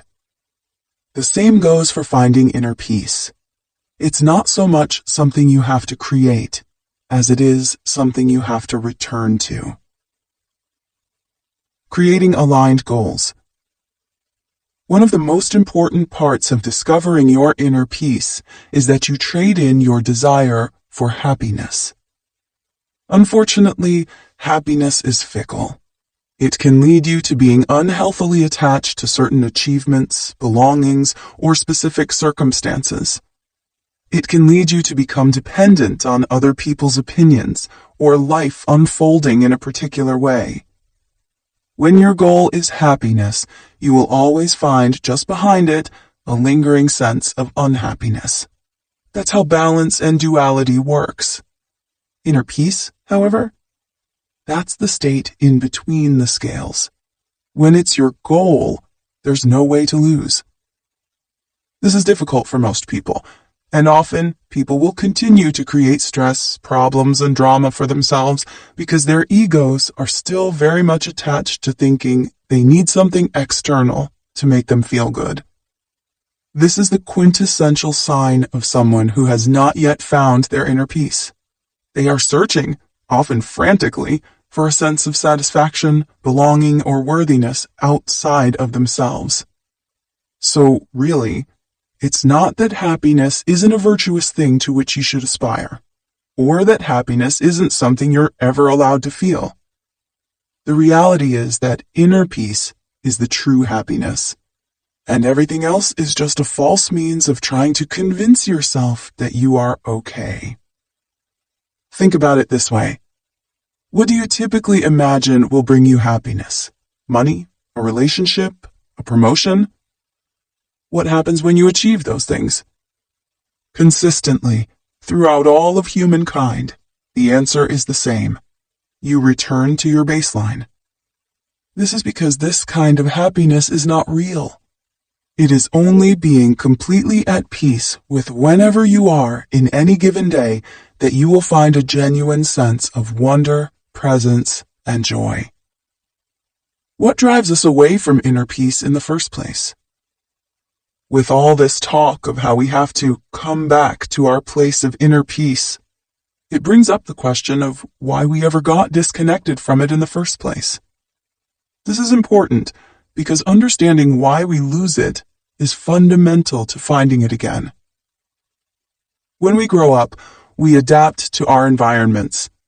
We adopt the beliefs and ideas of those around us. We alter our personalities so that we become safer. We believe the world can't hurt us. When we are children, we are more vulnerable than ever, and it's during this time that we pick up what can easily become lifelong coping mechanisms. If we are not instructed from a young age to connect with our inner sense of peace, we will instinctively begin to trust the voice in our head. This is where we really get lost, because the thoughts that we have on any given day are largely the product of what the Buddhists would call the monkey mind, or as a neurologist could explain it, the process of different receptors firing off and making associations with things that may or may not have anything to do with reality. When we begin to trust our thoughts, we let them inform our feelings. This becomes a cycle and ultimately traps most people who aren't aware that it's happening. They have a weird or scary thought, have a subsequent strong feeling, and the combination of the two makes the situation feel real when it's actually a misunderstanding of your neurological process. Of course, that doesn't mean that our thoughts are useless. It just means that they are not always reflective of reality and should be used as more of suggestions than anything else. Why can't people find their inner peace easily? The answer is that they can. Most people just aren't instructed on how to. But beyond that, most people are actually too scared to go into their own feeling states because their inner child is too traumatized. Everyone has an inner child. It is the part of you that is most innocent and pure, and it never goes away. Over time, it is your responsibility for you to learn how to parent this inner child, who will honestly be the one to push you away from your inner peace. They will be the one to throw a tantrum and tell you that everything is falling apart and that you're going to die and that you should just give up. In the same way that you wouldn't let a child run your waking life now, you can't always believe what your inner child is afraid of. You can, however, learn to work with them, heal them, and make them feel safe, in the way any good parent would. Stephen Diamond explains it like this. To begin with, the inner child is real, not literally nor physically, but figuratively, metaphorically real. It is, like complexes in general, a psychological or phenomenological reality, and an extraordinarily powerful one at that. He argues that mental disorders and destructive behavior patterns are usually more or less related to unconscious parts of ourselves and were most often adopted in early life. Finding your own peace. Finding inner peace isn't always so much about just sitting in the lotus position until wisdom becomes you. It's about making the uncomfortable decision to stay with your discomfort and to choose differently regardless.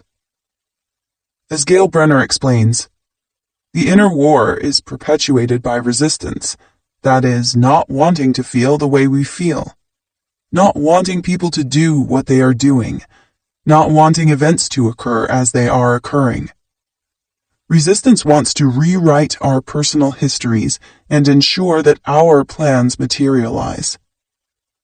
She argues that inner peace is the only kind that exists because nothing else is in our control.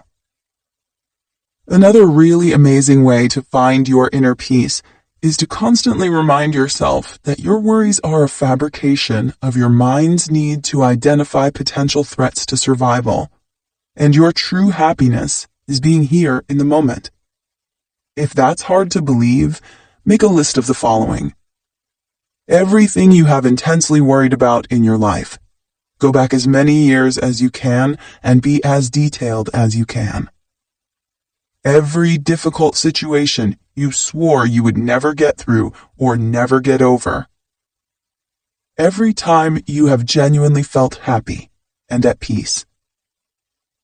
Guaranteed, your responses to the first will bring a smile to your face, in that they will remind you that you have worried constantly in your life, and yet they were all unfounded. Often, the things you are worried about most were actually the things that were going to turn out the best. By the nature of duality, the very virtue of experiencing fear of them means you also experienced love from them. Your response to the second will also be relieving because it will show you just how much pain you thought was insurmountable in your life and how, in retrospect, you don't really ever think about those things anymore. Finally, your answers to the last question will remind you that your happiness has never come from things being perfect on the outside, but from you being present and open and connected to yourself and to the moment. Detaching from worrying. In the same way that it's easy to become addicted to substances or behaviors that allow us to avoid the present moment, worrying is chief among the coping mechanisms people use to distract themselves from what really matters. Over time, you have begun to convince yourself that worrying equals being safe. You think that by running worst-case scenarios through your head again and again, you will be better prepared for them. This is completely false. Not only are you draining your energy imagining situations that are very often completely manufactured, but when you are already hypersensitive to any one of these fears or ideas, you will actually create those circumstances simply out of your avoidance or over-responsiveness to them. You have to remember that among all the things to know about the monkey mind, your head wants to constantly seek out situations and experiences that will affirm itself. If you believe something will be good, it will be. It might not look exactly how you imagined, but the outcome will be exactly what you expect. Finding your inner peace is just connecting to your deepest wisdom. It's not something you have to create, justify, imagine, or reach for. It's always within you. It's always an option.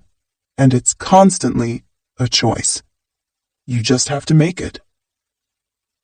Remembering that your feelings are not always facts.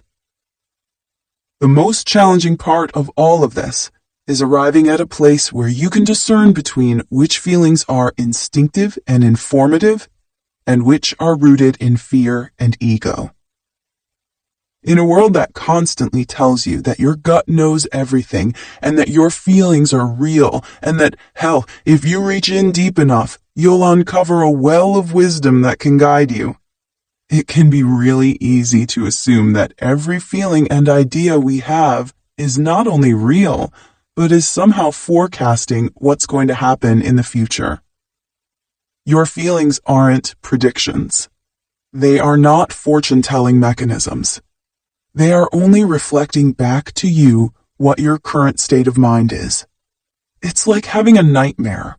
The monsters aren't real, but they could be metaphors for something you're worried about in your waking life. What holds so many people back from finding their inner peace is the fact that they can't tell the difference between which is correct, their fear or their peaceful feeling. Remember this. The feeling of peace is the one telling you the truth. Your feelings aren't here to tell you what's going to happen. They're only here to inform you of where you are energetically and mentally and how you should respond to what happens around you. Fear is trying to scare you into staying small and keeping safe. It is a mortal, limited thing. The feeling of peace is trying to remind you that everything will be okay, because it always is, and always will be, no matter what. Becoming mentally strong. No matter who you are, or what your purpose is in life, mental strength is going to be a key component in ensuring that you actualize all of the potential latent within you. Mental strength is not a fixed trait. It's not something we inherently have or don't. Ironically, it's not necessarily easier to have it if you aren't faced with many challenges in life. In fact, it is often people who are in the most difficult circumstances that are forced to develop the highest degrees of mental strength. Being mentally strong is a process, and it is a practice. This is where you can begin. Get a plan, because plans fix problems. Mentally strong people are planners. They think ahead, they prepare, they do what's best for the long-term outcome. You might think that this disconnects them from the moment, but the opposite is true. Worrying disconnects you from the moment. Overthinking disconnects you from the moment. When you are consistently sidelined from your own anxiety, it's because you don't have a plan regarding the thing that's making you scared. Think about something you aren't scared of. Do you know why you aren't scared of it? Because you have a plan for what you'd do if it were to happen. So you're able to let go and be present. Whether it's becoming financially healthy, improving your relationships, going to therapy, getting a new job, or pursuing a new career path or dream. If you don't have a plan, you're going to keep having a problem. Humble yourself, because it's not all about you.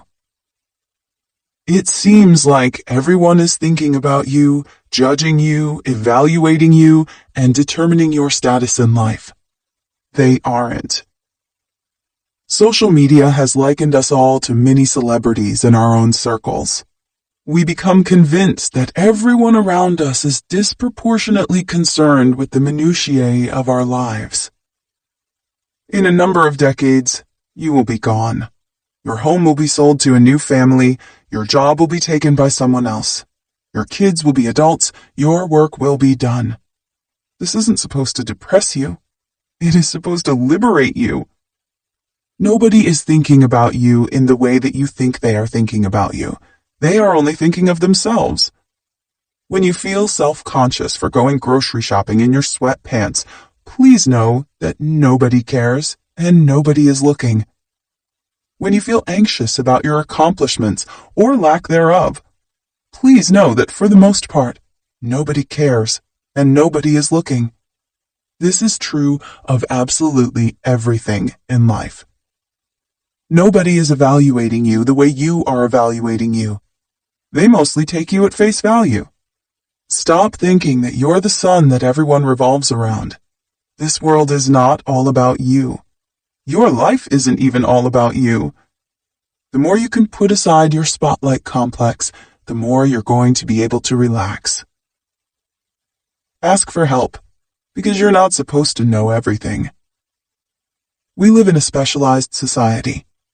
People go to school. They apprentice and train to become very skilled at one task. They then market and sell this task in exchange for purchasing other people's expertise. You are not supposed to know everything. You are not supposed to be a financial expert. That's why you can hire one to do your taxes or advise your investing. You are not supposed to be a master chef. That's why you can buy a cookbook or ask your mother for help. You are not supposed to be a world-class trainer. That's why you can book an appointment with one and learn. You are not supposed to understand the complexities of mental health and neuropsychology. That's why you can visit with a psychotherapist and learn how to get better. You are not supposed to know everything. You're not supposed to be good at everything. This is why you have people whom you can hire or learn from. Cut yourself some slack and focus on what you are proficient in. Outsource everything else. Know what you don't know and stop false dichotomous thinking. The main reason that people sustain anxiety is due to long-term thinking in either-ors, otherwise known as false dichotomies. This is a cognitive distortion in which you eschew an entire field of possibilities in favor of one or two polarized outcomes, neither of which are likely or reasonable. If I lose my job, I am a failure. False. If this relationship ends, I'll never find love again. False. If this scary thing happens, I won't be able to go on. False. Anxiety is caused by logical lapses, where there's a breach in your reasoning skills. You jump from one event to an unlikely conclusion, and because it makes you feel something strongly, you assume it to be true. Ultimately, you start thinking in dichotomies, which are not only ineffective, but also spook you so much that you are rendered incapable of actually handling your life. Stop trying to be psychic, because this is a cognitive distortion. Given that our most fundamental human fear is of the unknown, it makes sense that we go through mental gymnastics to try to predict certain outcomes in our lives. However, psychic thinking, or the idea that your feelings are premonitions, that you can just know what the future will hold, or that your fate is somewhere set in stone for you, makes you mentally weak. It places you in the passenger's seat when you need to be behind the wheel. When you are engaging in psychic thinking, you're extrapolating. You're taking a single feeling or experience and making a long-term prediction about your life based on it. It is not only false, but often becomes a self-fulfilling prophecy.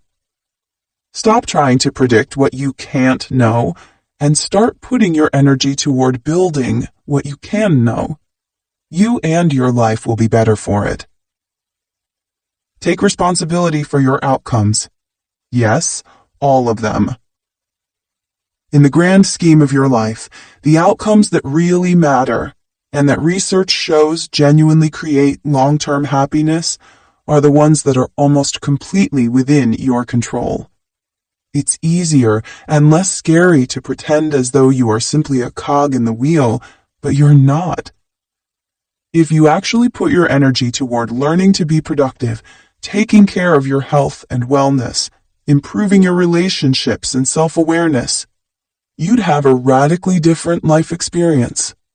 Every single one of those things is within your ability to change, or at least influence greatly. There are some things in life that are outside of your control. If you focus on them, you will miss something really important. The majority of your life, which is the direct result of your actions, behaviors, and choices. Learn how to feel better by processing complex emotions. You are not supposed to feel happy all of the time. Trying to feel happy all of the time is not the solution, it's the problem. Instead of the ability to sustain positivity at all times, mental strength requires that you develop the ability to process complex emotions such as grief, rage, sadness, anxiety, or fear. When you do not know how to allow these feelings to pass through you, how to make sense of them, learn from them, or simply just allow them, you get stuck on them. You bury them, and then everything around you becomes a trigger that threatens to unleash the floodgates. You might think it's about keeping a stiff upper lip, but it's not. It's about crying when life is sad, being angry in the face of injustice, and being determined to create a solution when a problem arises.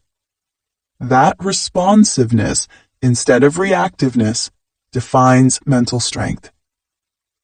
Forget what happened and focus on how you will make it right. Reflect on what went wrong. Learn from what went wrong and figure out how you're either going to make up for it or change the outcome in the future. Then, let it go. The only time you're going to really hold on to the past is when you haven't fully learned from the past. When you have, you can apply those lessons to the present moment and create what you wanted to experience then. Focusing on what happened disproportionately to what's happening now or what you want to happen in the future is what keeps you completely stuck in life. If you feel as though you truly failed yourself in some profound way, it becomes even more crucial that you move on and create the experience you desire now. Your life is not over. You did not fail indefinitely. But you will if you never let go and try again. Talk it out, because things are often more complicated in your head. If you feel really tangled up in your thoughts, feelings, and fears, talk to someone. Perhaps a mental health professional or a trusted friend. If nobody is around, talk to yourself. Talk out your ideas as though you were speaking to someone else in front of you. Sometimes we need an objective third party to help us sort through complicated parts of life. Keeping it all buried in your head and heart often makes it worse. Letting it out into the open tends to simplify the problem, release the emotion, and help you move on. Take your time, because you don't need to figure everything out right now. Growth usually isn't a sweeping thing. It happens incrementally. It occurs in tiny bursts and small steps. This is because when we are growing, we are actually expanding and restructuring our comfort zones. We are readjusting to a new way of life. And if we shock our systems with too much change too fast, we often revert back to what we knew. The most effective and healthy way to change your life is slowly. If you need instant gratification, make the goal the tiny step you take each day. Over time, momentum will build, and you'll realize that you're miles from where you started. Take triggers as signals, because your wounds need your attention. Triggers are not random. They are showing you where you are either most wounded or primed for growth. This is not a bad thing. If we can see these triggers as signals that are trying to help us put our attention towards some part of our lives that needs healing, health, and progress, we can actually begin to see them as helpful instead of hurtful. You cannot ignore your problems. You cannot disregard your wounds. These are issues that you will need to unpack, process, learn from, and adapt your behavior accordingly.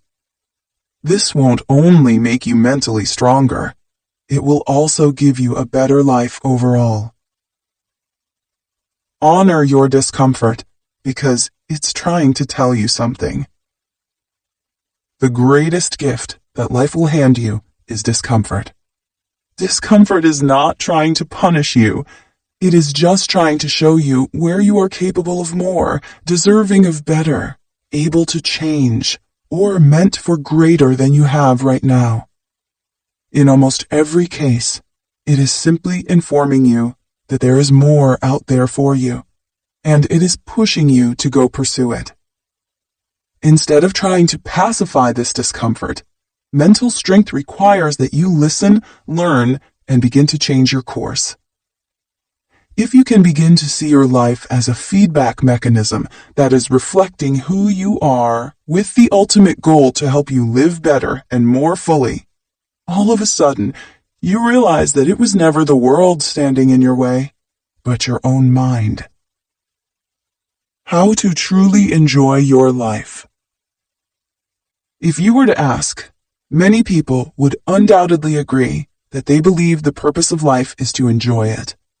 However, so many people struggle to be present and actually experience their lives as they are. The culprits are varied and can include everything from unrealistic expectations to trying too hard to feel good. It is, after all, something you have to allow. When you're struggling, the most insulting and difficult thing that someone can tell you is to just relax or just enjoy yourself. When you're in survival mode, the last thing you can possibly think about is just sitting back and rolling with the punches. This is the most important part of learning how to enjoy your life again. When you're in a place of trauma and pain, you can't try to force yourself to be happy. First, you have to step back into neutral. When you're struggling and you try to make yourself feel good, you are actually intensifying the polarity of your feelings. You are shoving the bad feeling down in place of trying to feel something different. Ironically, many people who struggle emotionally are, at their core, people who actually just have a greater desire to enjoy life. Stop trying to be happy. Happiness is not something you can chase. It is something you have to allow. This likely will come as a surprise to many people, as the world is so adamant about everything from positive psychology to motivational Pinterest boards. But happiness is not something you can coach yourself into. Happiness is your natural state. That means you will return to it on your own. If you allow the other feelings you want to experience to come up, be felt, be processed, and not resisted. The less you resist your unhappiness, the happier you will be. It is often just trying too hard to feel one certain way that sets us up for failure. Arrive into the present. There's a saying that if you're anxious, it's because you're living in the future. And if you're depressed, it's because you're living in the past. When you're living in the present moment, you realize that both the past and future are just current illusions in the infinite, eternal now, and that they are actually ways in which you can avoid being in your body.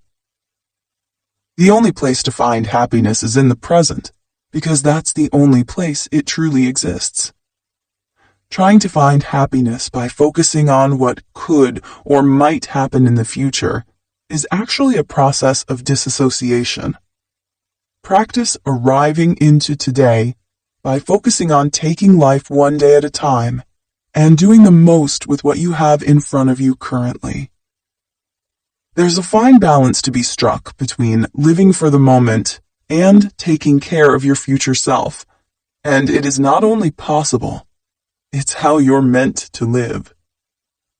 Stop trying to assert dominance. In his book on hygge, the Danish art of coziness and well-being that many attribute to the nation's staggeringly high happiness rates, Mike Wicking explains that connecting with others is not just spending time with them. It has to do with not trying to dominate, impress, or create an emotional reaction in someone. Instead, you find a lot more happiness by not trying to prove yourself. People who want and need to assert their dominance in relationships are the ones who are always in arguments over hypothetical things, creating drama at important holidays or events, or otherwise finding that the very people they are supposed to love and cherish most receive the worst of their behavior. In order to find greater happiness, you need to see yourself as an equal to those around you. When you view yourself in a position to constantly learn from all those you know, you are no longer compensating for fearing you are beneath them. Lean into the little joys when you find them. When we think of trying to enjoy life, it's common for our minds to jump to trying to achieve things that are huge, overwhelming highs. We think that being happy is only what happens when we're on vacation or just landed a huge bonus. This, however, is actually the opposite of happiness because it's conditional. True happiness is actually embracing the little joys in life, the sunrise on a warm summer morning, your cup of coffee, or an amazing book. It is being grateful not only for when big things happen, but also for the small satisfactions that you can find every day. Most people severely overthink happiness. They assume their lives have to be in perfect working order for them to experience real joy. This is not so. Real joy is finding happiness where you are and how you are. Nurture positive relationships when you have them. Regardless of whether or not you are introverted or extroverted, the quality of your relationships determines the quality of your experience of life. Tons of research backs this up. We become most like the people we spend time with, and our happiness is directly correlated with not the quantity of relationships we have, but the quality of each of them. Being lonely is as much of a risk to your health as smoking. However, what most people interpret this to mean is that they should just make friends where they can find them and be close to their biological family, even if they dislike them. That's totally missing the point. Happiness is not contingent upon you forcing relationships you don't want to be in. It is, however, contingent upon you building and fostering relationships with people you already like. When you have someone with whom you really have a connection, go out of your way to make sure you see that person and keep your friendship healthy. Learn something new as often as you can. When you approach life as though you already know all there is to know, you are actually closing yourself off to potentially having new and better experiences. If you assume that you know what will happen when you try something new, or if you think you know what places you haven't been to would be like, you might just want to leave some room to surprise yourself. Think of life as something you can constantly learn from. Your pain teaches you what does not feel good and what you should not continue to do. Your joy teaches you what does feel good and is in alignment. Everything can be your teacher. And the more you allow your life experiences to shift and change you, the better you and they will become. See challenging times as opportunities for transformation. Happy people aren't joyful all the time, and this is an important distinction to make. In fact, genuinely happy people are more at peace than they are ecstatic about everything they experience. This is because happy people are inherently coachable and changeable. They are not stuck in their ways. They understand that life requires growth, and when that growth stagnates, discomfort begins to arise. The true nature of life is constant movement and constant evolution. If you do not keep up with that, life will all but force you to change, as it becomes less and less comfortable to stay where you are. You cannot avoid all pain, but you can absolutely avoid a lot of suffering by staying focused on your internal growth. Be aware of what you give your energy to. Sure, most people realize that if they work a job they dislike, or stay in relationships they despise for the majority of their lives, they aren't going to feel great about it. What many don't realize, however, is that there are far more significant things that we constantly offer our energy to that create the quality of our lives. Those disliked jobs and stale relationships aren't problems, they are symptoms. And at the root of all of it is where you allow your mind to run. When you give your energy to certain thoughts, they gain life. There's a saying that the wolf that wins is the one that you feed. And when it comes to the quality of your life, you need to be extremely careful of what you allow yourself to think. It will soon become what you feel, then what you believe, and then how you behave, and sure enough, the way you live. Schedule time to do nothing. Happiness is an active pursuit as much as it is a passive one. Though to feel fulfilled each day is absolutely a conscious choice. It isn't going to happen by accident, FYI. The irony of really feeling good is that it's not something you can force. It's something you have to allow. Happiness is refusing to fill your schedule to the absolute brim so you can wring the most you possibly can out of every second of your life. It is also taking time to embrace the mundanity of everyday moments. It's sitting back and reading a book, talking over dinner with someone you love, or just enjoying the small things each day. Taking this time won't happen on its own. You have to plan for it. Schedule time to play. When we were kids, all we did was imagine and play. Our brains were our canvases, and we inherently understood that we could make believe absolutely anything and spend the day living it out. The same is true in adulthood, but over the course of a few decades, the world tends to have a way of beating the magic out of you. If you really want to enjoy life, you have to make time to do what you loved when you were young. Paint, play in the sand, play games you love, and be creative for the sake of it. If that all sounds childish, good. It means you're ready to reconcile with your inner child, who, by the way, is and always has been there all along. Enjoying life is living it out in both the simplest and most transformative ways possible. Part of that is simply letting yourself show up and be who and how you are. Becoming a master of yourself. When you get to the end of your life, you will begin to see your mountains for what they really were. Gifts. When you look back on your life, you won't remember the hardships. You'll see them then as pivot points, growth opportunities, the days of awakening right before everything changed. To become a master of oneself is first to take radical and complete responsibility for your life. This includes even that which is beyond your control.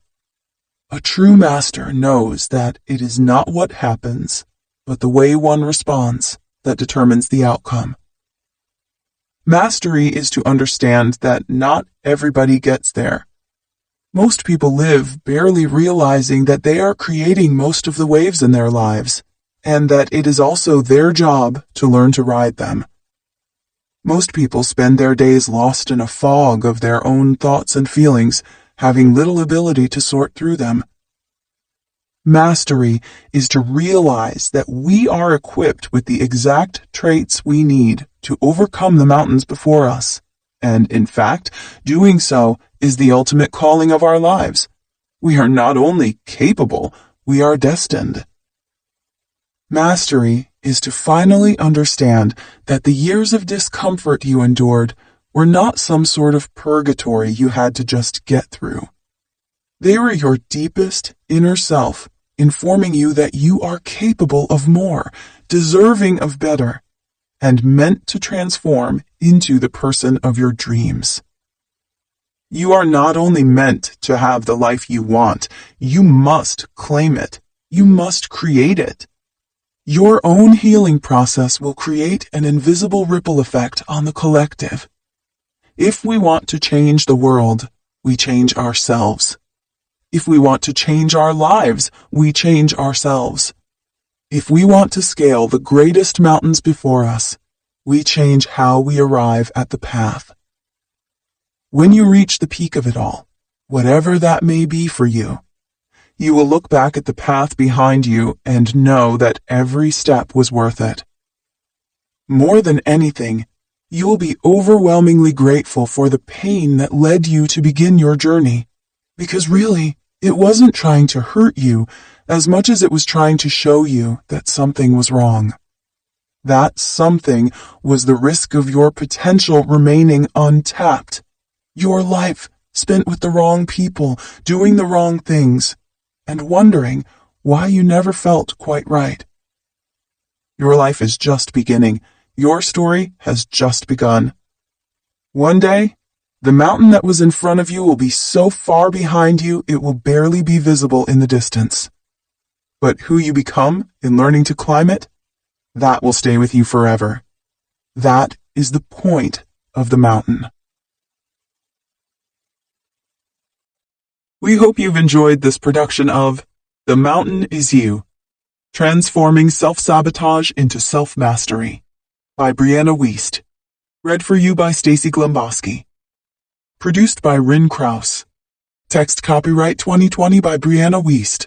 Production copyright 2020 by Thought Catalog Books. All rights reserved. Thank you for listening. Audible hopes you have enjoyed this program.